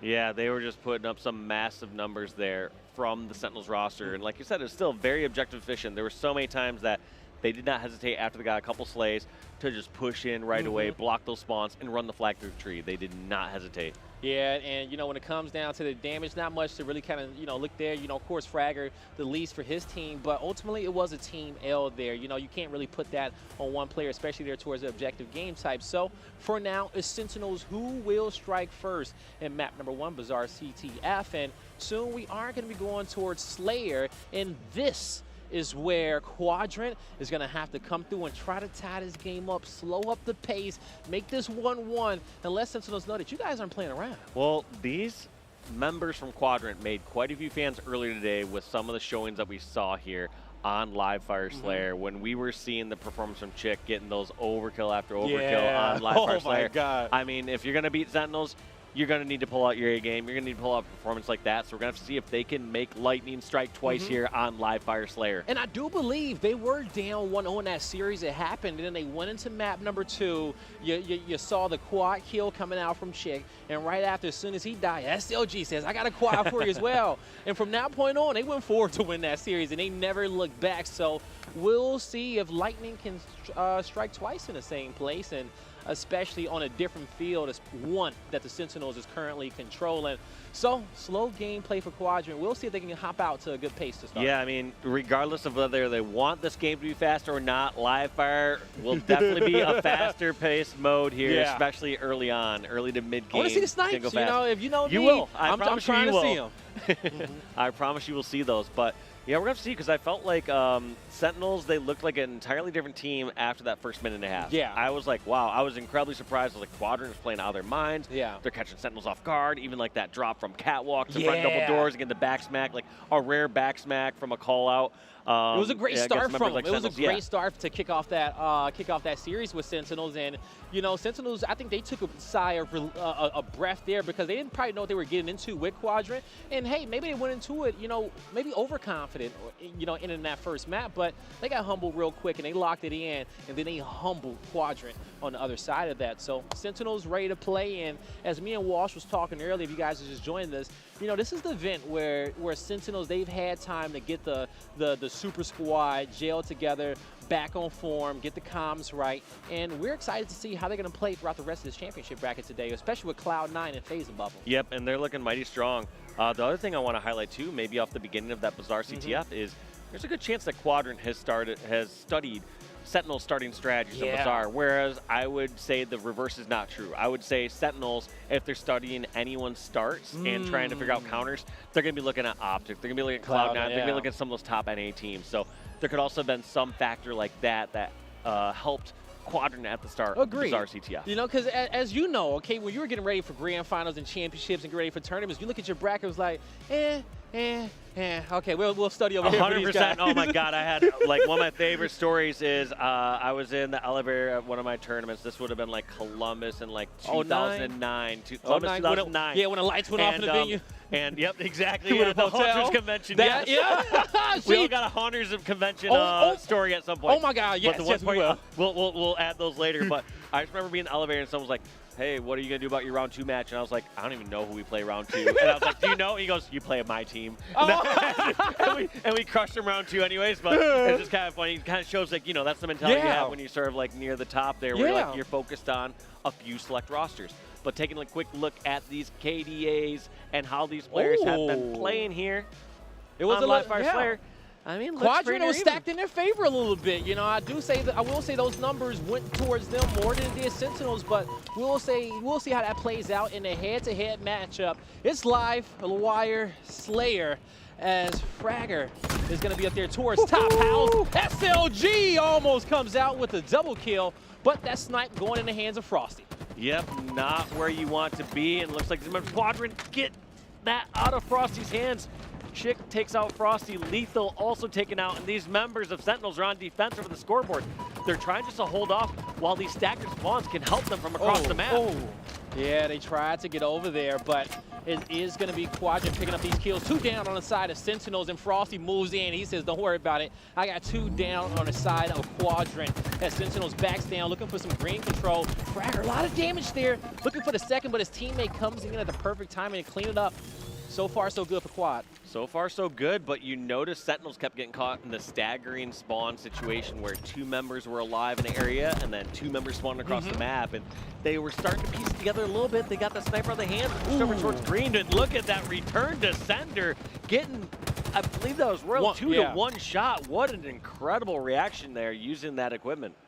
And now we just saw 3 down on the side of Quadrant. SLG was the only one left alive. His team will spawn next to him at house. Sentinels, they will have this info being set up at green and tower on the other side. SLG finds a kill. Chick gets some damage in. That's 2 down on the side of Sentinels. 1 down for now, but in this moment, you see Quadrant. They're hunting. They're looking for kills. They're on the prowl. They'll lose a few players on the other side of the map towards OS, towards Camo.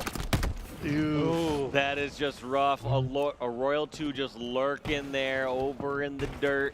That is a tough spot to be in. He knew that there was a player that side, but just assumed they pushed on over towards dummies.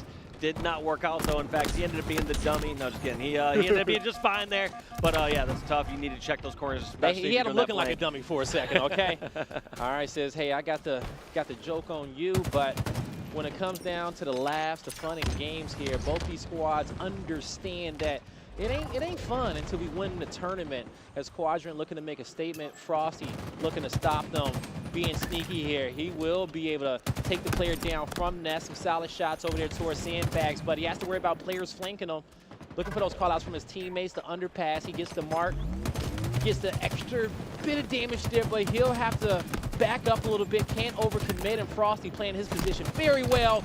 Can't get the double, and that's 3 down on the side of Sentinels. Yeah, that's 3 down. Lethal, the only one alive. I was a bit surprised at how reserved Frosty was playing that. He knew one of his teammates was fighting over in dirt there. Throw down that shot, help your teammate get that double team and use those numbers. So I would love to hear later at some point, talk to Frosty, kind of hear what's going through his mind when he's through in some of those flank positions. Now, I know right now SLG knows that he could be the playmaker for his team. Has to get out of dodge. He'll turn the corner, knows that needs are coming. He's in a perfect position. Woo! Couldn't get the second, but they know that that player is weak, and there's the cleanup. Couldn't get the quick scope. Ultimately, it is a 5-kill lead for Quadrant.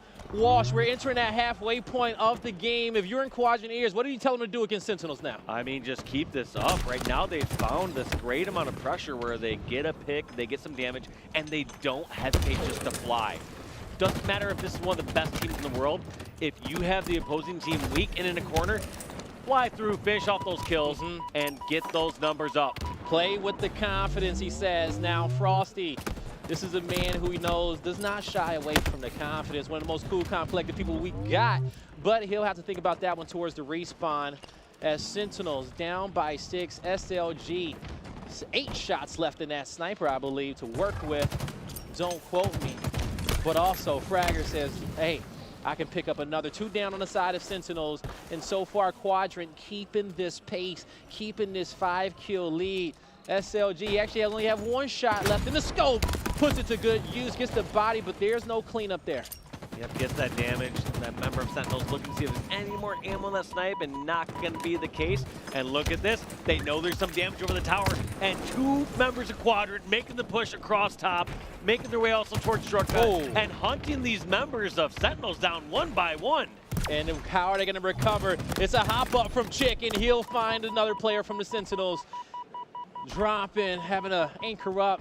New power weapons may be up here in a bit as Quadrant has the mid-map locked down. Heat Wave in Fragger's back pocket. He'll control the underpass as pretty much Quadrant locked in on the C side of the map, but they're rotating, Walsh. Such a smart play there. 2 members of Quadrant taken down. They both took the low route through the tunnel, ran over towards Garage. This gives them some valuable time to have their teammates respawn. And if they do happen to run into any members of Sentinels down in the tunnel, they can win a 2-on-1 or a 2-on-2. They get to draw the forces down where numbers don't matter as much. Sentinels can't quickly get 4 members down the tunnel. The one thing that's really standing out to me in this close matchup, Royal 2 has to slow down a bit. 11 deaths to his name. He has some assists, but he's going to have to figure out, just change his pace up a bit, allow his teammates to kind of lead the charge as Sentinels trying to climb into it, still down by 5. They haven't been able to cut the gap, and they get scarier as Quadrant getting closer to breaking that 40-point mark. Frosty, can you do it for the Sentinel fans at home? Put your team up 2-0. The snipes coming up. Top mid control is here for Sentinels, Wash. Yep, even though Sentinels are down by 4, their position is superior right now. They have the tower under control. They have the sniper. And they can decide how and where they want to fight. And look at that Frosty getting the first kill on SLG. You bet not. And you know that these members of Quadrant are calling out where Frosty is. They cannot let him set up and get comfortable. If they're going to do the push, they got to do it now. And it looks like Quadrant opts to slow it down for a moment. It looks like they decided to back up towards tower and slow this game down. We're going to have to see who this benefits, because throughout this game, most of the game has been fast-paced, fast exchanges, and that has benefited Quadrant. Now that it's slowing down, we're seeing this start to close up a bit. Now only a 2-kill game. Make that a 1-kill game, Blaze. And that was a huge kill from Snakebite to stop that snipe from getting picked up, but I don't know if they know that it's there. Frosty definitely does, and I think Sentinels does have the house spawn, so they can back up to that side of the map.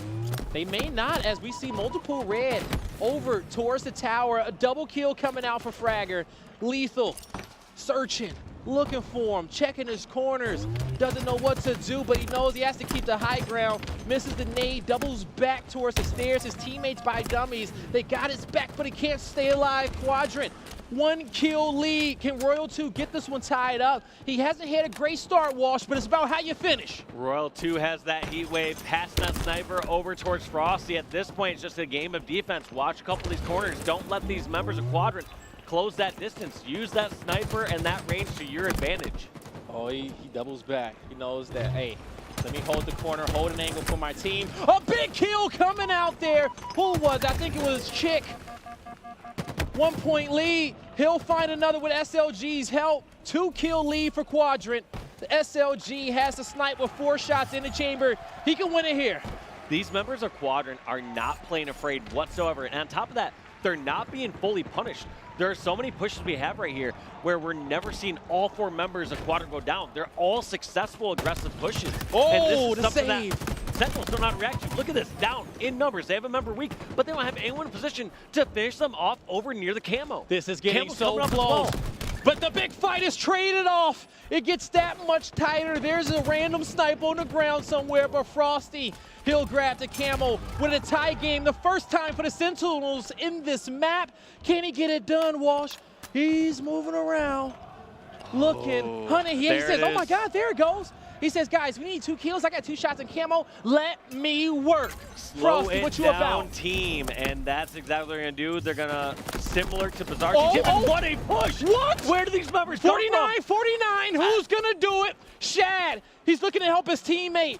It's Fragger. He took some damage, but he's crouched, and this one is starting to slow down. Once again, our European teams are showing NA that you cannot mess with us when it comes down to the Slayer, but will we have a similar outcome? Lethal, are you going to be able to take over for the team? Sentinels moving as a unit through dummies over here. And new snipers up. We have Snakebite up towards top side. Fragger got it! Takes out Frosty. That's going to be the 50th kill. These Sentinels members were taken out by the unrelenting members of Quadrant. It was so impressive. One thing I really liked, and it's counterintuitive, is that Sentinels, they had camo, they had sniper. Most teams are going to be like, oh, I guess we have to sit back and wait. Yeah. But instead they said, why wait? Why not just try to catch them off guard? Let's push, make an aggressive push, and they got the kill on the camo sniper player. It was actually brilliant. Also, in those situations, especially when it comes down to power-ups, like, don't be too scared of your opponent there, okay? Force them to have to make the play. Say, okay, you got snipe, you got camo, you got OS, cool, hit your shots, okay? Where you won't slow down. And it's also, get it out while you can, okay? Don't sit back, let them get set up, get the angles that they need, get comfortable, come up with a game plan. Don't let them think, okay? Keep the map unorthodox, keep that pressure on them, and Quadrant, they did it successfully to the point where Sentinels couldn't get comfortable even with all those advantages. Yeah, they had the advantage at the end and just could not pull it out. Taking a look at the stats here, Fragger Stark going 16, 11, and 5. That's with a 6.7 KDA, and most importantly, the 50th kill against Frosty, the superstar on the Sentinel roster. Man, and look at this, you know, everybody's positive on a KDA outside of, you know, Shad and Lethal there in that situation, but, you know, that's the 50-49 for you, man. You know, as far as, you know, superstars go, of course, you got Fragger +5 right there, and then on the top end, I do believe that was Snakebite and Frosty who was leading that charge, so the damage, anything that stands out there, not too much. A few 4Ks in there, so people getting a lot of engagements there, you know. So that was really impressive just how many fights they were getting in and how, you know, especially Fragger. Fragger did not hesitate to push through. And the impressive part is that it worked. Yes. Now, what happens a lot of times, especially against a very coordinated roster like Sentinels, is the team starts to get aggressive or makes a push that might be a lackluster push, and they just give up a free kill or two, and then Sentinel's like, sweet, we didn't have to do anything. You gave us a free kill or two, now we're going to charge across the map with our 4v3 or 4v2 advantage. But it ended up being the reverse. Ended up being all these pushes from Quadrant were successful. They were able to push through and get a trade, or push through, get a kill, and stay alive for a short period of time, and Sentinels just weren't able to clean up the kills as fast as they would like. I think that Quadrant learned a lot from that first map, okay? Especially when we saw them in situations where they got the team fights, they got the flag, but they were in some situations where we're talking about they turtled back, okay? Backing up to get shields, giving up map positioning again. Coming here on live fire, they didn't make that once again, okay? Instead, they say, we'll press forward, all right? Even when the game was slowing down, they were quick not to be able to give up the free kill that the Sentinels was waiting for. The Sentinels were waiting for in that situation when they slowed the game down. So Quadrant hitting their shots, working together, showing patience, and we were curious about how they were going to play when they were up in the series, and hey, it looked like things were going well when they weren't too frantic having to play from behind. Yeah, I mean, they did get that lead at Live Fire Slayer, and they started to lose that real quick. You know, at one point, once they had a 7 or 8 kill lead, and so that diminished and tied it up, but they clutched out in the end, and that's what you need to do. That's all that I love that they're playing with no fear against this roster. I am so proud of how European Halo squads have shown up so far this event. You know, you have Ascend. I didn't get to see how the rest of the A-Stream match went, but I know already took off one map off of Optic. We now have a map off of Sentinels here from Quadrant. So just coming out to show that they're not afraid. Like, you know, I've seen so many other times before where we have like a top European squad taking on Sentinels, like in Halo 5 or in the past, and they just get demolished. They play scared, or like and they play unorthodox. It's one thing that we will, you know, mention, especially when it comes down to European teams. When they come across the pond, they have to get acclimated to our time zone, our schedule, and kind of switch it up there, right? And so when you land on a Tuesday or a Wednesday, that's one of the first things you're doing on top of practicing and get into these moments so you are at your fresher self when you enter that championship bracket. And so far, the European teams aren't looking good. And these are your stats for the weekend here, Walsh. Yeah, both these squads are 2-2 here on Oddball. So I mean, it's kind of even if you look at it. I mean, a 0.04 difference as far as KD goes, and then higher assists there on the Quadrant side. I mean, this looks about dead even, and it just depends on who they've been playing thus far. I would argue that looks better in Quadrant's favor. The fact that Quadrant came out second in their pool. They came out second, so they lost, obviously, the #1 spot in their pool. Who were the Oddball games dropped to from Sentinel side? Great question. Map number 3, Recharge Oddball is underway, 0-0.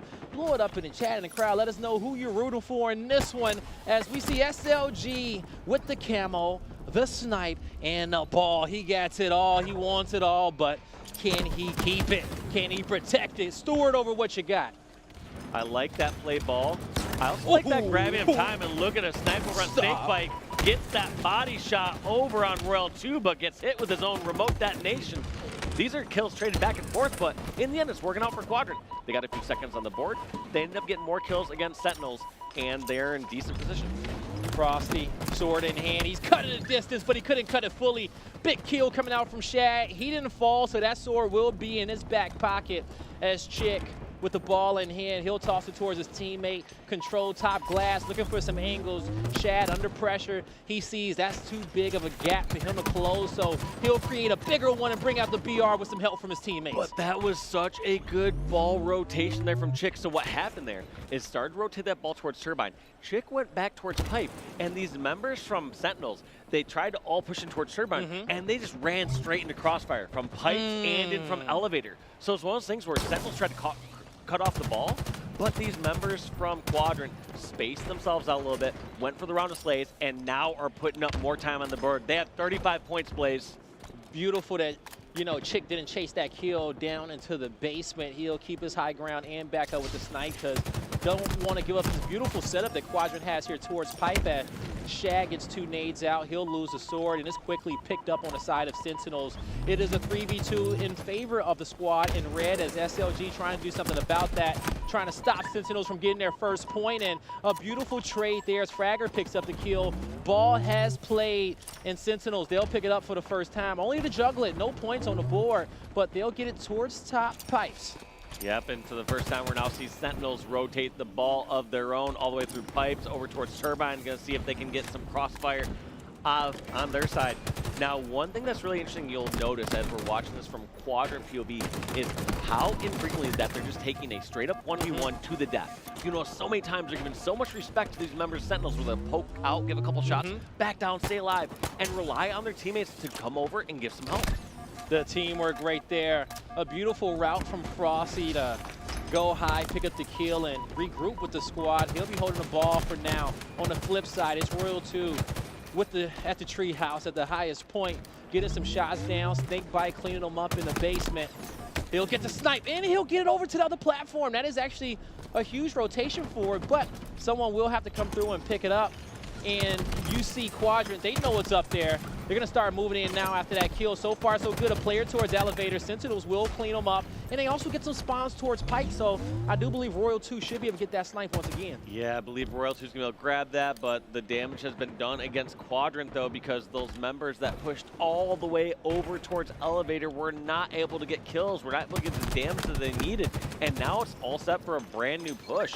Now, unfortunately, that's going to actually be somehow 3 down for Sentinels. I didn't see what happened all the way across the map, but Royal 2, the last one alive, gets the trade with Fragger, and that's all 4 down for Sentinels. We have a full setup here coming up in a moment for Quadrant. It looks like they opt to rotate the ball over towards his teammates over in the pipes.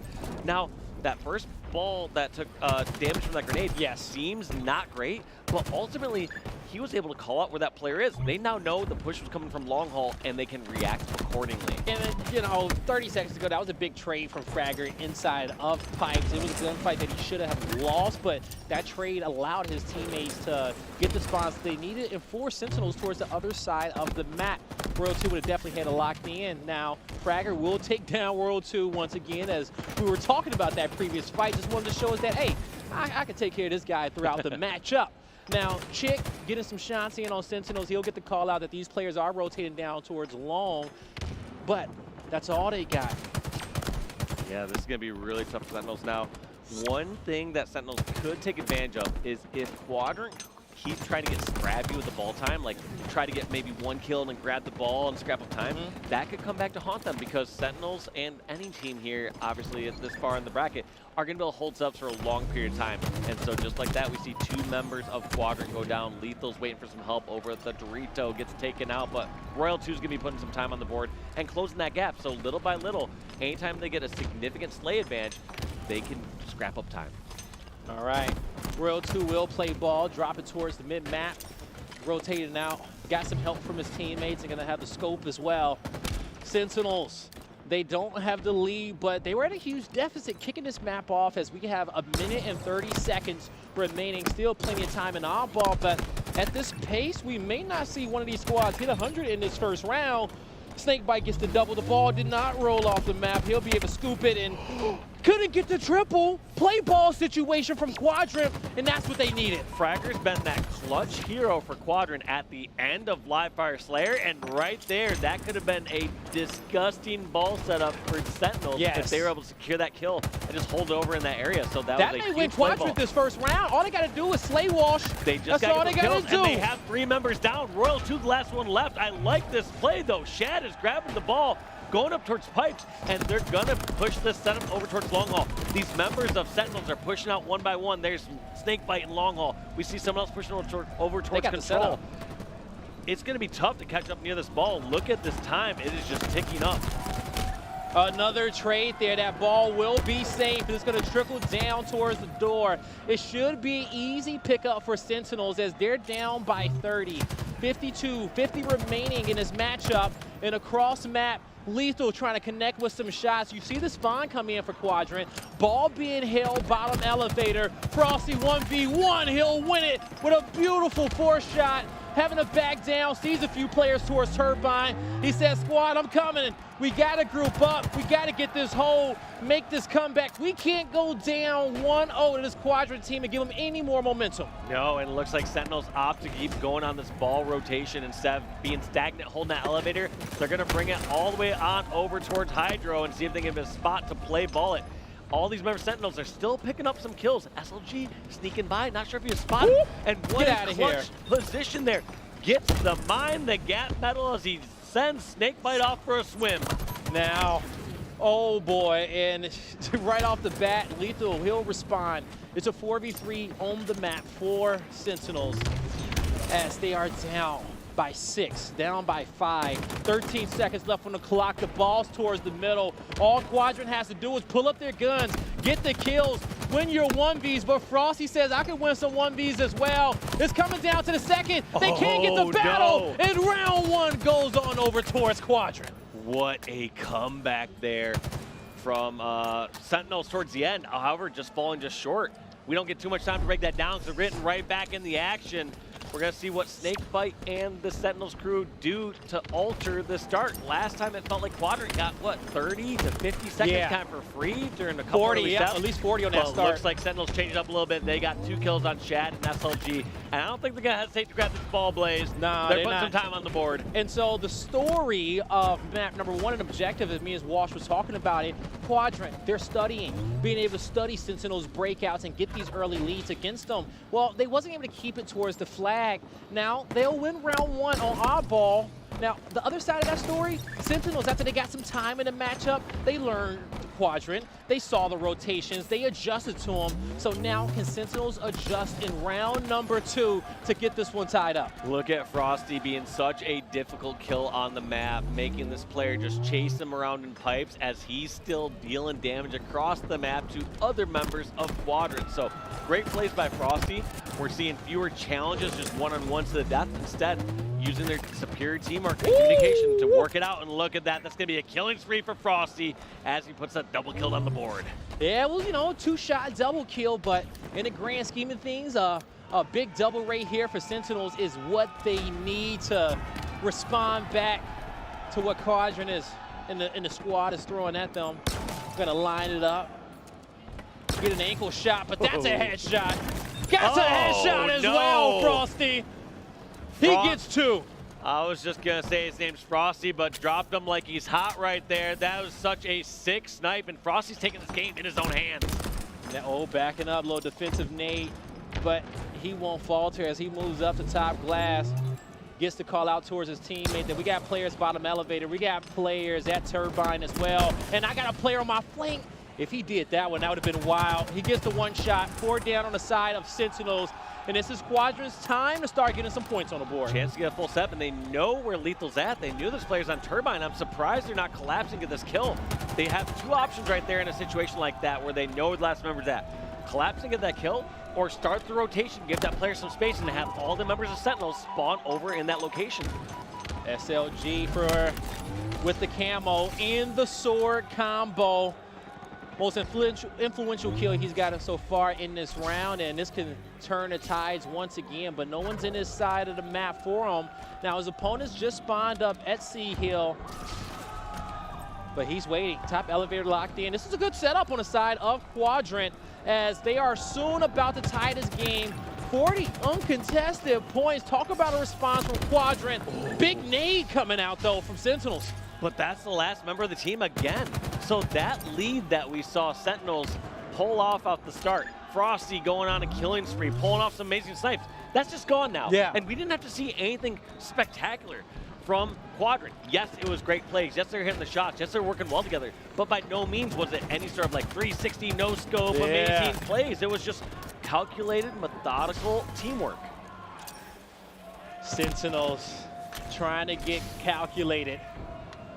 They're trying to slow this one down and figure out what is going to be the right formula for victory. They pretty much got an idea in this round. Big kill coming out as well. Ball has been played. It's at the mid-map. Royal 2 clearing out elevators, clearing out control room as well. So they know where Quadrant is, but they don't feel too comfortable to go and pull this ball just yet. They got to make a play soon as the ball was being guarded by Quadrant. They get the call outs. One player gets out of dodge almost. It was Chick. He gets taken down and missed rotation. Oh, he did get the juggle. Okay. Thought he fumbled it for a second, didn't get the touch. Well, right there was a situation where Quadrant felt like they tried to force some action there to get this ball or get a kill. And this is one of the times there it backfired. In a situation like that, there's plenty of time on the board. The teams are about even as far as the time goes. It's going to be who can get those slays, and after getting those slays, get that oddball. And so what happened there was, I believe it was Fragger and Shad both got kind of picked off. And that was the situation where Sentinel says, sure, we'll take the free couple kills as you're running across trying to make something happen. So you got a double kill coming out for Quadrant. 1v1 on the map between Lethal and Chick for positioning for spawns, but they will be able to back up, and their teams will be joining them soon. This Chick at elevator. Good call out there. He'll be able to pick up the first kill. Now, ball still towards mid-map. New snipe gonna be coming up here soon. Chick is fighting everyone. And he's getting a little bit of damage on him. He's getting the call outs, and you see how quickly Quadrant moves in to clean it up. Yes, and this is such disastrous position here for Sentinels. Frosty is taking out Lethal's now over a glass, so every single time they're picking off a kill, they're not just picking off a kill, they're doing a little bit more damage to another member of Sentinels. They know where that location is, and then they're able to collapse at their own leisure. And look at this, member of Sentinels jumping out one shot all the way over towards Mangler Pit, just desperately trying to finish off kills. This feels so uncharacteristic of these teams. You would figure that Quadrant are the ones that are going to be jumping out doing these kind of random challenges and feeling desperate, but it feels like Quadrant are, in fact, the squad that feels a bit more composed. I feel like they're having fun. I feel like they're playing like they don't got anything to lose. Map number 1 was a reality check, and it says, you know what? Let's not do too much. We know what makes us successful, so let's come out here and vibe. Now, Chick will grab the ball, rotate this one back towards Pipe.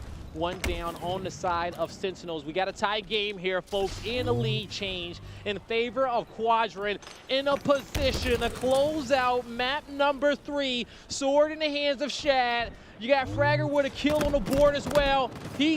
Great judge of the distance. And he'll create more distance with the repulsor. Sword giving up here. Not just that kill. Look at this. Bought so much time for Chick to rotate this through long haul. Chick just needs 2 seconds, and Quadrant are going to be up 2-1 in the series above Sentinels. Nobody sees this coming. No one saw it coming. Up and leading is Quadrant. And this kind of goes back into the storyline of when Quadrant's up, how comfortable are they, okay? And at that point, they're forcing everybody else to have to play into their hands, play to their play style. And we saw it there once again. So, Sentinels, ball in your court. That's a tough one to be in. Championship bracket Sentinels, ball in your court now for the next 2 maps. It's Streets. I think we got another Slayer. I forgot which one is going to be, but it really doesn't even matter the map. I believe. Yeah, Stronghold, Streets, and Recharge Slayer. And it doesn't even matter the map because Sentinels, you got to play out here like y'all won some world championships because you do not want to get first round about Quadrant. You do not want the community's back on your shoulders. The community on this your is back. something you don't expect. And I think one thing that's just been so impressive is just the way Quadrant been playing. Like I said, fearless. They've been able to execute, and times they've been pushing through on these pushes.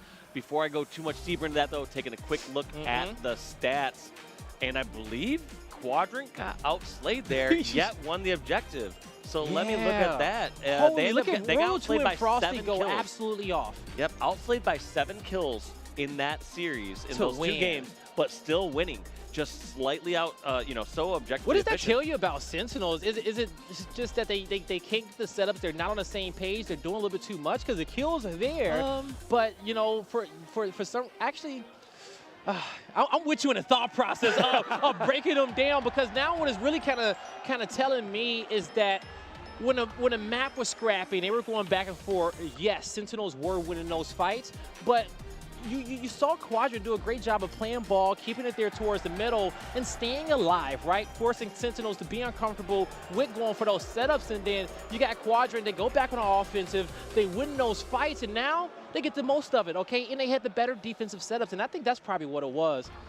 Yeah, I mean, also just all the small little nuanced plays, the times where you'd see these members of Quadrant, like not jumping out and challenging, running around. We saw it good from both sides. I mean, we were covering how well Frosty did earlier on over at Glass with the shock rifle, just running around buying time. We saw that from Quadrant side, I would argue, even more. And then secondly, even at the end of the game, there were small stellar plays there from members of Quadrant. I don't remember who it was with sword in pipes. However, just that back and forth, literally keeping half of Sentinel's team. Yeah, SLG keeping half of Sentinel's team. Keep that in perspective. Half of their team was focused on him in pipes, and just back and forth, making them waste their grenades, making them waste time, and then still went a 1-for-2. Yes, he had sword in a close range combat situation. His teammates had a 3v2 though. But still, yeah, they had a 3v2 across the map. They were able to rotate the ball around, and he's just keeping half their team and just that small little back and forth, poking out at the right time, backing up at the right time, going back out for the sword challenges. Like those small little calculated plays, it's not like he had to go on some killing spree. In fact, he was delaying and trading with a sword kill. I swear, one of my favorite call-outs to hear from my teammates is that I got 2. Rather if it's you got 2 kills or you got 2 on you, I know that we got numbers elsewhere on the map, and if you take 1, I know we're in a good spot, and I don't have to panic. We're calm, we're relaxed, and we're controlling it, controlling the pace of the game. So yeah, that numbers game is like highlighted a lot more, I would say, in like certain things like MOBAs and stuff. But like in a game like this, like anytime you can keep in mind that you're keeping up half of their team. But taking a quick look at the stats so far this weekend here on Strongholds, we have Quadrant with 0-3. This is a must-win for Sentinels. 2-0. So this one's going to be tough. I mean, can Quadrant get their first win against Sentinels, knock them down to elimination brackets, or is Sentinels going to bring us to a game number 5? Surely not, Walsh, as we head into map number 4. It's Stronghold on Streets, and we're kicking it off with SLG himself with the Stalker in hand, as him and the squad will be moving up through purple, trying to get some control of A. The damage is there. The rockets is there as well, as you're going to start to see Quadrant move forward. Great rocket there on Lethal in the cafe, and I like this play from SLG. Just push on over towards A, take away the Stronghold opponent, and just turns the incorrect way, but still almost turns that kill over on Frosty, but Frosty's a little too good, too much of a veteran to lose that fight when he gets the first couple shots. Yeah, staying calm and cool. That's Frosty in a nutshell. But as you see, Frosty will double back. He'll pick up the Stalker, and that's a trip cap on the board for Sentinels. In the process of losing being a will, so they do know where these spawns are coming in for Quadrant. They're going to start focusing on PD, making sure that they can probably push up towards driveway on the street side of the map. But Frosty has the intel for his team. Can they put Quadrant in the trap? It's looking like it right now as they pick up a kill on Fragger. Yeah, they're keeping these members just scrambling around from PD and picking them off as they run out. So notice how Sentinels aren't collapsing in on PD itself. They're saying, you can go ahead and spawn there. Where's your routes out? You're going to have to either run all the way towards Bomb Center, you're going to have to run over towards Tires. Like, they don't have really any great options to run out of there. Now that they're no longer spawning in PD, you see Frosty comfortable enough to push over towards that ledge and then now block those spawns. But that's just the intimate knowledge that these member Sentinels know of how and when to push in and how and when to just let them spawn there and push out to their own demise. They know when they wipe forward that their opponents still have to come out and gather intel. That's when you put yourself in some annoying positions, get those first shots off, and fortify that defense. Now you will see Shag get taken out of the A-hill. Oh, Chick moves in. He'll take down Lethal and find themselves a double. He'll go towards the high ground, but not before he helps Fragger out mid-map. And collecting these rockets, big fight won by Royal 2. He's taken out, but Snakebite will slide down and quickly and smoothly pick up those rockets and take them to the arcade. as he won't be able to cash in no points. Nah, not too effective with those rockets there, but just kind of panic shooting them across the map as he's trying to get a kill over at PD. We're now seeing Quadrant answer with a few kills of their own, but still not really translating to much. Yes, they stopped the bleeding. It's no longer a trip cap, but Sentinels up by 120, and they don't see any signs of them slowing down. Nah, I don't either, okay? This is a must-win for Sentinels, and they know it. So far, perfect in this map. SLG, when you think about players for Quadrant that need to, that can take over the game, he is going to be one of them, but his start 1-7, things aren't going his way. When that happens, you go towards Chick, who is having an even game, and we'll see what he can do, but at the end of the day, team effort, and Quadrant knows that they just have to get control. They got B, they're losing A in this moment right now, Walshy. They can't get any of these home hills in their favor, but this could be the one. I like this play from Shad, though. Shad, if you notice, isn't really focused specifically on strongholds. Instead, focused on where these members of Sentinels are, realizing if you can isolate those, get a couple kills, the rest will come into place. And that's why you saw Shad not hesitate to rotate over towards ATM, get that pick over on Cafe, help over towards A. Just realizes, all right, if there's an isolated member of Sentinels, kill him, and we'll get the strongholds after. It's a 2v2 on the map, 3v3 actually. Big double kill coming out for SLG as he's taken down by Frosty, and the score well in Sentinel's favor as they're going to be capping the C hill back. Trip caps currently for Quadrant. C will trickle on over, and this is Quadrant's opportunity to be able to slow this one down, but you see the pressure coming through from ATM. Royal 2 taking down Chick, kills traded off, and this will be Sentinels with that man advantage, but Quadrant not letting up off that aggression, Walshy. They know that now that they're vibing, they can't slow down. They have inferior positions, though. Here's what's happening is all these members of Sentinels, yes, they went 2 for 2. They're all spawning in Subway. They don't have great avenues out, but it looks like they just brute force their way all the way through Bomb Center and try to force it out, and somehow it works out. Oh my. The scary part about being stuck in Subway is when teams are over at like the rails or over towards Neon and you don't have great options to push out because you just get hit from multiple angles, but looks like Sentinels just opted just to push out immediately and hope that they could not get collapsed on. Quadrant's doing a good job controlling the high ground. They worked hard for it and now building up that lead. It will shift back on over to Sentinels as Lethal will capture the A hill. Bulldog will be in their hands as well, and we'll see if they can be ferocious here towards top tires as Snakebite trapped for now, but fighting his way out. He'll get the kill at Train. He'll turn towards Neon, picks up the double kill, and now the reset on C. That is heartbreaking when you get that stronghold to like 90% capped and someone just goes over there, taps their toe in it, resets it, and all that hard work is gone. But even though Snakebite had such stellar plays there, time was taken against them for a moment. It felt like Quadrant still had A and B for that short period of time. We're gonna have to see if they can follow it up with a few kills. And it looks like Frosty goes down, Royal 2 goes down. That's also gonna be Snakebite going down. Are Quadrant gonna be able to turn this back around after incredible plays from PJ? Now Fragger gets a sight line there towards top nest, and he gets the call out to his teammates where his opponents are gonna spawn, but he's under pressure. Taking a lot of damage, and a big kill will get the B hill flipped on over. It's Quadrant once again with 2 hills to their name, but down by 100, a tall task. Rockets are up, but can they get them? I think they can, Walsh. They will, and look at this. Fires a desperate rocket over towards the A stairs, not gonna pan out, and instead Royal 2's gonna pick those up. Check on out over at Tires and get a kill over on Shad, so they'll take that trade when they weren't the first one to pick up rockets. Now Fragger at the B stairs. He's going to try to get some high ground. Chick picks up a kill, but traded out. It's a 3v2 in favor of the Sentinels at this moment. So with Fragger being down in man, he's playing his life, communicating to his team which hill do we want to play for. Is it C? Is it A? It's like, hey, we already got C, but they're capping it. See if we can control the top portion of the map as Sentinels retreating back towards Traina. Get them another hill in their favor as A is being flipped on over there towards Quadrant.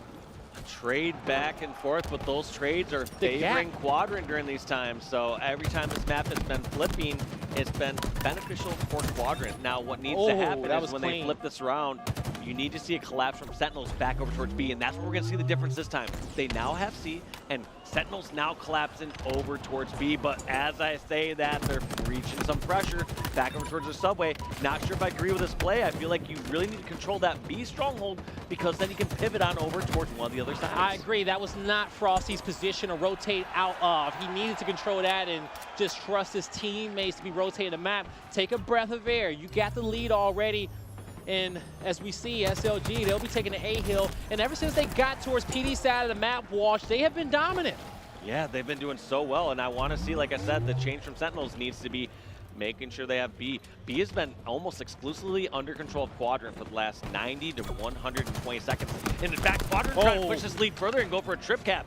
We'll see if that comes back to bite them, though, because while they do that, one, they gave an isolated fight over those member Sentinels, and then secondly, they may have blocked spawns and had these member Sentinels spawning out, which is exactly what Sentinels want when they're stuck inside the subway.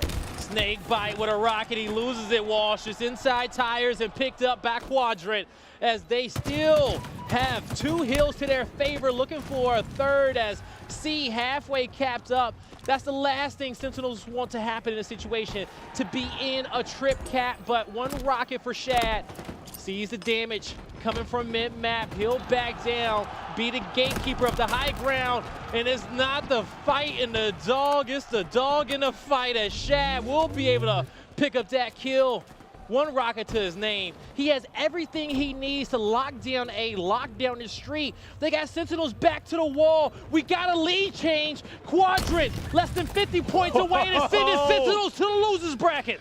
Headshot right there from the rocket. Bulldog going over the PD. Not sure if you're allowed animals here in the subway, but Shad does not care as they're going to flip this stronghold and take the lead. They are 44 points away from knocking Sentinels down into the elimination bracket. Walshy, this shit is wild. I gotta be honest with you. I did not know what type of matchup we was gonna get after our first one that we cast yesterday, but we were in for a banger as Quadrant is gonna do the unthinkable. Coming in here, looking to go forward towards winners round 2. A trip cap is being threatened. It's looking scary. Sentinels, they're looking slow. Where are they? So smart from Fragger. Fragger realizes the situation. When you have the strongholds, you can go for the trades. And just like that, they're trying to stop the bleeding, but stopping the bleed is not enough. You need to cauterize that wound. And they need to, at some point here, get to, all right, now we have a little breathing room for Sentinels. That was scary. A little breathing room, but they don't have much room for error. Nice pick off from Royal 2 and Snakebite there to get that little team. They're not letting off the gas pedal. In fact, they're going to go try for a trip cap of their own, but look at this. They're losing B again. I kept saying how B is such a strong, pivotal position here on Street Stronghold because you can go towards A or C. He gave him up! The rocket didn't connect. Where did it go? I don't know. It should have been at least a trade, but Sentinel still has A. They still have C. 35 points needed for them to come away with it as Snakebite will trade a kill. 2 down on the side of Sentinels as we're on board with SLG as he's trying to get this A-hill back. A big gunfight, a little shaky right there, Walsh, as Frosty will put him on skates. A-hill, C-hill still locked in for Sentinels, but Fragger, the decap is there. Who's at the B-hill is stopped. The cafe kill here from Frost, Royal 2. A double. So huge, and this is going to actually be transitioned over from B, A, but B during goes that time, over. we do have B towards Sentinels. 241 apiece. Who is going to be able to capitalize and grab B? Fragger going for the long flank. Can this 1v1 turn out in his favor? He takes out Frosty. Once again, the superstar from Sentinels is able to take it out, and all this pressure across the map, but oh my God. Sentinels clutching it out from what looked like a scary, scary comeback to potentially be a 1-3 loss. Dog, yo, Walsh, like imagine being in a situation, okay? You are the favorites. People have such high expectations for you. You're in map 3, down 2-1. You're triple capped with your opponent needing 10 more points. And somehow, I mean, if anyone can grasp that from the clutches of victory, it's Sentinels. We've seen them time and time and again clutch it up. We didn't see it earlier in the series, though. In fact, we were seeing Quadrant be the ones that clutched it up with Fragger taking out Frosty in game number 2. But oh my God, what a series. What a series this is. And now we got to go on over towards Recharge Slayer, I believe it is. And this is a map that could be really slow. A lot of tight corners, a lot of close quarter battles. You got to be jiggling those corners a lot. But when it comes down to our last Slayer, okay, that we saw Quadrant win, they got off to an early lead, and they kept it the entire time. We didn't get a tie game, all right, till it was 48-48. Sentinels was down the entirety of it, but will this one be any different? We're about to find out. The only thing I fear here for Quadrant on Recharge Slayer is that if they're trying to make that fast-paced push style, you don't really have that same sort of luxury on as compared to Live Fire. Live Fire, you have such shorter distances to travel if you're charging across top center or trying to make a flank play like through tunnel. It's just a lot quicker to make those moves. Whereas here on Recharge, if things fully slow down, I don't know how they're going to break through some of those defenses of Sentinels. It's going to be really tough because if they try to take a long flank, sometimes it's going to be a little obvious, or they can spot that out and get that free pick. But, you know, they've surprised me so far throughout the series. They've been able to make ways to break through the Sentinel setup, and they might be able to do it again. I'm not too much of an analyst in Halo, but I will say Quadrant's key to victory is controlling top pipes. They control top pipes. They control that snipe side of the map. I think they get that early. Sentinels, they'll be shaking, having a force to be playing into them, because I feel like when we were watching Recharge on Oddball, those were some of the big battles that I saw Sentinels losing when that setup came through. Sentinels, they had some success at Elevator, but a little bit, right? Quadrant, they did a good job breaking those setups over there whenever we saw the ball get rotated there or towards Sea Hill by Sword. So Quadrant, they get that high ground. Sentinels, that uphill battle ain't working out for them.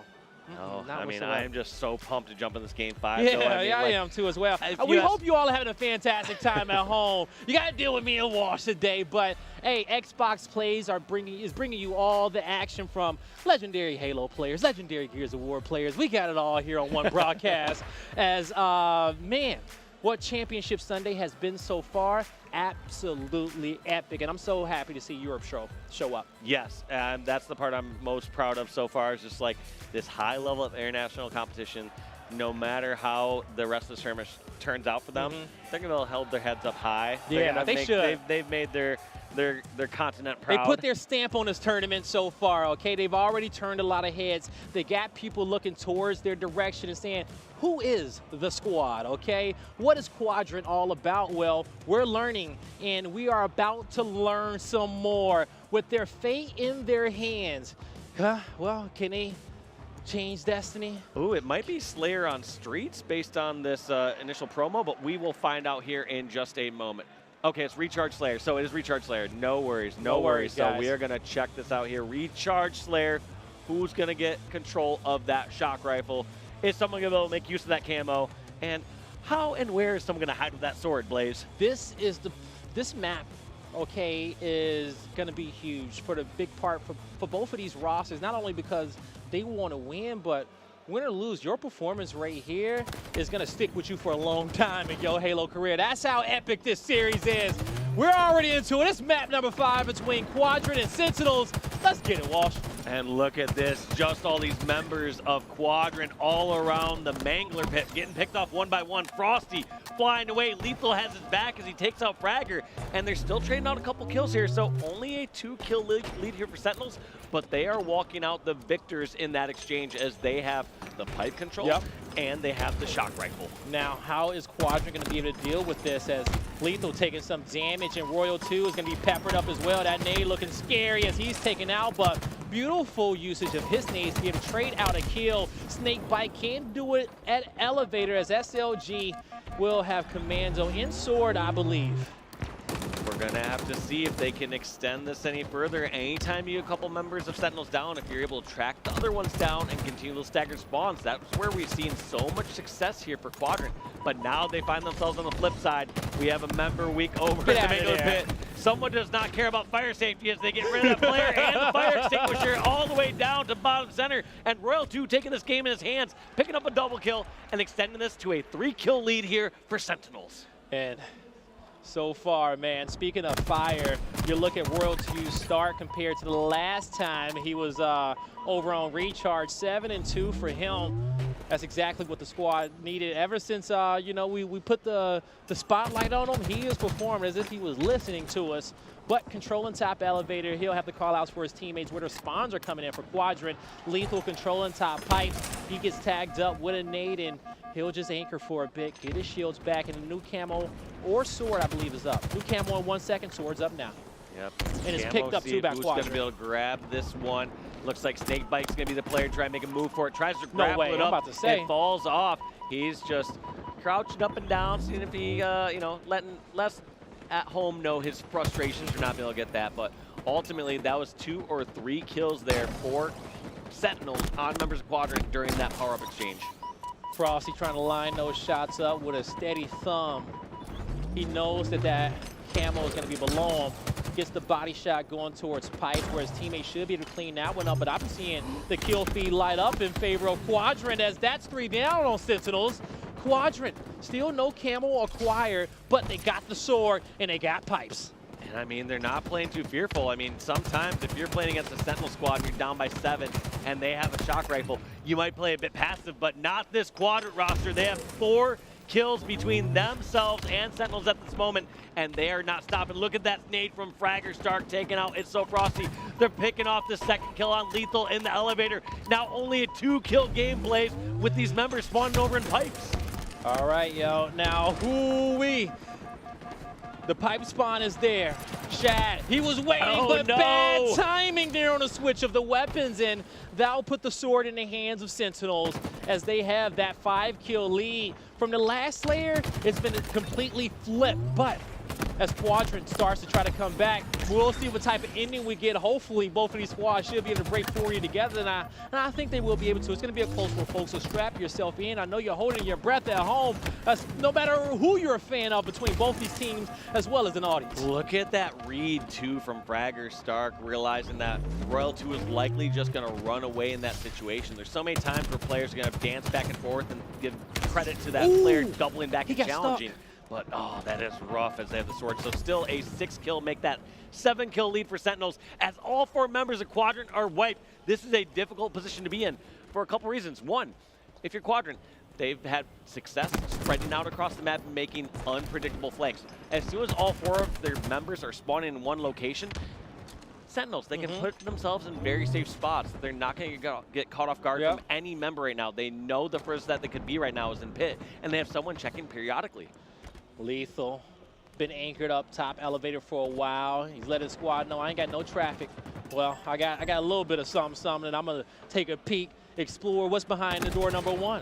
What's behind door number 2 as he's having to back up. All the jokes on him as SLG will win the fight. And you're gonna have the snipe in the hands of Frosty. He's repositioning towards the other side of the map. He'll miss one, but can he get out to safety? Barely. Barely, but you know these members of Quadrant are going to push up on that advantage. That's Royal 2, Snakebite, and Frosty all be taken out. Lethal, the last one member, alive. They know where he's at. He's shooting across the map here from elevator, and they're going to collapse in. And look at this, hunting him down, making him go over towards the Mangler pit. He has nowhere to go. A rock in a hard place takes death, and it's now a 5-kill game. Oh, a 5-kill game in this Slayer. We haven't pretty much seen anything larger throughout the 2 in which we've watched. That's how close it's been between these 2 teams in the champ bracket. Everyone wants victory, but only one team can come out on top as it's just a 3-kill lead for Sentinels. It goes up to a 4 as Fragger looking to cut that deficit once again. Some solid shots in there towards the Sea Hill, but he's going to back down. Regroup with the squad, and I think at any point you want the game to slow it down now. Don't wait till it gets too close to 50. Give yourself some wiggle room while you got 6 minutes on the clock. Camo coming up here soon. Unfortunately, it doesn't feel like Frosty and crew over here on the Hydro side are in position to help with it. They're gonna try to take over a little bit more real estate over here at the C plat or long haul. Looks like that kill gets picked off there from Royal 2, so great positioning. Frosty not getting the sword kill connected with that. That could be drastic.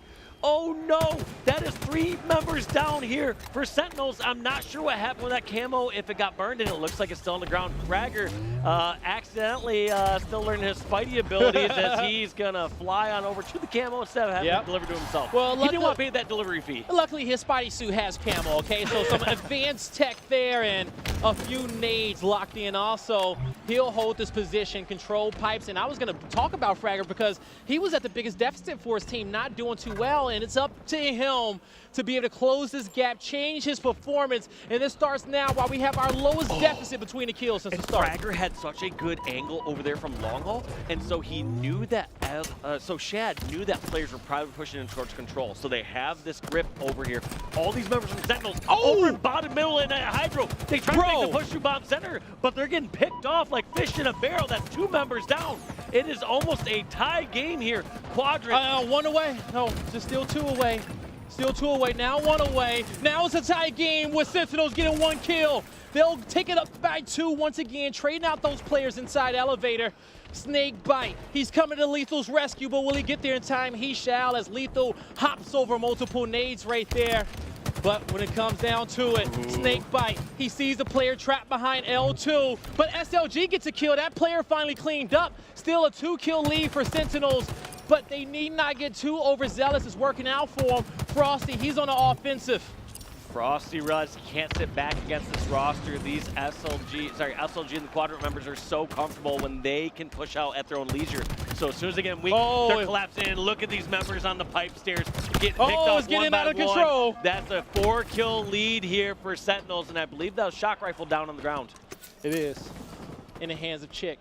He has enough for 6 shots, now 5, and he's taken out right away as these players are repositioning from Sentinels. Shad trying to play his life. He has that camo, but that nade doesn't take him out, but he has to slow down here. They have to slow this down. Let Shad get the entry kill, get some intel, and then make the push. What Quadrant have done so well is they get a kill or 2 and then they capitalize on it. I like this. He's behind enemy lines. He sees one player. He has spotted himself. Look at those camo eyes, those eagle eyes. But luckily, it looks like the Emperor's Fragger eyes and SLG are ready to follow this up already. One thing I like how Quadrant played out that camo, despite being spotted out, was they had players ready to push out immediately. 1 kill away spotted. for Sentinels to come out on top. And what was a scary, scary series for them, they managed to survive. Now moving forward in the bracket to go up against either FaZe or Cloud9 to see if they can thrive. That is a heartbreaker there for Quadrant, and you know Sentinels are just like wiping their brow saying, they are. All right, thank God we got through that. Like, a win's a win. Let's go back to the drawing board, figure out what went wrong there, but they at least get the luxury of not having a loss and being knocked down to the elimination bracket. A win is a win, but when it comes down to some teams, how you win is super important. And I don't think they thought that series was going to be as close as it was, and I think everyone's in agreement with that. Quadrant, though, what a great performance from them. They definitely are a lot more people's radar now if they wasn't before, but hey, EU, beautiful representation as you see another close series against a top NA squad. What a tight series there. Yeah, 50-49 on Livefire Slayer, 2-1 on Oddball, 250-241 on Strongholds, and a 50-45 Slayer to close out in Game 5. So Sentinels clutching up, showing that they are one of the top teams for a reason.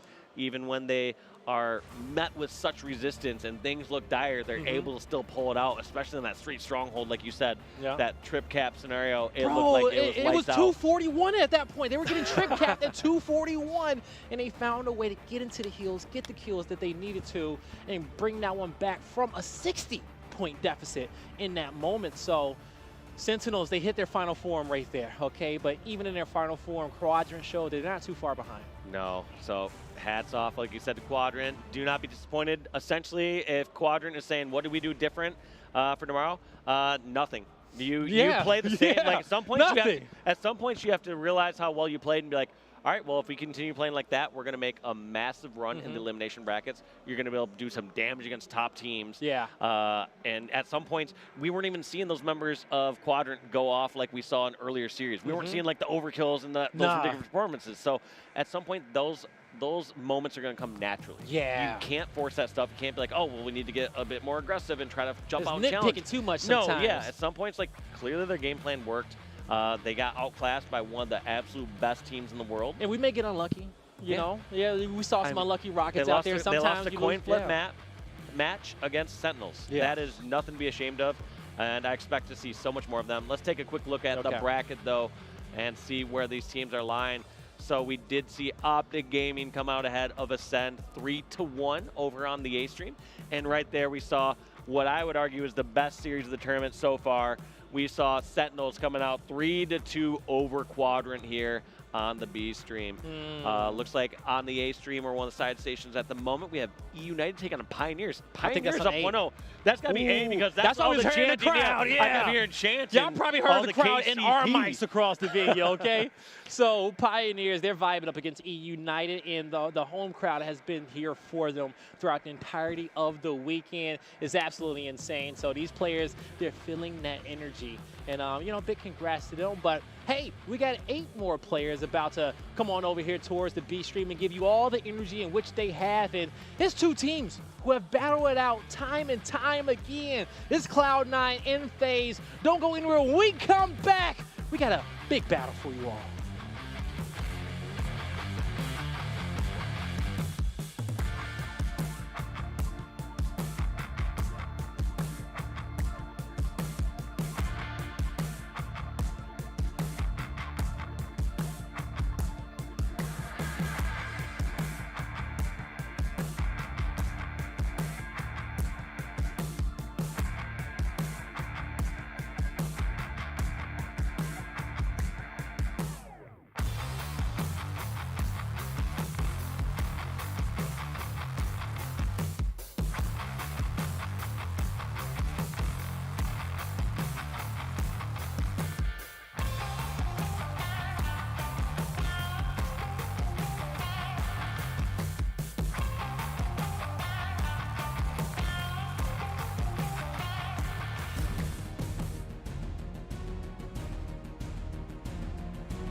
Ladies and gentlemen, hello, and welcome back once again to HCS Kansas City, our B stream brought to you by Xbox Plays. What a day, what a tournament it's been so far. This is the last match of the day, last match of Saturday on the B stream, and it's an A stream matchup. I can't wait to get into it. Of course, I'm shy away. I've got Tony here with me. Tony, my God, can we just start by talking about the series that just happened on B stream, Sentinels and Quadrant?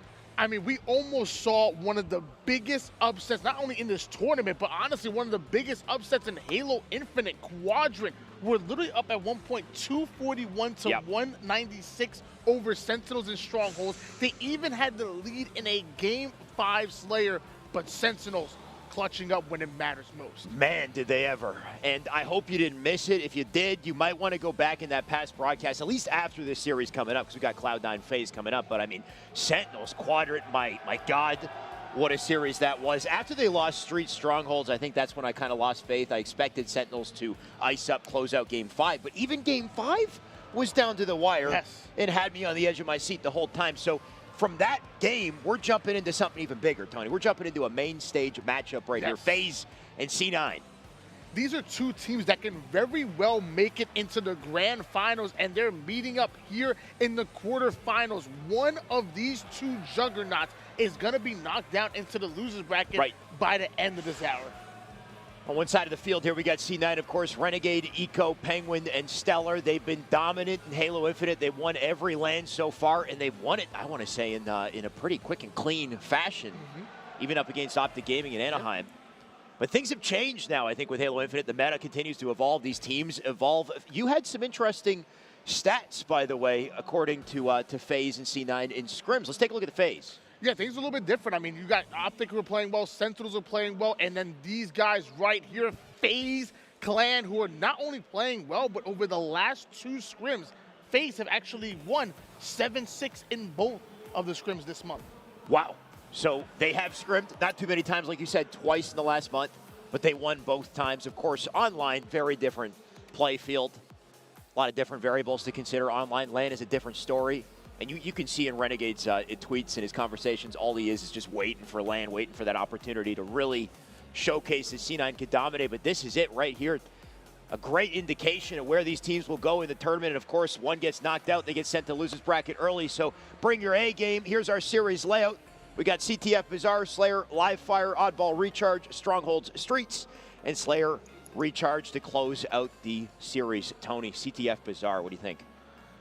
I think these two teams are ready to fight. I mean, we saw Boo Boo Doo Boo with them fist out in those pictures. They're ready to fight Boo Boo Doo Boo in that stance, and it's gonna be a brawl. It really is. Capture the flag, Bizarre. Both these teams are gonna leave it all on the line. It goes up to 5 flags, but we very rarely see any team cap all 5. Normally, these matches will end 2-1, 3-2, and I expect this one to be no different. I will say the more we see it in Halo Infinite, the farther these games tend to go with Bizarre CTF, though, even just with the Pioneer series that was just up on main stage, which hopefully you got multiple tabs open. You're keeping tabs on all the action here, because Pioneers, I mean, still playing, I believe, United just behind us. But that one, I think, went to 4-1 in the first game of the series as well. So these Bizarre games, and I think it's because of the pace of play, how much it's evolved in Halo Infinite, right? We've got enemy teams getting into the back of the base, pulling flags way more frequently than we had previously in Halo Infinite, where it felt like just kind of this battle of, fortress against fortress. You're constantly trying to find an opening, but the spawns aren't allowing anything.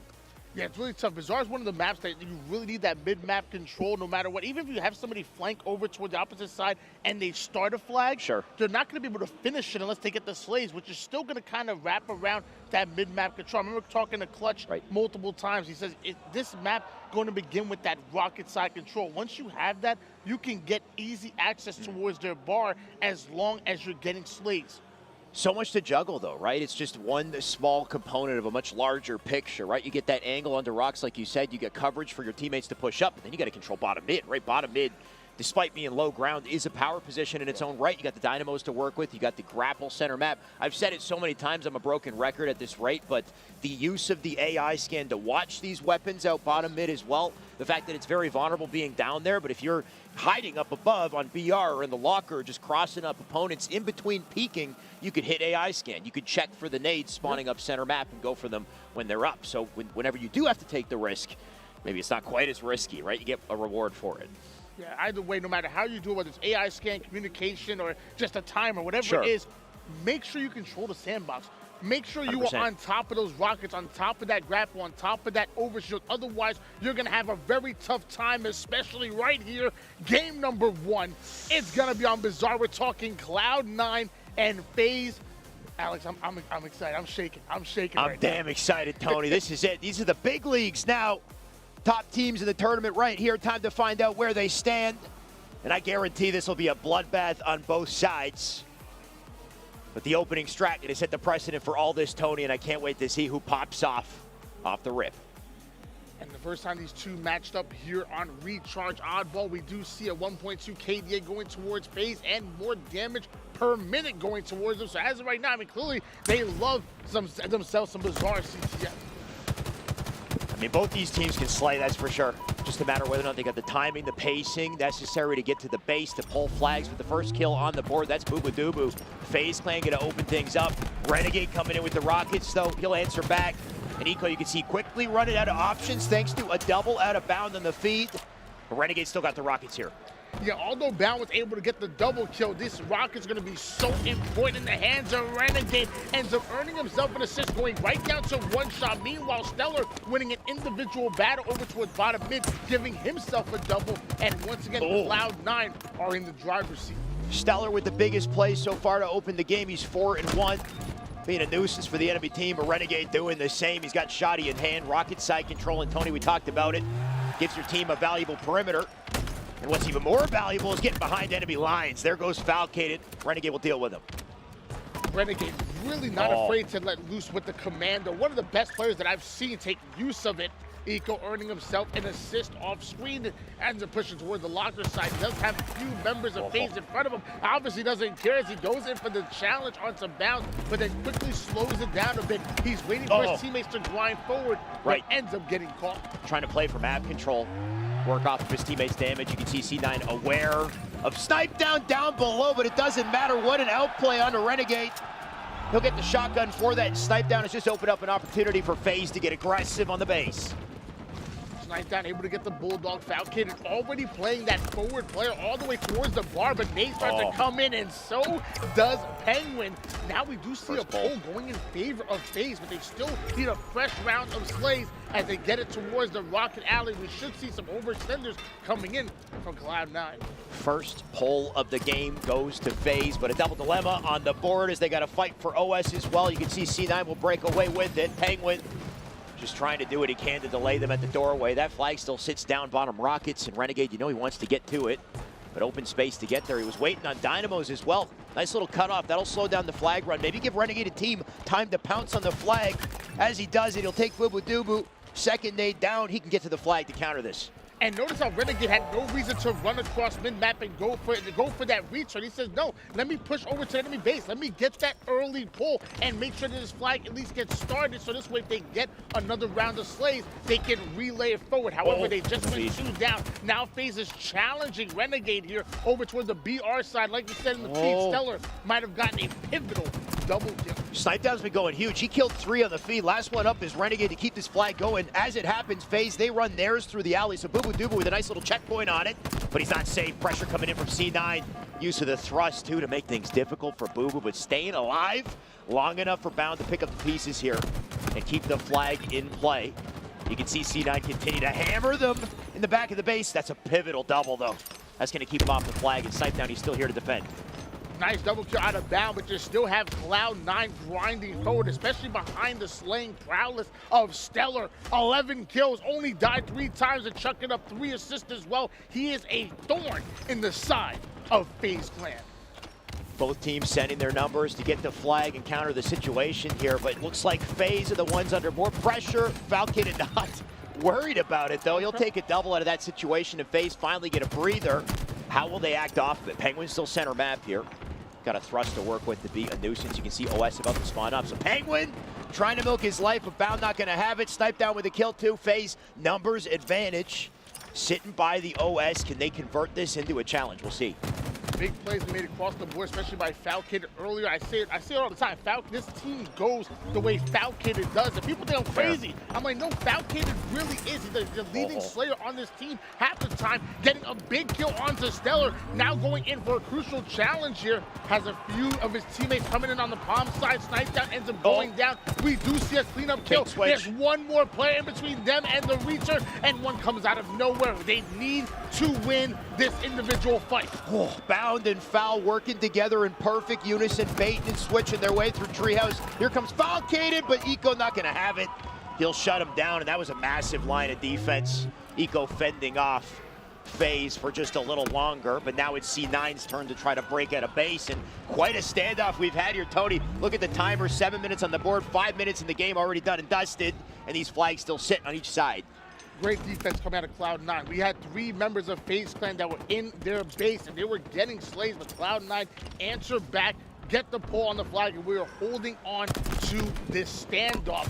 Boo Doo going in for the challenge over towards the palm tree side. That player still holding bridge. Sniped down, ends up getting caught with his pants down. Has to go for the challenge, but he's not able to get the win. Penguin takes 2 down. FaZe are now on the ropes. You see the efficiency out of C9 sending their numbers forward. The worry with these challenges is, do you leave somebody back at the base holding the flag and go down in numbers to try to get aggressive to return on the opposite side? But what you can do is kind of send your numbers and have faith that the first person to die will then spawn up and replace the teammate who dropped the flag behind, right? So it's that cycle and this idea of always having the numbers up in the fray and always making sure you're advanced on the map. Because of it's C9, they'll find their positioning on the flag for the re. Stellar's right beside it to put this in. FaZe are going to try to get aggressive, but do they have time to stop Stellar? He's one shot. Penguin will clutch up with 2 on the feed, and Stellar plants it in. The first cap of the series goes to Cloud9. Despite being one shot, Stellar able to punch that flag in, goes in for the challenge on the Falcon and wins yet another one, putting his 16th on the board. He and Renegade combined have a total of 28 kills right now. They're absolutely deadly. And speaking of deadly, we got Renegade on screen. Right, the worrisome situation here is FaZe. They sent all their numbers in a desperate attempt to stop the flag last second, and in doing so, they lost the sandbox, they lost the OS, they lost the rockets. So Renegade and team, they're turning 1 cap into 2 at this rate. The snowball effect for FaZe gonna be difficult to come back from. There's somebody waiting in the doorway though, just to slow it down. But Boo Doo, Stellar made quick work of him. Renegade still bottom map, and look at the damage he's doing, the multiple angles here to keep this flag in play. Arguably the best team in the world, Cloud9, up 1-0 at the moment here, but Falcon ends up getting the nade kill onto Penguin. Boo Doo gonna take down 1 as well. Now we have Bound and FaZe start to grind forward. Multiple falling on the feed. They haven't got a flag pull just yet, but if Bound would have won that gunfight, we probably would have had one. That's a pivotal kill coming out of Stellar. I mean, that's Bound's gameplay 101, right? On the 50-50, goes for the aggressive challenge, plays full confidence, but if he ices up, massive kill for his team, maybe a flag opportunity. If he doesn't, he's dead. And maybe a missed opportunity for FaZe to get back to center, but we'll see. They'll do that regardless. Snipe down here, Alley, all 4 members pushing up in unison. Stellar just died, that's 2 down. So FaZe with their numbers, this is their chance for another coordinated push. Yeah, back-to-back offense coming out of FaZe. I mean, they're really starting to get their slays. They're really getting into Cloud9's base, but they have to get the clean frag. They have to be able to get them while pulling the flag at the same time and being aware of where the spawners are coming from. Penguin trying to defend the flag over towards the palm trees. Able to take down 1, strikes first, but can't strike on the second one. Overshield coming up, and Renegade not going to be on the map to grab it. And why isn't he on the map? Because Falcated flying in from above, hit him with a back smack. Falcated is still going. Snipe down does eventually die. He was making massive plays in the base, and Falcated going to have to double back just for a second. Wait up on Bound and team to get close. And if Penguin gets close, I mean, welcome to the death screen. Man's got the shotty to work with. There's his team onto the flags of FaZe. One of the biggest opportunities they've had this game to get something going here. It's happening now. Boo ends up going down. We're going to switch gears over towards Snipe down. He's going to join his teammate over to the black screen numbers in favor of Cloud9. And usually when you have numbers, that means you have map control as well. Bound taking some heavy damage, forced to back down to try to play his life, but spawners are coming up in Cloud9, and they know where he is. The worry with Bound is, yes, he's close to flag, and maybe he can pull it to draw attention, but rockets are about to spawn, so the double dilemma, you'd like to see it maybe draw him to center for a sightline to help his team here. Securing Rocket's going to be so important. Maybe leave it up to Falcated to do so. Bounce still in the treehouse, I believe. Ooh, but Eco with a big kill. You know what? Actually, it looks like he's double back. He's collected the Rockets himself. Let's see if he can make plays with them. C9, they got number center here. And Bound needs these kills. Collected himself was right. His team was actually 3 down and somehow Bound still able to get away with the Rockets. Ends up getting the double kill and then the kill from the grave. All 4 members of Cloud9 going down. FaZe need to take advantage. Tony, what was so masterful out of that play from Bound, though, the melee and the nade after the melee, there is no delay between 2 melees and nading in between. Like, you can still hit the second melee just as quickly. So Bound wasting no frames. He's putting out more damage, tossing that nade down, getting the 3rd kill. And that efficiency gives FaZe another chance at this flag. 2 dead, sniped down with it. Let's see what he can do. Flag already making it towards the palm tree side. Still a 1-0 lead in favor of Cloud9, but sniped down will be hunted down. Bound once again getting a hold of a power-up. This time it's going to be the overshield. Takes down 1. Now 2. Going in for the challenge. That's going to be a double kill, but a 3rd one funneling in to clean him up. No more overshield for FaZe. No more map control either. I mean, the pressure out of FaZe has been relentless. Look at this scoreboard. We got plenty of slays coming out of Falcated with 17, Bound 21. It hasn't been enough for a clean pull. C9 so efficient on the defense. There comes yet another trade, right? The staggered push out of FaZe. If all 4 aren't committed, then it just does not seem to work. Hold on, Alex. We're going to be talking about slays, and we're not going to talk about Stellar. 27 kills, 11 assists as well. I'd let you do it. If we talking slays, we talking slays. Stellar's popping off, there's no doubt. Renegade with 20 as well. Both main slayers on their team. Eco, Penguin doing what they need to do to give them the opportunities. And here goes Renegade with yet another kill on the Foul. 2 dead. Snipe down, still getting aggressive though. He's still got some positioning. If he delays his life, maybe, oh, you know what? He won't be living much longer. Actually, I don't know how he made it out. He gets the locker. He'll draw attention long enough for Bound to keep doing things. And now the pressure's on. There's 42 seconds on the clock. FaZe need to make something happen. They've been playing on offense multiple times. Cloud9 are the ones having to force FaZe out of their base, and somehow FaZe have not been able to capitalize, and time is not on their side. Falcon having one shot in front of him, but then it's like Cloud9 are multiplying. Is this a 4v5? I need to know. I mean, this is the brutal reality of Bizarre Ctf, right? Being able to lock down some of these spawners. If you get to the back of the base, the spawn's going to split either locker or over Rocket side. And it's just about whether or not FaZe can predict and slow down these new spawners, especially with the weapons spawning up center map. Look at the timer, by the way, Tony. We are down to the final couple seconds of the game. These weapons, this flag, this is sudden death right here. C9, they save this. They save game 1 and go up 1-0 in the series, and it looks like that's exactly what will happen. C9, they fend off FaZe despite the pressure. They just don't go down. Cloud9 playing that masterfully. It almost seemed like at a certain point in the game, Cloud9 were happy being up 1-0. They really started to place a massive defense on that mid-map and almost stopped pushing forward. FaZe Clan were always in their palms, always in their BR, but they weren't able to slay out. I love the aggression coming out of FaZe, but I mean, it didn't turn into anything. I guess, I mean, it's hard to say. Maybe they did prioritize defense over offense towards the end of the game. But one thing's for sure, FaZe, like just relentless pressure, right? They would always have somebody in the back of the base. The moment that player died, he's replaced by somebody else, center map coming off of spawn, right? So they were very quick, very efficient in terms of getting slays and applying pressure and keeping the game on that side of the map.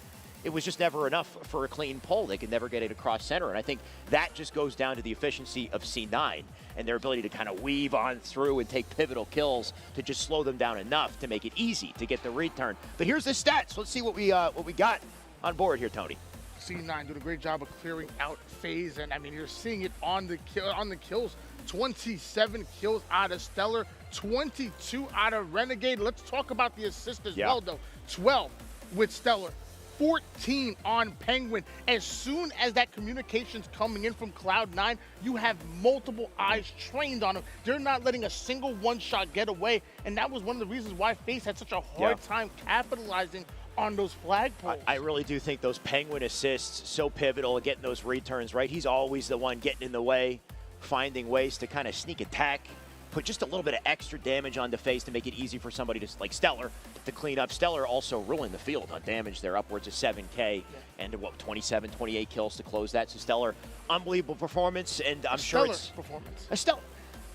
That's too easy. It was too easy, so I didn't go for it. Stellar performance, though, like you said, and no doubt one that will carry into game 2. But with the pressure we saw at a phase, I mean, that's some nice momentum for Slayer. Gives me some faith that there's some bounce back potential here.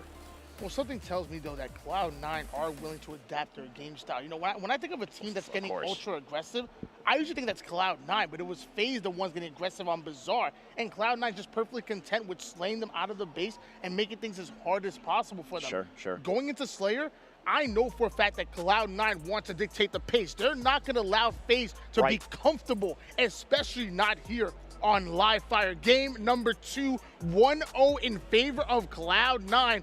And if it goes 2-0, FaZe will really be in trouble. They need to make their stance here. Well said, Tony. C9, they set the pace. They'll force FaZe to have to just react to the situations around them, and that is not a key to victory. FaZe, let's see what they can do to counter the snipe center map, the heat wave bottom mid.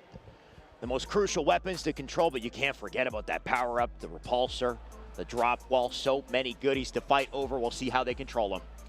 The power does come on a delay as well, so they will have time to fight for that heat wave and that sniper first before having to commit their resources towards the left side of the map. They're seeing on screen here bound.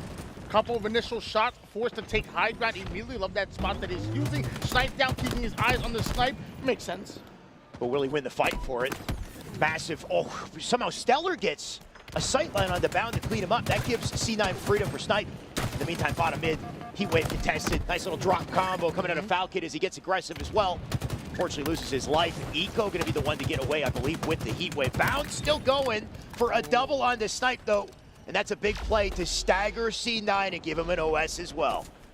Overshield, heat wave, and now the sniper rifle in the hands of Snipe Down right now. He having all the goodies, and even seeing a player spawn over towards the green side of the map. Meanwhile, off the screen, Bound and Falcon getting back-to-back kills. The third one's going to fall. We only have one more left here for Cloud9. FaZe taking early control here on live fire. Very efficient at a phase. You see the speed of the collapse on the B. They knew exactly where those split spawners would be, and they were there immediately, just suffocating him. That's Bound and Snipe Down with 2, make it 3 dead. Eco last one up. He does get a trade, but as the last player on the map, you can see him play safely. Spawns now forced back A. Snipe Down. This is exactly where he wants them. Falcon and Bound having 10 of their team's 11 kills at the moment. Snipe Down going to add 1, but FaZe do end up going 3 down. The drop weapon meta coming into effect. For those of you who don't know, dropping a weapon in Halo Infinite is a lot faster than switching it. Most of us have paddles set up so that we can do so, and you saw it just there in effect. And you saw it with the Commando, which I think is being used more and more often. 5 shots in with Commando, swap to BR, clean them up. Very powerful. Eco got a powerful combo as well. Gonna deny access to tower. There goes Bound. Boo Boo will drop as well, and all of a sudden the tie game. And timing here pivotal. C9 working together when it matters most. They got access to OS.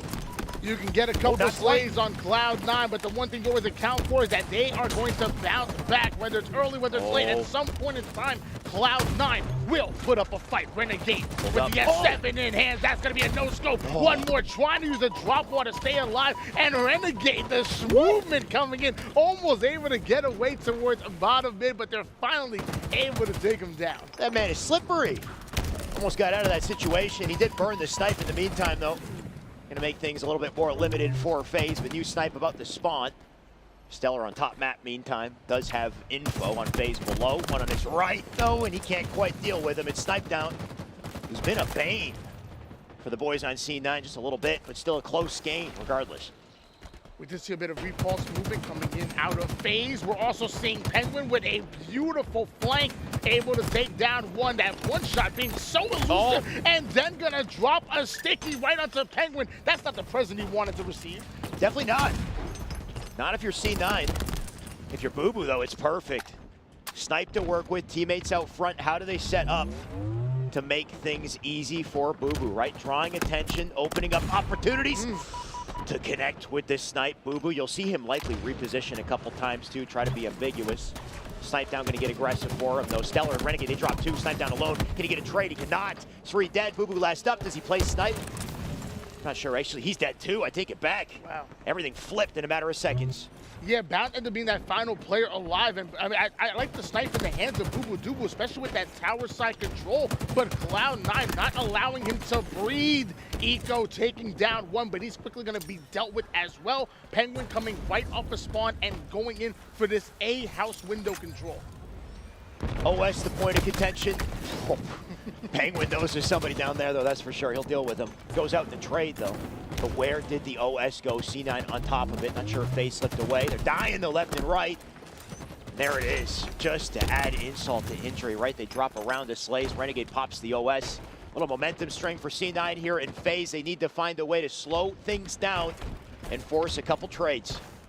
Overshield in the hands of Renegade. He doesn't avoid the plasma pistol because that can neutralize it. Uses the wall in order to avoid that damage, but finally ends up losing his overshield. Still able to get the kill. Now gets a double kill. Does Renegade. The main Slayer starting to heat up as the third one going to go down. A triple kill being earned by Renegade to get that top mid control. Cloud9 on a roll. The man is so aware. So damn efficient. Just doing damage everywhere he absolutely can. Holding down center map because of it. You can see FaZe have slowed to a crawl in reaction. 6 kill advantage C9 have earned. FaZe cannot afford mistakes. They got to shoot together or die together at this rate. Renegade's still going. And although Renegade on a killing spree, can we talk about Falcated having half of his team's kills by himself? Wow, Falcated really trying to make something happen, and so is Stellar, getting a killing spree of his own via a double kill. 3 out of 4 members for the boys in blue go down. They know he's hiding there, and they're gonna get sent for a swim. It's getting sweaty. That might have been a favor. Boo Boo, you are not safe. You'll be back in less than 10 seconds, but only to die again at this rate. C9, they just seem unstoppable. 11 kill advantage game 2. And despite the pressure we saw out of FaZe early on, it just doesn't seem like enough to stop these boys. Bound with 2, though. There's an answer. Bound and FaZe trying to stay alive toward the sandbag side, but Eco still able to hunt him down. Snipe Down now losing his partner in crime. Going to be forced to back down and try to play his life because they have to find some way to slow this game down. And literally Cloud9 or 6 make that 5 kills away from taking the game. FaZe will have to play near perfect Halo in order to come back. Jeez. I don't see it in the cards anymore, Tony. 48, Renegade with the snipe. And I think it's just a matter of whether or not he ends it in style. Oh, there goes 1. That's down for you. Final kill in the game. It's just who will get it. Looks like Penguin is the one to do it. And once again, C9, they find dominance in game 2, 50-35. We were almost worried that Renegade would have asked some style. How dare we not know that Renegade, should I even worry? The style master. You know it's going to be stylish. He's a sharp dresser. Yeah, sure. I mean, it's a holistic endeavor, I guess, to be stylish, not just in-game, outside, too. He could have maybe gone for a little 360 if he really wanted to up the ante. Repulsor 360, no scope, close the game. I mean, by all means, against one of the best teams in Infinite, it would be pretty, it would be insulting if he did it. But 2-0 at this point. It's a best-of-5 series. FaZe, unfortunately for them, they have not been able to answer, and they seem to be kind of declining, if anything, unfortunately.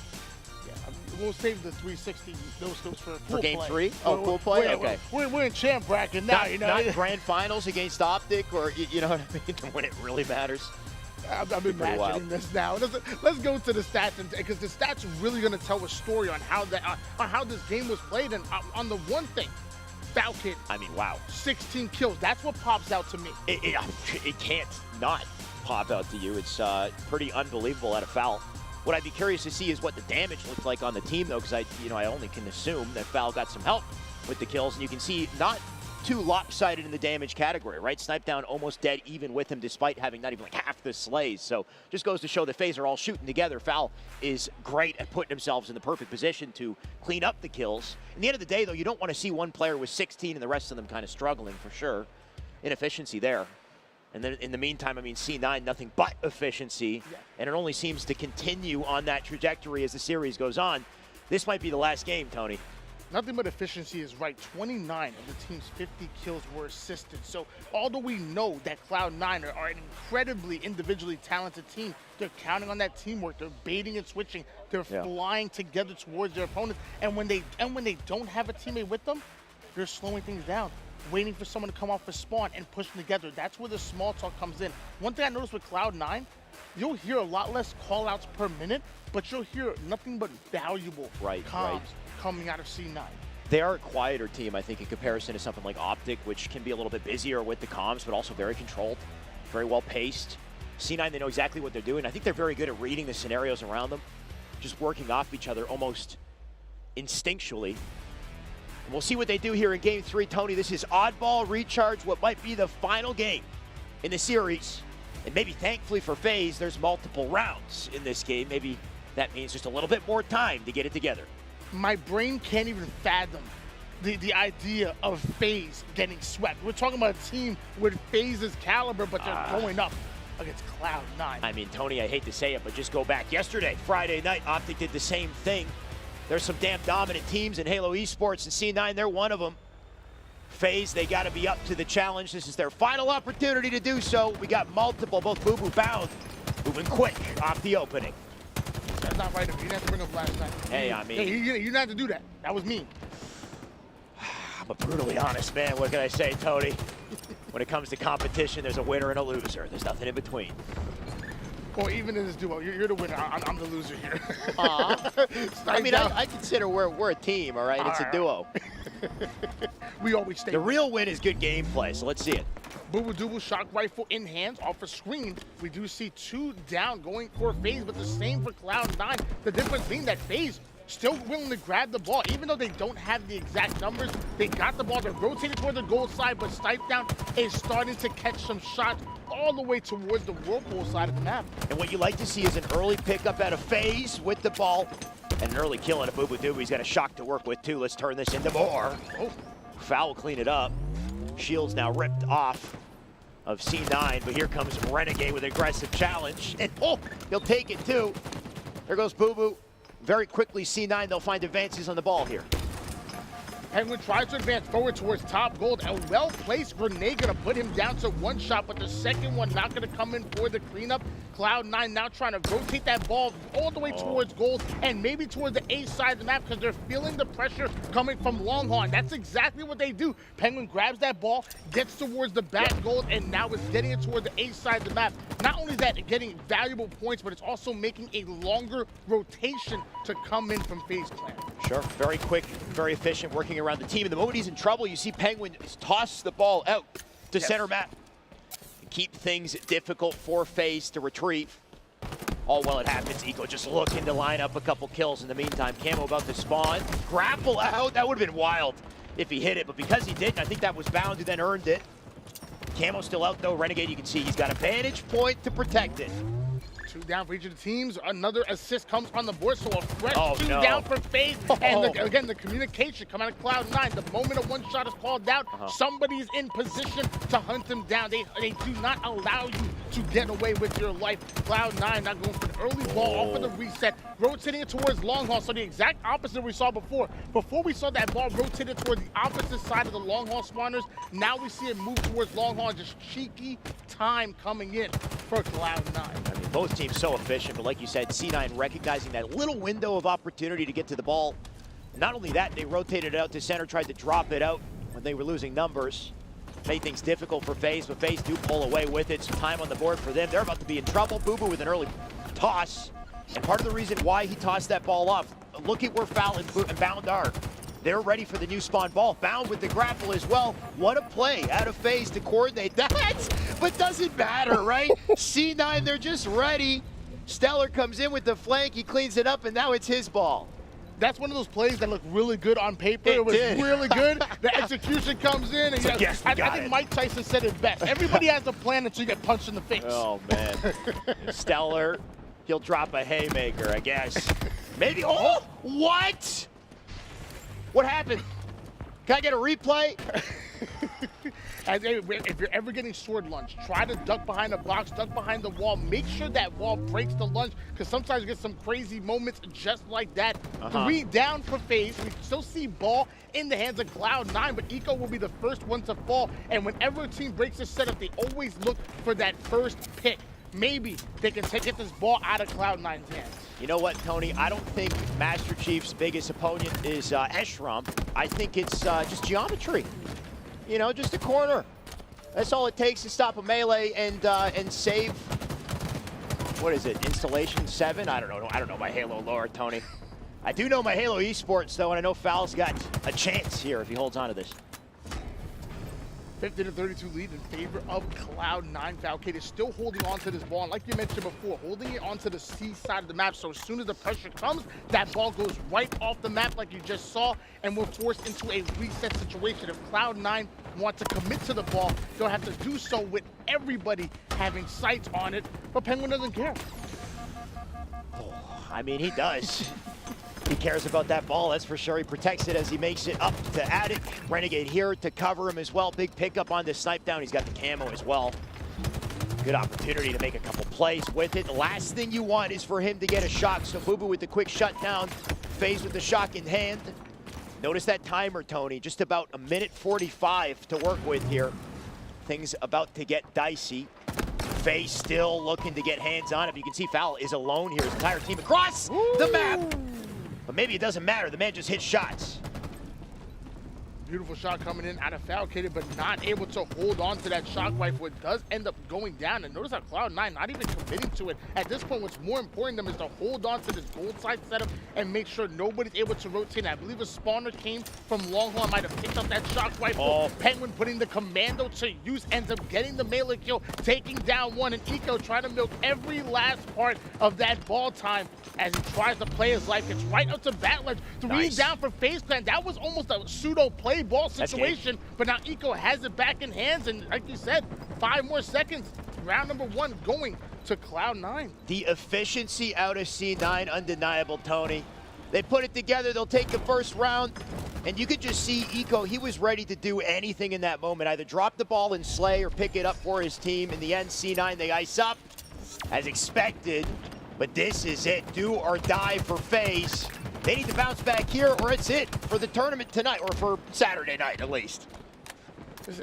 It's tough. FaZe Clan aren't playing bad whatsoever. Cloud9 are playing exceptional right now. They are playing simply winning Halo. They're 1 round away.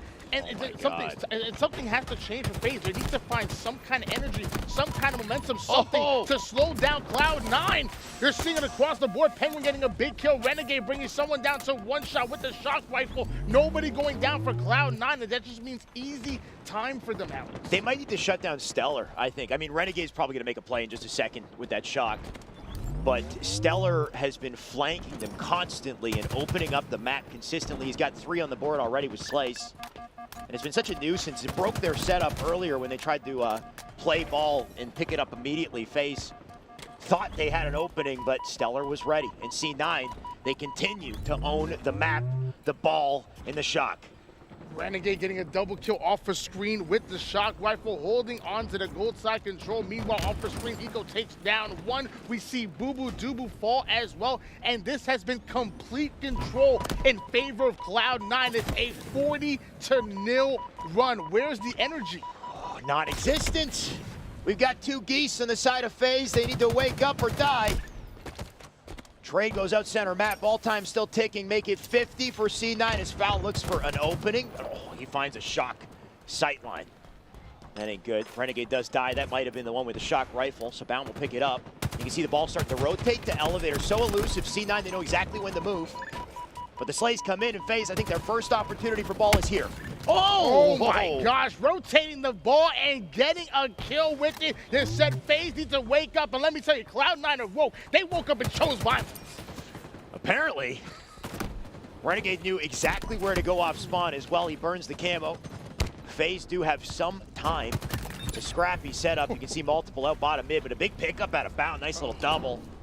That'll secure some time for it. Foul set up and pipes. Snipe down, Boo Boo down below. How does C9 play it? Looks like they'll send their numbers to A. Expect a flank out through long haul as well. And Foul, you can see he's already prepared for it. FaZe, despite not having control in this game, they're still one good setup away from not only tying the game, but maybe taking the lead here. Bao going in for the ninja off of the enemy player, going for the clamber. Falcated trying to get the melee, and not going to be able to do so. Falcated goes down. Boo-Boo Doo-Boo does as well. Renegade getting the kill with the shock rifle, grappling the ball and passing it towards his teammates. He has some more work to be done. When's the last time you saw the shock rifle in FaZe's hands, Tony? I don't think we've seen it in their hands all round. Yesterday. No, Fal had it for a split second last round, but I mean, Renegade's been controlling it ever since. Oh, finally they take him before he does anything too brutal. They'll pick up the ball, but it's still scrappy. Penguin will drop. Thanks to Falcated Boo-Boo Doo-Boo, they've got a chance for a setup yet again, but 73 for C9, a slight mistake, and that could be it.